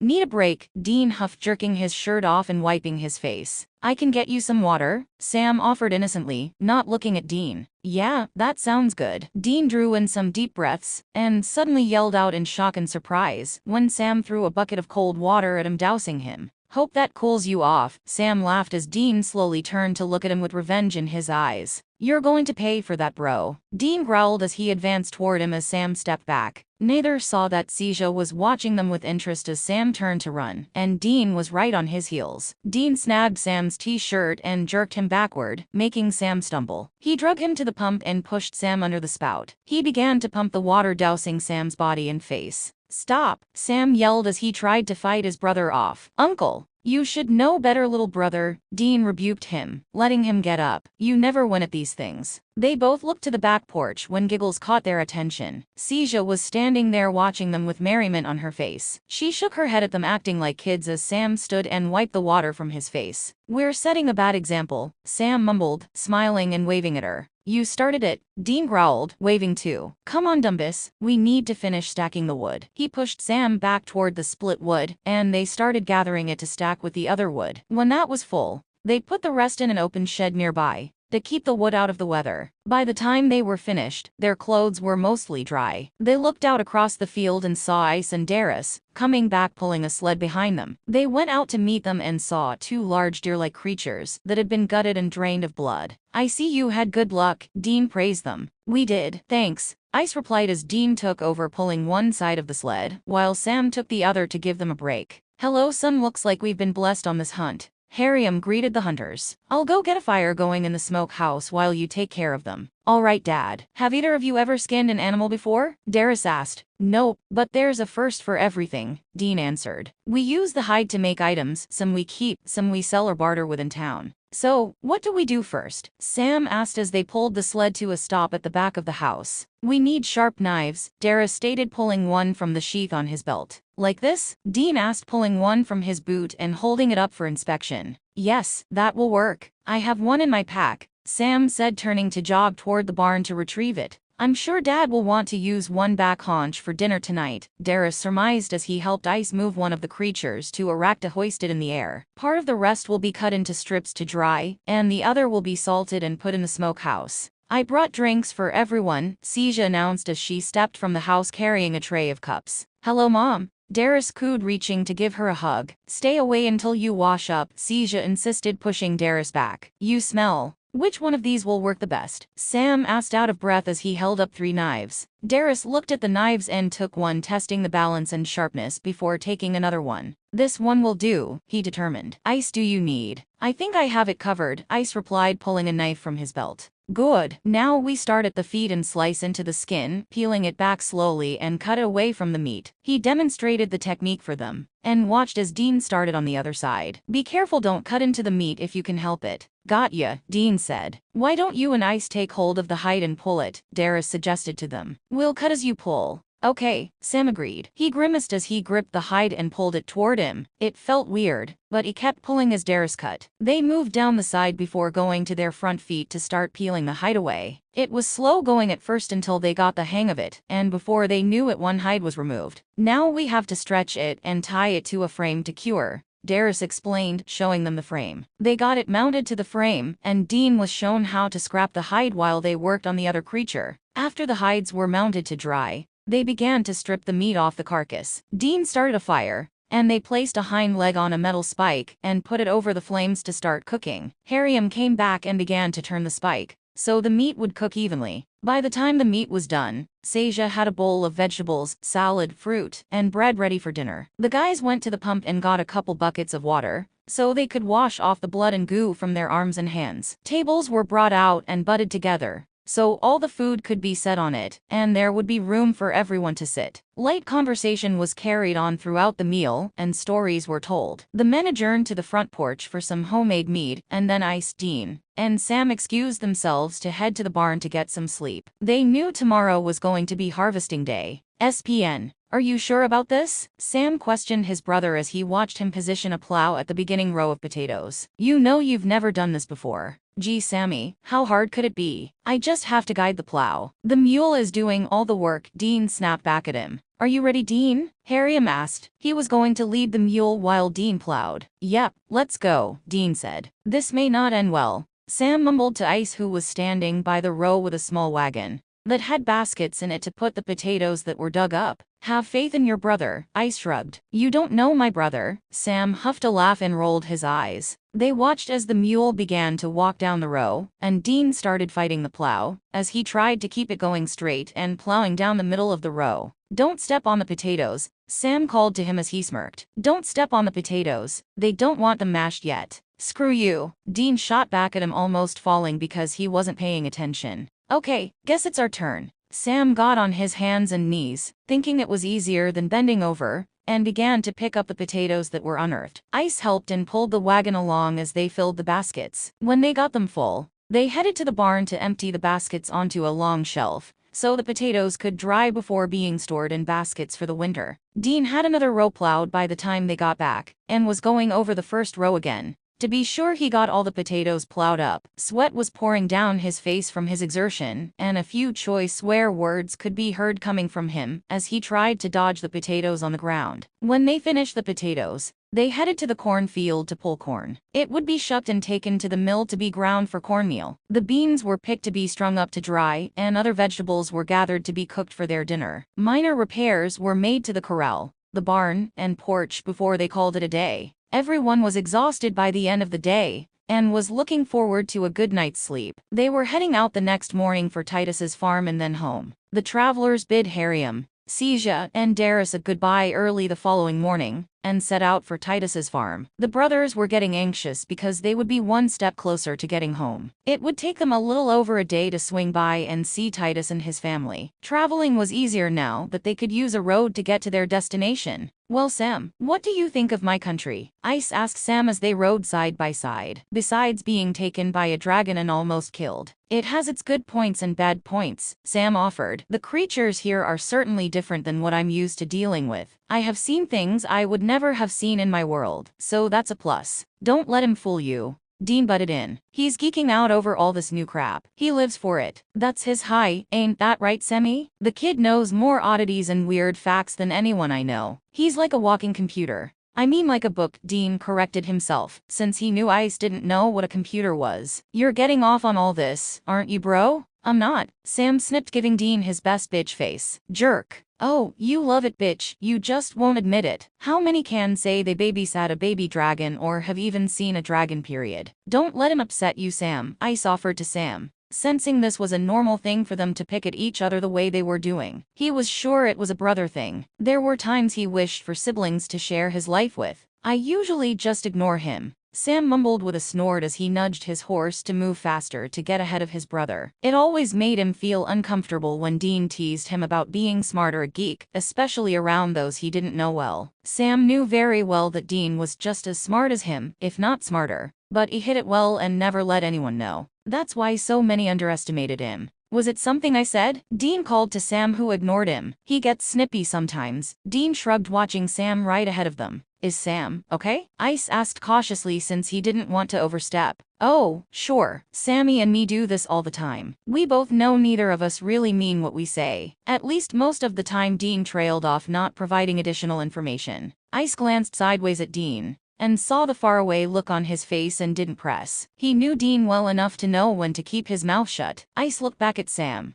studying his stiff posture as he rode ahead. As the day wore on, They began to pass villagers on the road, and got some wary looks from some and simple nods from others. There's a meadow with a grove of trees a few hours ahead that we can camp at for the night, Ice offered. We should be able to get there by dark. Sounds good to me. That okay with you, Sammy? Dean asked. Fine, Sam mumbled, his voice stilted and his face cold. You still pissed at me? Sam didn't answer, nor would he look at his brother. He knew he was being petty, and they had had worse spats before, but for some reason, he just wasn't in the mood for his teasing. Sammy, it's fine, Sam answered with a huff. You guys know more about this place than I do. Sam, you know I value your input cause it's saved our asses a lot of times. I'm going to scout ahead, Ice said, awkwardly deciding he wasn't needed right now. He rode ahead, leaving the brothers alone. Okay dude, spill it, Dean grunted at Sam once Ice was out of earshot. What's put you in this shitty mood? It's nothing, just drop it, Sam replied. If I cross the line somehow, you know it was all in fun. Brotherly banter. I'm happy you are seeing this place and meeting the friends I made here. Sam looked sideways at Dean and saw the honesty on his face, and knew he meant it. He felt bad now for being so petty and a jerk. He couldn't explain his reactions and didn't really want to try. He knew this was his brother's way of apologizing and needed to accept it. It's okay, Sam finally said. I was being a jerk. So, are we good then? Yeah, we're good. Great, you're cooking tonight, Dean quickly said before urging his horse to go faster, leaving Sam behind. You're the jerk, Sam called after him, but smiled to himself, glad they had worked it out. SPN. Sam cleaned the pot and dishes after their meal, and stored everything in a pack. The place Ice had picked to camp was great. It was quiet, calming, and peaceful. He stirred the fire and listened to the night sounds that were coming out. Look, I think we might have company, Dean whispered when he saw the shimmering lights moving around in the grass and shrubs that encircled the meadow. They sat still as the little sprites ventured closer to them to check them out. When they moved closer, Sam could make out the soft-colored tones of their flowing outfits, and the shininess of their wings as they fluttered about. Hello, Dean said softly when a sprite bravely landed on his hand. He slowly raised it so he could see the little creature better and smiled at her. They're talking to us, Sam said as the sprites began to chirp and sing to them. If the sprites are around, then this place is safe, Ice commented as the sprites ran up and down his legs and across his stomach. Hey, that tickles, Dean chuckled as sprites played around the collar of his shirt and in his hair. Where do they live? Sam asked, watching the ones on him bounce around. In the trees mainly, though I think some have homes underground, Ice replied. It's amazing how they glow and shimmer. I guess it is new for you since you've never seen them before. It's a common occurrence for them to visit travelers at night. I guess you could say they're guardian spirits. Well, I for one am ready to get some shut-eye, Dean yawned as he stretched and looked behind him to be sure he wasn't going to squish a sprite. He carefully laid back on his bed and wiggled around, making the sprites jump and fly around him until he settled. Me too, Sam agreed. I'm going to lay down now, Sam spoke softly to the sprites. You need to keep back so I don't lay on you. He wasn't sure if they understood him or not as he carefully settled on his sleeping bag. He listened to the hypnotic sounds of their singing as the sprites lulled the travelers to sleep. SPN.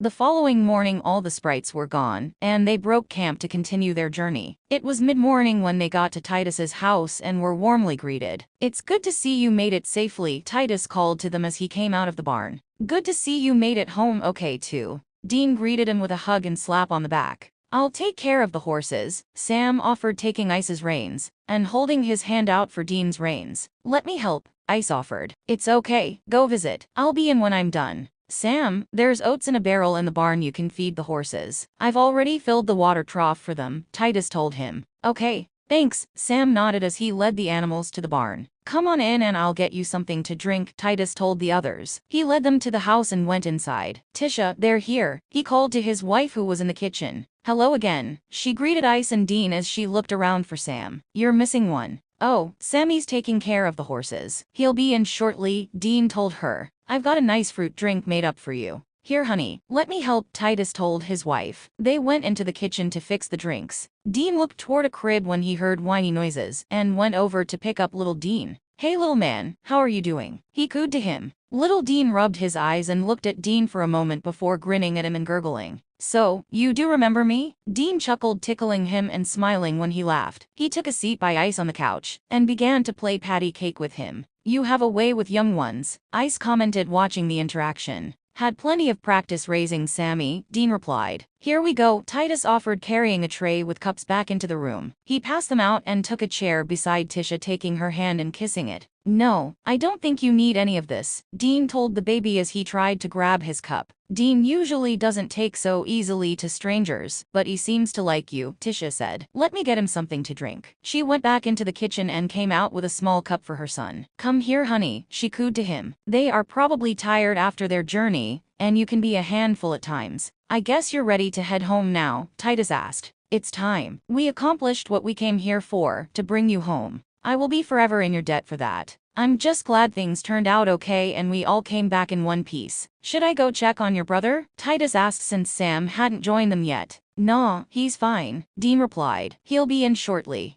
They all looked toward the open front door when Sam wandered in and faltered in his steps as all eyes were on him. He swallowed nervously and sought out his brother, silently asking if something was wrong. Come on in, Sam, Tisha invited him. There's drink here if you'd like a cup. Thanks, Sam mumbled, moving to the only chair available by Tisha and sat down. He accepted the cup from Titus and kept his eyes downcast as he sipped it. They all laughed when little Dean launched himself at Sam, deciding he wanted to play. Sam barely caught him without spilling his drink, and got a firm grip on him. Hey there, buddy, Sam spoke softly to little Dean, as he pushed himself up on wobbly legs to face Sam. Little Dean began to talk to Sam and grabbed at his beard. He had grown since being here, and pulled at his shirt. You can put him down if he's a bother, Tisha told Sam. He's fine, Sam replied, quickly finishing his drink and letting little Dean have the cup. He bounced him on his knees as the baby gnawed on the cup. He's cutting teeth and wants to chew on everything, Tisha laughed softly. Here, you might want a rag. He does slobber everywhere. Thanks, Sam replied, taking the rag and wiping the baby's face. He used the rag to play peekaboo with him.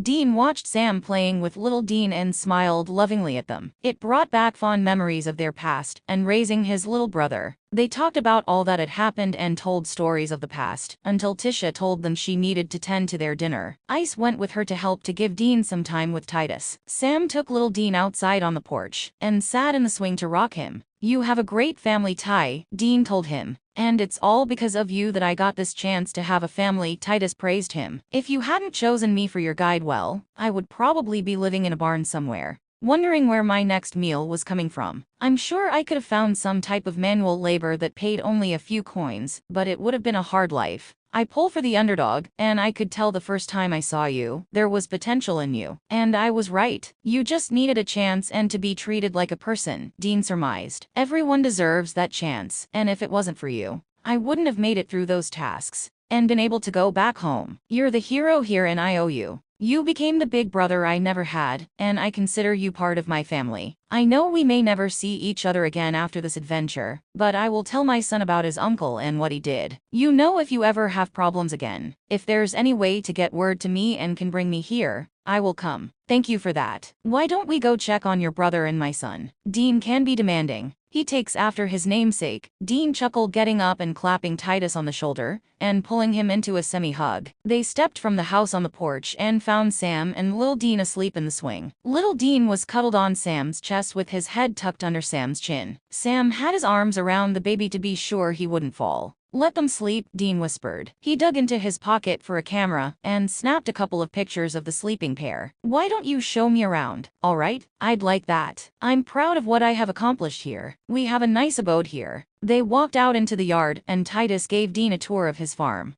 Dean and Ice had time before dinner to help Titus around the farm, while Sam babysat little Dean and helped Tisha. They were going to spend the night and start out for Ice's friend's homestead and return the horses. And then the brothers would be going home, back to their world. Man, this is quite a spread, Dean said as he looked at the table of food, before sitting down beside his brother. We wanted to be sure we had a variety in case you didn't like something, Tisha replied. They were all gathered around the table preparing to have dinner. If it is as good as it smells, we're all in luck, and Titus is a lucky man. That was one of the reasons I married her, Titus told them as he leaned over and kissed Tisha on the cheek. I knew the first time I saw her she was the one for me. And you, my love. If you hadn't started courting me, I was going to give some hints to get you interested. You two make a great couple. The food is very good, Tisha, Ice commented as they started eating. Thanks, Sam, for some of it. He gave me a couple of different ideas in preparing it. You did good, Sammy, Dean praised him. bumping his body against his brother's. I was just helping out, Sam mumbled shyly as he dropped his gaze. Tisha did the major work here. She's the one who should get the praise. It was a combined effort, Tisha insisted, smiling warmly at Sam. And I didn't thank you for entertaining Dean here. It made things go a lot faster and easier. It was fun. He's a sweet kid. Of course he is, Dean beamed with pride. He takes after his uncle.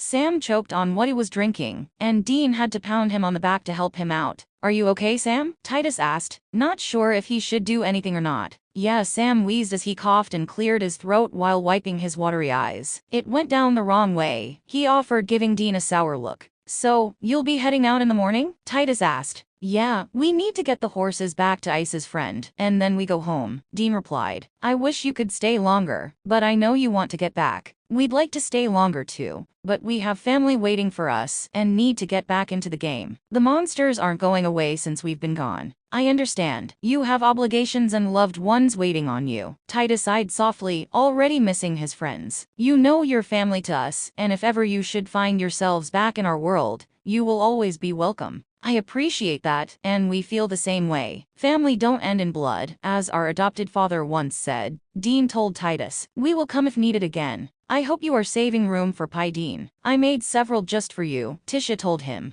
Be still, my beating heart. Dean swooned to be awarded by giggles from her. Of course, I have room for pie. Don't get my brother started on his obsession for pie. Sam snickered and dodged a playful slap from Dean. He pulled out his camera and snapped some pictures to finish the roll-off. He couldn't wait to get them developed and see them. Little Dean suddenly screamed to get everyone's attention as he babbled and smacked at the table. See, even my namesake wants pie. Dean laughed as the others joined in. Tisha gave him a piece of fruit to eat so he'd settle down. She passed him to Titus so she could eat without fighting him for her food. Settle down, son. Everyone knows you're here, Titus told him as he took a cloth to wipe his hands and face. Little Dean wiggled and squirmed until he was able to slide from Titus's lap and used the table to hold on to as he made his way to Sam and whined, reaching for him. Sam smiled down at the baby and picked him up, settling him in his lap. Can he have a bite of mashed potatoes? Yes, if he's still hungry. I feed him what we eat, but mash it for him. You do have an appetite, buddy, Sam cooed to him. He used a spoon to feed little Dean a few bites of potatoes, watching him smack his lips and stick his fist into his mouth. He has your table manners, Sam teased Dean as he wiped the baby's face. TM, Dean mumbled around a mouth of food. See, what did I tell you? Sam insisted, pointing to Dean.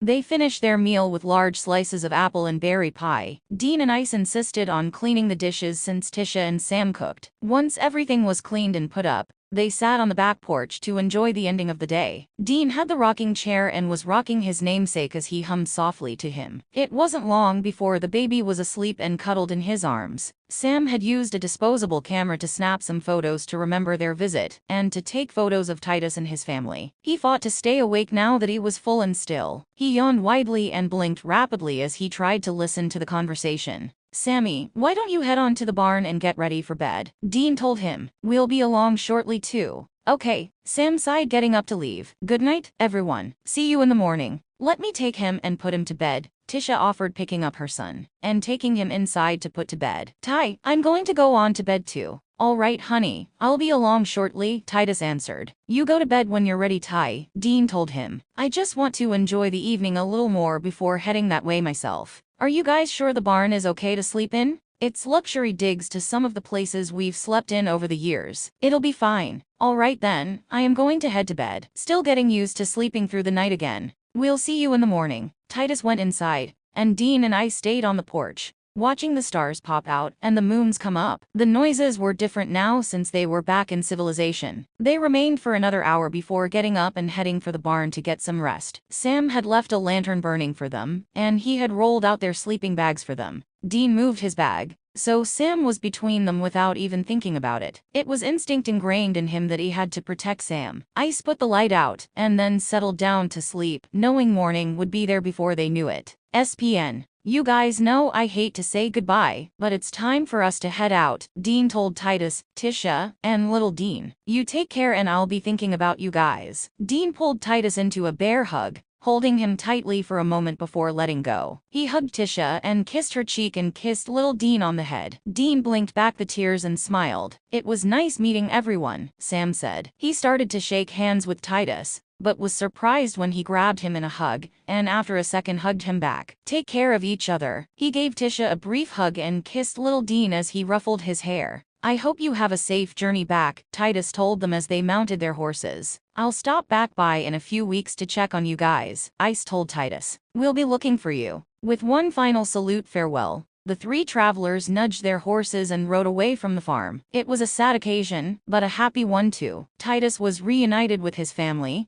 and they were able to visit and see the kind of man he grew up to be. It seemed the horses knew they were going home, and seemed anxious to get there. They only stopped once at a stream to water the horses and munch on bread and cheese before heading out again. It was almost evening when Zorth's farm came into view. They rode into the yard and met Zorth coming from the barn. He greeted them and offered a meal, but the brothers wanted to finish their journey. They left the horses and walked into a stand of trees a mile from the farm, so Ice could perform the ritual of opening the portal, so they could go home. Ice, take care, and here's some things you can keep, Dean offered. This is a flint you can use for fire in case you don't have matches. Keep the pack and sleeping bag and blankets. They might come in useful on your travels. Oh, and I had a couple of these left too. Dean pulled out 3 mini bottles of whiskey and handed them to Ice. Keep the first aid kit in case you need it, Sam offered, pulling it from his pack. And keep the cookware to use. I am grateful for your help and the gifts. Safe journey home, Ice told the brothers. They did a brotherly hug and handshake before he stepped to a small area and drew sigils on the ground. He pulled the leather bag out and shook the magic powder into his hand. Ice began to speak the words for the spell in his native tongue, and tossed the powder over the sigils. The brothers watched as the powder seemed to hang in the air before it began to shimmer and softly glow, making a large circle. Once it stopped, they gave a final salute, and Dean grabbed Sam's arm, and they walked into the vibrating, swirling mass, disappearing. A few minutes later the portal was gone, and Ice headed back to Zorth's for the night. SPN. Man, I hate the woozy feeling that gives me, Dean complained as he stepped into the cave. He rummaged for a flashlight and turned it on, so they could make their way to the entrance. It's almost as bad as angel transportation, Sam huffed as he let the lightheadedness pass before trying to walk. I'm guessing Kaz will know we're back, and I am here, Castiel said after appearing at the entrance to the cave. I hope all went well. He quickly looked them over and felt the healed injury on Sam, but didn't say anything. Hey man, it's good to be home. Dean gave him a quick hug and stepped back to look at his world. Hi Kaz. Sam hugged him too, making the angel smile warmly. He liked the family that adopted him. Bobby is waiting for us, shall we go? Before they could answer, Castiel placed a hand on each of the brothers' shoulders and transported them to the living room of Bobby's house. He held on to them until they got their balance and stepped back as Bobby stepped from the kitchen. Boys, it's good to have you home, Bobby greeted them, wrapping an arm around each of them and hugging tightly, as tears sprang to his eyes. Almost don't recognize you with the extra hair, he teased, patting their bearded faces. It's good to be home, Dean said. How long were we gone? Over a month. I was starting to worry a little, but Kaz reminded me that time was different between the worlds. It helped some. Excuse the smell, Bobby, Sam offered. We didn't get to bath very much over there. Are you hungry? I can have Kaz go get some food if you like. What I want is a nice hot shower and to sleep in my bed, Sam sighed. Yeah, me too. I'm bushed, Dean agreed. We'll tell you all about the journey and everything tomorrow if you don't mind. It's fine, son. You go on and get some rest. I'll still be here tomorrow. Wait until we get our pictures developed and you see them. I got to meet Dean's dragon, Black Beauty, Sam gushed excitedly. He was the babysitter, Dean snickered. Come on bro, let's shower and hit the sack. We'll see you guys in the morning. Good night Bobby. Kaz, see you in the morning, Sam said. You want a shower first since you don't take as long? Yeah, I don't have as much to wash. I'll leave you a little hot water. Better be more than that, jerk. Don't be a bitch about it, you offered. Bobby and Castiel watched the brothers head up the stairs as they continued the banter. It's good to have them home. Bobby sighed with relief. I agree. I've got some paperwork to finish before heading to bed. Are you hanging around here tonight? I have a couple errands to run, but I will be here in the morning. Good night, Bobby. Night, Kaz. They went their separate ways, both happy that the brothers had returned. The end.